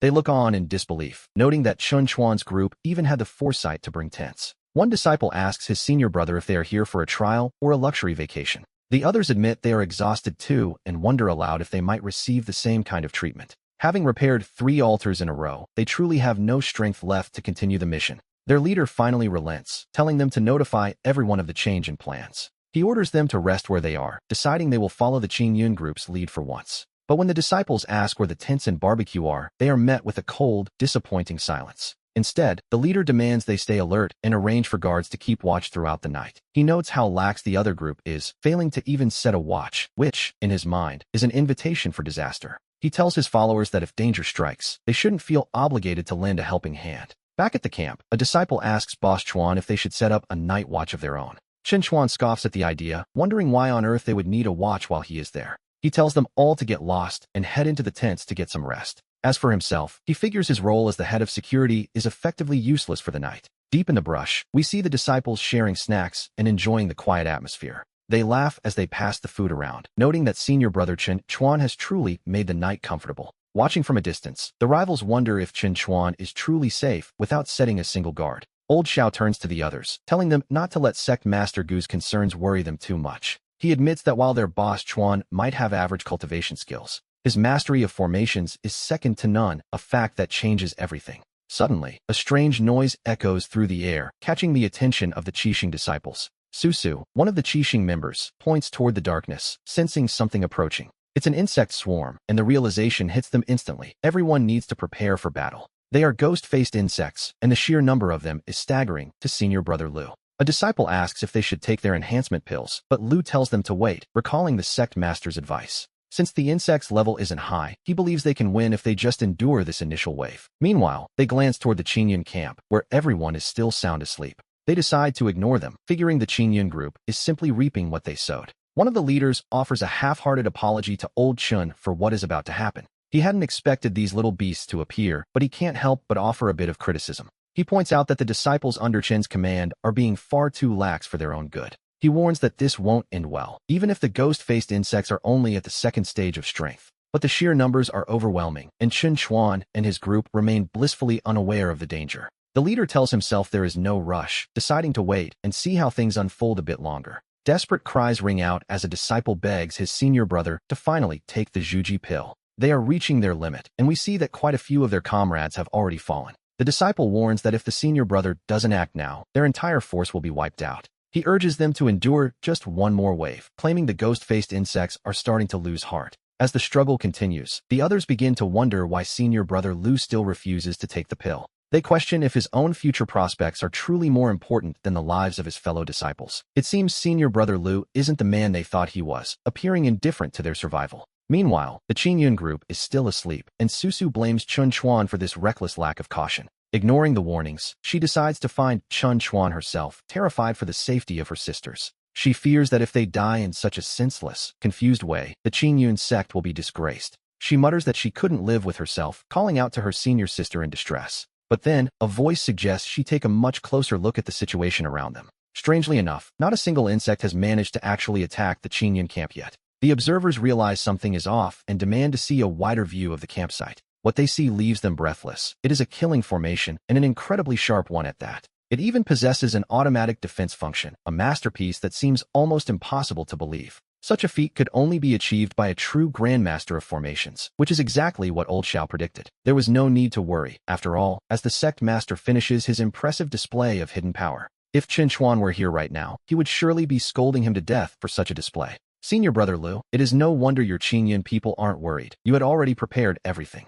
Did you set up this killing formation in advance? To be honest, a formation of this caliber is unheard of. That is our very own Qin Chuan, a genius formation master whose talent knows no bounds. By arranging everything ahead of time, one can finally sleep soundly without a care in the world. With Qin Chuan around, there are no accidents, so we can all relax and enjoy ourselves. He invites the senior sisters from Ganshi to join them, offering leeks that Qin Chuan personally cultivated. They wonder if it's true, having smelled the delicious aroma long ago, and find the food truly exquisite. Being a disciple of the Qingyun sect seems like pure bliss, while others outside are left to fume in envy. While they sleep soundly, the poor Fenglei sect is on the verge of being completely wiped out. Senior brother Li still refuses to take the Zhuji pill, leading others to feel he is unfit to be their leader. They decide that once this is over, they will certainly impeach him for his lack of action. The situation has become critical. If he doesn't use the pill now, they are truly finished. With a look of pure frustration, he finally gives in to the inevitable. The crisis is finally resolved, though they know their future cultivation will be much harder from now on. At the very least, they can leave now without facing punishment, even if the cost was high. They assume that over at the Qingyun camp, there probably isn't even a single bone left intact. They decide to go and see for themselves, only to find a sight that seems utterly impossible. They wonder where the bodies are, questioning if the swarm devoured every last trace of them. Under an insect attack of such massive scale, they believe it's impossible for anyone to remain unharmed. They are all still alive, which is no small feat, and they are shocked to see he is completely unharmed. He wonders why he should be in trouble, though even he is taken aback by the massive pile of ghost-faced insects. The creatures are stacked with such neat precision that one can't help but wonder if they encountered any real danger at all. He realizes he didn't feel a thing during the night, and it finally clicks why Qin Chuan didn't need him on patrol. It turns out that a powerful formation had been prepared long ago, keeping them all safe while they slept. While some marvel at Qin Chuan's incredible skill, others are consumed by a sudden, bitter resentment. They demand to know why he didn't warn them, blaming Qin Chuan for the heavy casualties their three sects suffered. They insist he take responsibility, but the others quickly fire back that their own lack of strength is the real issue. They defend their senior brother, questioning why any of this should be considered Qin Chuan's fault. After all, we have to wonder, is he expected to complete the entire trial for them as well? The others stammer, asking why he didn't at least mention that the night would be so incredibly dangerous. They argue that since he set up a formation, he must have known something, and they feel entitled to his protection. Qin Chuan simply scoffs, wondering by what logic he was ever obligated to share his secrets with them. He asks why on earth he should have saved them, a question that leaves them sputtering for a valid reason. He reminds them that they only remember him now, though not a single one of them thought to warn his group last night. He points out that if it weren't for his own specialized methods and foresight, everyone from the Qingyun sect and Ganshi Valley would likely be dead right now. Their camp would be nothing but a field of withered bones, so he coldly asks why their deaths should matter to him. The observers note that this young man certainly has a knack for drawing intense hatred toward himself. They wonder if he has given any thought at all to the difficult position he's putting the rest of them in. One of the elders tries to smooth things over, noting that Qin Chuan doesn't exactly have a way with words. He looks at the others, asking if they are truly angry, but the response he gets is one of pure shock. They aren't angry at all. They are mesmerized, asking old Qin if he saw what just happened. It turns out the boy used the Mystery 7-kill formation, a legendary technique long thought to be lost to time. The observers are stunned, wondering how the Qingyun sect could possibly possess such a deep and ancient heritage. They question if it's wise to trust a rank 7 disciple with such power, but old Qin has a correction to make. He admits, rather awkwardly, that he wasn't the one who gave Qin Chuan that formation at all. To be honest, it's a bit embarrassing, but Qin Chuan refuses to let anyone manage his cultivation. Somehow, the boy found a 1,000-year-old inheritance on his own and mastered it without any help. He's become a formation master through sheer self-study, which is enough to make any teacher feel a bit redundant. One elder jokingly admits he wants to hit the boy, while nearby, junior brother Yu watches with concern. He wonders if it's truly safe for Qin Chuan to be quite this arrogant in front of the other sects. We see Li Jin and Lu Yuan leaving with dark expressions, clearly unhappy with how they were treated. The disciples worry they might strike at Qin Chuan in secret, putting the Qingyun and Ganshi groups in grave danger. However, the senior disciples aren't so sure that Qin Chuan is the one who needs protecting. In fact, they believe that if those three sects actually try to attack him, they are the ones who will suffer. When asked why, the answer is simple. Qin Chuan is far more dangerous than he looks. Whether inside the secret realm or out, the Qingyun sect has powerful figures watching over their own. Suddenly, our attention is drawn to a mysterious figure moving with incredible speed through the woods. The observers wonder why this disciple is acting alone, but for now, they decide it's best to simply ignore him. We return to the others, deciding it is best to see how the little ones are progressing with the altar's restoration. Elsewhere, another piece is found, and a voice calls out to confirm the next step of the plan. He asks if placing these items into the altar exactly as instructed is the key to everything. He wants to be certain that this is how Chen Chuan will finally obtain that specific treasure. The mysterious voice confirms that a certain seal exists within the ruins of this ancient battlefield. And once that seal is broken, the energy released will be exactly what his son, Chen Chuan, requires. The man agrees, though the voice offers one final, chilling reminder about the cost of this action. Once the seal is undone, many people will die, a fact that would give any normal person pause. But he simply shrugs it off, noting that as long as he and his son survive, it doesn't really matter. He asks if his own opportunity will only appear after the others have finished reinforcing all the seals. The voice tells him he must be patient and avoid any reckless moves, but he has heard enough. He snaps at the voice to stop its endless chatter, even threatening to quit this whole endeavor entirely. To be honest, he's tired of the nonsense and is already looking for a chance to replace his unseen partner. Meanwhile, back with our main group, a disciple asks why on earth they are still traveling on foot. The others point out they have no choice, since none of them have reached the Golden Core stage yet. They believe that without that rank, flight is impossible, but Chen Chuan seems to have other ideas. Suddenly, a spirit boat appears, leaving the others to wonder if the Qingyun sect is truly this wealthy. It's rare for even disciples to have such a vessel. They are rich, certainly, but this is on another level. The disciples are in awe, noting that this boat is even larger and more impressive than the sect master's own ship. Chen Chuan just tells them to get on board, remarking that only a fool would choose walking over this. The sight of the vessel immediately triggers a wave of indignation, with others crying out that this must be cheating. The disciples of the Fenglei sect complain that they are forced to walk everywhere, questioning why he gets such a luxury. They begin to shout in protest, demanding that something be done about this perceived unfairness. As the shouting grows, one of the leaders tries to smooth things over, asking Chen Chuan not to take offense. He tries to explain that the disciples are simply, well, he isn't quite sure how to finish that sentence. Chen Chuan calmly asks if there is actually a rule against using a spirit boat, knowing full well there isn't. Since no such rule exists, he concludes that using the boat is perfectly acceptable. He even suggests that the other disciples could use their own boats, assuming, of course, that they actually own any. It is a bit of a low blow, but he maintains that his use of the vessel is entirely within the regulations. The others can only seethe, wondering which sect could possibly be wealthy enough to give its disciples such expensive treasures. Deep down, they know he is technically right, which only makes them want to punch him even more. Chen Chuan dismisses the complaints of the paupers as they finally locate an altar that hasn't been repaired yet. His companion asks how they should proceed, and Chen Chuan tells them to handle it however they like. He instructs Jiang He to fix the altar while he takes a moment to scout the surrounding area. The rules state they must repair the altar and plant their sect's flag, but they don't forbid a little extra preparation. And since the rules are silent on the matter, he decides to take full advantage of the loophole. Once the altar is fixed and the flag is flying, the disciples ask if they should leave someone behind to guard it. Chen Chuan shakes his head, deciding instead that it's time to try something far more interesting. He begins setting up a killing formation, prompting a worried Jiang He to ask if this might be crossing a line. Chen Chuan simply smiles, arguing that he is merely taking reasonable steps to protect their hard work. He reasons that if they leave the flag alone, all will be well, but if anyone approaches with ill intent, well, they've been warned. With that bit of business concluded, we follow them as they head off toward the next location. Meanwhile, the disciples of the other sects watch them leave, calling the Qingyun group fools for not leaving anyone behind to guard the site.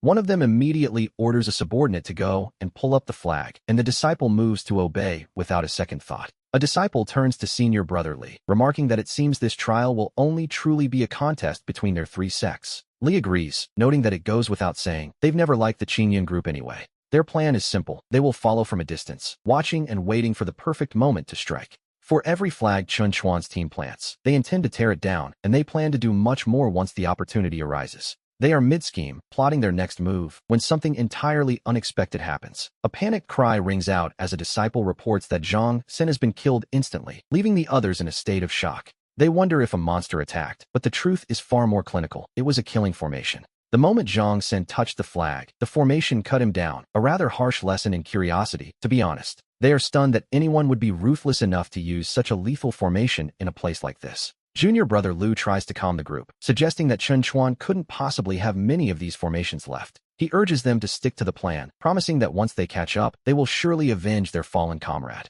Senior brother Li shoots him a look of pure disbelief, asking if he actually possesses a spirit boat to catch them with. Since they don't have one, chasing them is a fantasy. He decides they should focus on finding their own altars to repair instead. Back at the sect, the elders observe that Chen Chuan might have been a bit heavy-handed, though he is technically one of their own. They admit that the other disciples acted with malice first, so Chen Chuan can hardly be blamed for protecting his interests. In the end, they decide to let it be, hoping this painful lesson will keep the others from bothering Chen Chuan again. The elders of the Fenglai sect sigh with relief, feeling that their lineage isn't entirely lost thanks to Danqi's disciples. They had the foresight to follow Chen Chuan from the very beginning, which turned out to be a wise move. Because of that choice, they haven't fallen into the same miserable state as the others, a small mercy, really. Jiang He tells his leader not to say another word, as he is well aware they've avoided a truly pathetic fate. He notes that once this particular altar is repaired, their trial will be nearly complete. At that point, they can finally head toward the center of the secret realm to wait for the immortal fate to appear.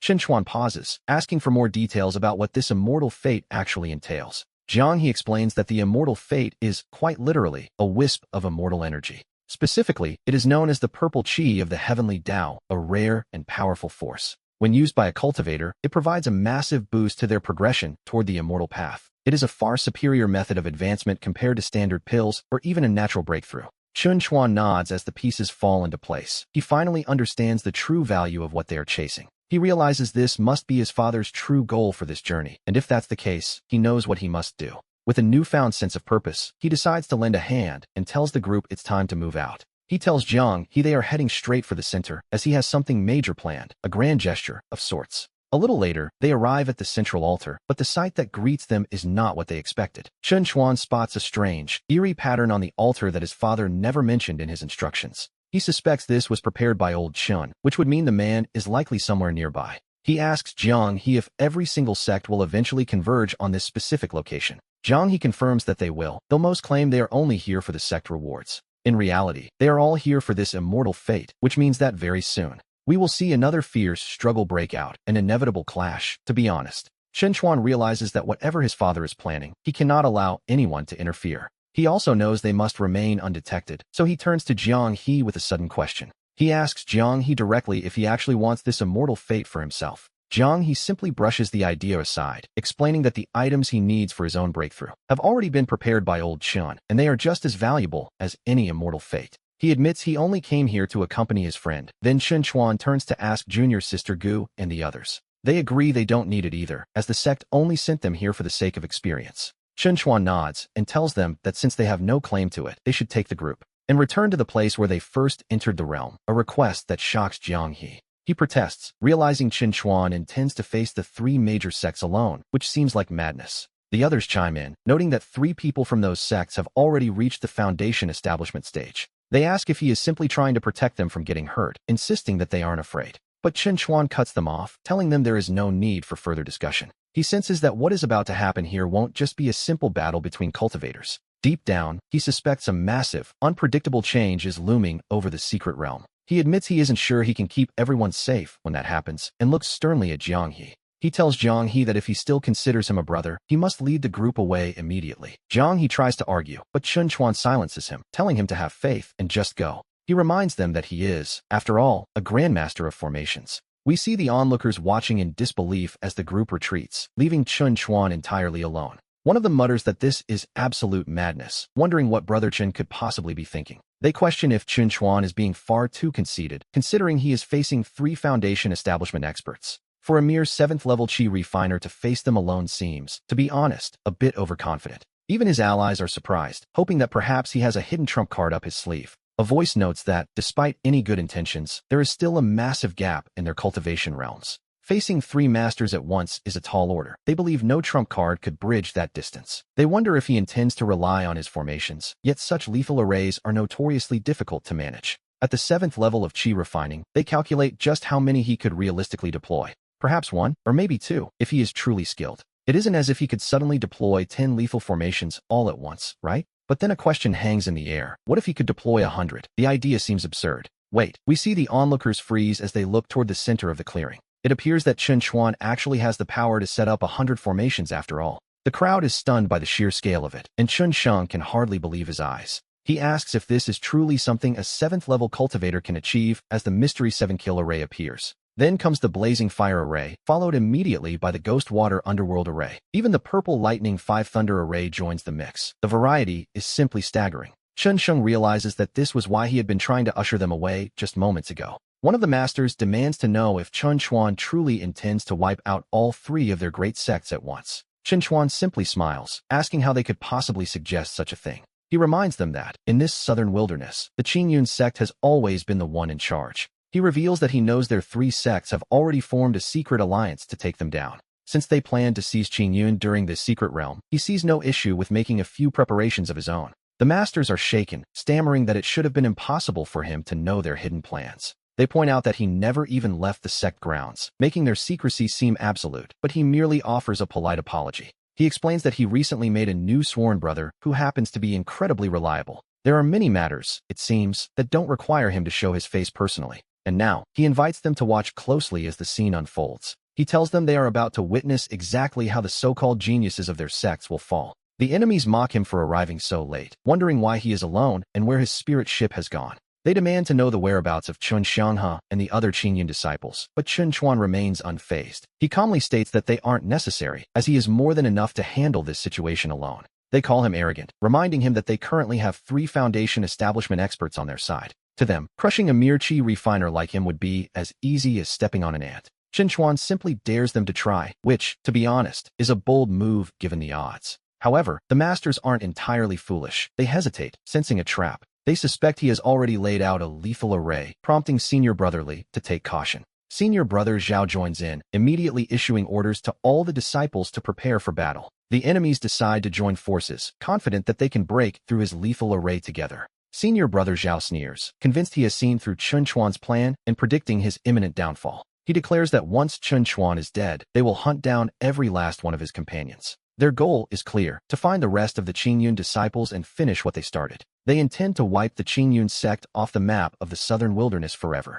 The leaders rally their disciples, shouting that Chun Chuan's only defense is gone and it is time to strike. A chorus of voices rises, chanting for the destruction of Qingyun and the death of Chun Chuan. As they clamor for the sect's treasures, Chun Chuan sighs, wondering why they insist on forcing his hand. They dismiss his words as a bluff, certain that his primary defense has been neutralized. They mock him, asking what a mere chi refiner can possibly do without his precious array. Chun Chuan simply looks at them, asking why they ever assumed he only had one array prepared. Before they can react, he commands a second, even more powerful lethal array to rise. The enemies are stunned, unable to comprehend how he could have set up so many traps in secret. They begin to curse him, calling his tactics despicable and cowardly. Chun Chuan finds this quite amusing, pointing out the irony of a massive crowd calling a lone man shameless. Senior Brother Lu lunges forward in a rage, but his allies quickly pull him back, urging him to stay calm. They realize they cannot charge through the array, but they assume he is trapped inside it as well. Their new plan is simple. They will wait outside the perimeter until he is forced to come out.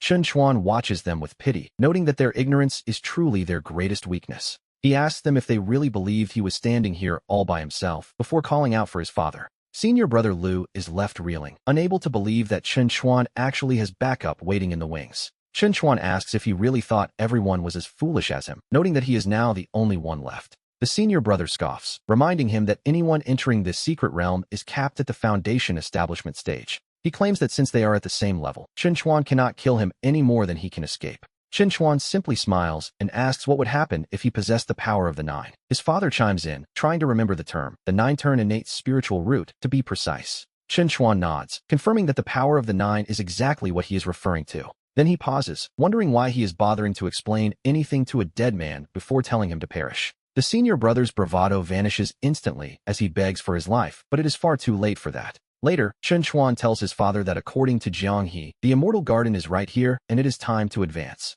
His father agrees, ready to begin the breakthrough process at last. Suddenly, a guardian beast appears in the garden, and Chun Chuan urges his father to focus while he protects him. His father tells him to hold on just a little longer, promising that the process will be over soon. Chun Chuan prepares himself, grateful that he had the foresight to set up his arrays in advance. A new voice mocks him, calling him Chun Sheng and pointing out the 2 companions he relies on so heavily. The enemy laughs, noting that despite all his schemes, Chun Chuan failed to predict the arrival of the beast nest. He warns that once the nest spreads, the entire realm will be overrun and his son will be torn apart by monsters. The others grow impatient, arguing that there is no point in wasting words on a man who is already doomed. The 3 Golden Core Masters decide to join forces, intent on wiping Chun Sheng out once and for all. They believe their grand plan is finally nearing completion, and to be honest, they seem quite pleased with themselves. The response is simple and decisive. Good. It seems Chun Chuan was right all along. In this world, one really does need to use their head to survive. The enemy scoffs at the remark, calling it pure ignorance, though he is the one about to be surprised.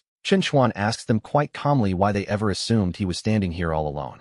He repeats the question, letting the weight of their miscalculations sink in as the atmosphere shifts. Suddenly, a voice calls out, "Mother, wait," signaling the arrival of someone unexpected. The realization hits them like a physical blow. Could this be the powerhouse Zhang Chunlan, the great elder of Qingyun? They stammer that it's impossible because she is supposed to be dead, but she simply asks who told them that. She stands before them, very much alive, mocking the idea that she had ever passed away. The great elder immediately issues her command. The Qingyun disciples are to take down the Fenglei and Xianyang sects. She adds that those from the Minghuang sect who lay down their arms shall be spared, and her followers answer in unison. The disciples shout their loyalty, promising to strictly follow the orders of the great elder. With the tides turned, she looks at her enemies and asks if they have anything else they'd like to say. One of them sneers at Chen Sheng, telling him not to be so smug because, in the end, no one has truly won. He points out that Chen Jianghe is Chen Sheng's only son, looking between him and Zhang Chunlan with a cruel grin. He mocks the tragedy of a parent outliving a child, telling them to watch closely because the end is coming fast.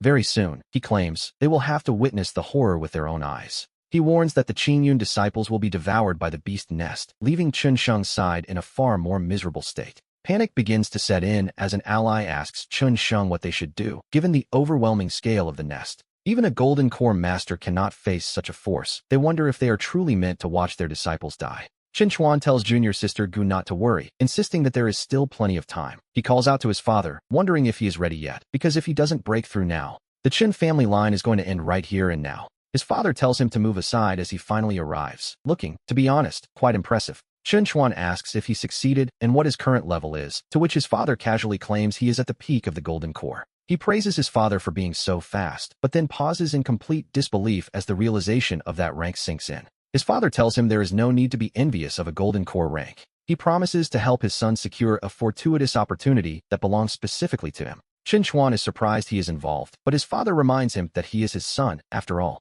He believes that whatever the father has, the son must also possess. He commands the space to open, though the timing seems a bit unfortunate. Chen Chuan panics, asking what he is doing as a hand begins to reach out from the crack, but his father tells him not to fear. He tells his son to step back, even as Chen Chuan screams about an outer demon and begs him to run. His father calmly explains it is merely the corpse of an outer demon and tells his son to watch closely. He stops the entity from escaping, successfully capturing something and handing it over to his son. Chen Chuan looks at the gift, realizing it is the essence of the Taiji. When asked how he feels, Chen Chuan admits that the world suddenly feels much more real to him. Furthermore, his control over the power of the laws seems to have become far more effortless. His father is satisfied, noting that the system calls this the primordial qi of the beginning. It is the very foundation of his law powers, ensuring that from now on, nothing will stand in his way. His father encourages him to give it a try and start his cultivation right then and there. To his absolute shock, Chen Chuan finds he can cultivate normally again, and in an instant, he reaches the peak of the qi refining stage, though his father warns him not to rush into a breakthrough just yet.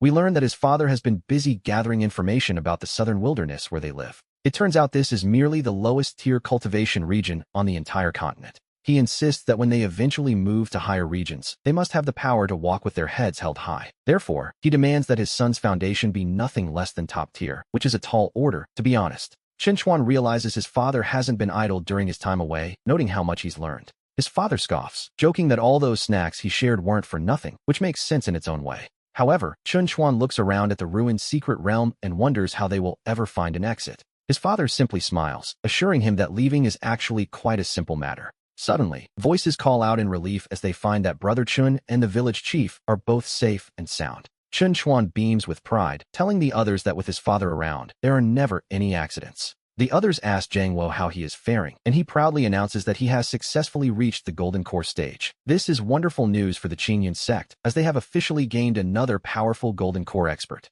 It seems a total breakthrough for the sect is finally within reach, though the speed of his progress is almost terrifying. Reaching the Golden Core in less than a year is enough to make any ordinary cultivator feel a bit inadequate. One of them admits he feels quite discouraged by the comparison, which, to be fair, is a perfectly natural reaction. Turning to the matters at hand, they ask how things were resolved outside, noting it was all thanks to this father and son duo. The sect leader admits that without them, Qingyun would have been doomed, and offers his deepest thanks to them both. "Thank you, Uncle Zhangwo. Thank you, Senior Brother Chen Chuan," the disciples cry out, though Zhangwo insists it was just a small matter. He claims he was merely running errands, and that the actual plan was all Chen Chuan's doing, which is quite modest of him, to be honest. He beams, noting how lucky he is to have such a son, before turning to Jiang He and telling him to look at his older brother. He tells the boy to learn from his brother's example in the future, and Jianghe quietly agrees, likely feeling the pressure. The sect leader's daughter tells her father that given Zhang Wo's current power, the sect can't really offer him much more help. She asks Chen Chuan what he might need, but his mother chimes in, saying she has already handled her son's reward. She assures them that everything is prepared and there is no need for anyone else to worry about it. The sect leader is surprised by her decisiveness, but he quickly turns to the crowd and commands all disciples to listen. With a booming voice, he makes a grand announcement that will change the hierarchy of the sect from this day forward. He declares Chen Chuan the vice-sect leader of the Qingyun sect, granting him authority over all matters, large and small. As for Zhang Wo, he is promoted to the rank of Special Elder, a position of immense prestige. His status is now equal to the sect leader himself, but before the cheers can start, the duo interrupts with a "wait a moment." The sect leader is confused when they seem to decline, but Zhang Wo admits that they have something else in mind. We see that the father and son have already reached a decision about their future together. They intend to leave the sect behind and truly explore the vast, mysterious world of cultivation. And so, they prepare to say their farewells, leaving the sect leader in a state of absolute shock. He asks if they are truly leaving, and when they confirm it, he warns them to think very carefully about this choice. He explains that the world outside is dangerous, where nascent souls are common and golden cores are everywhere, a terrifying thought. He fears their current strength might not be enough, but Chen Chuan simply smiles, telling his uncle there is nothing to fear. He has complete faith in his father, believing that Zhang Wo possesses a talent that rivals the very earth itself.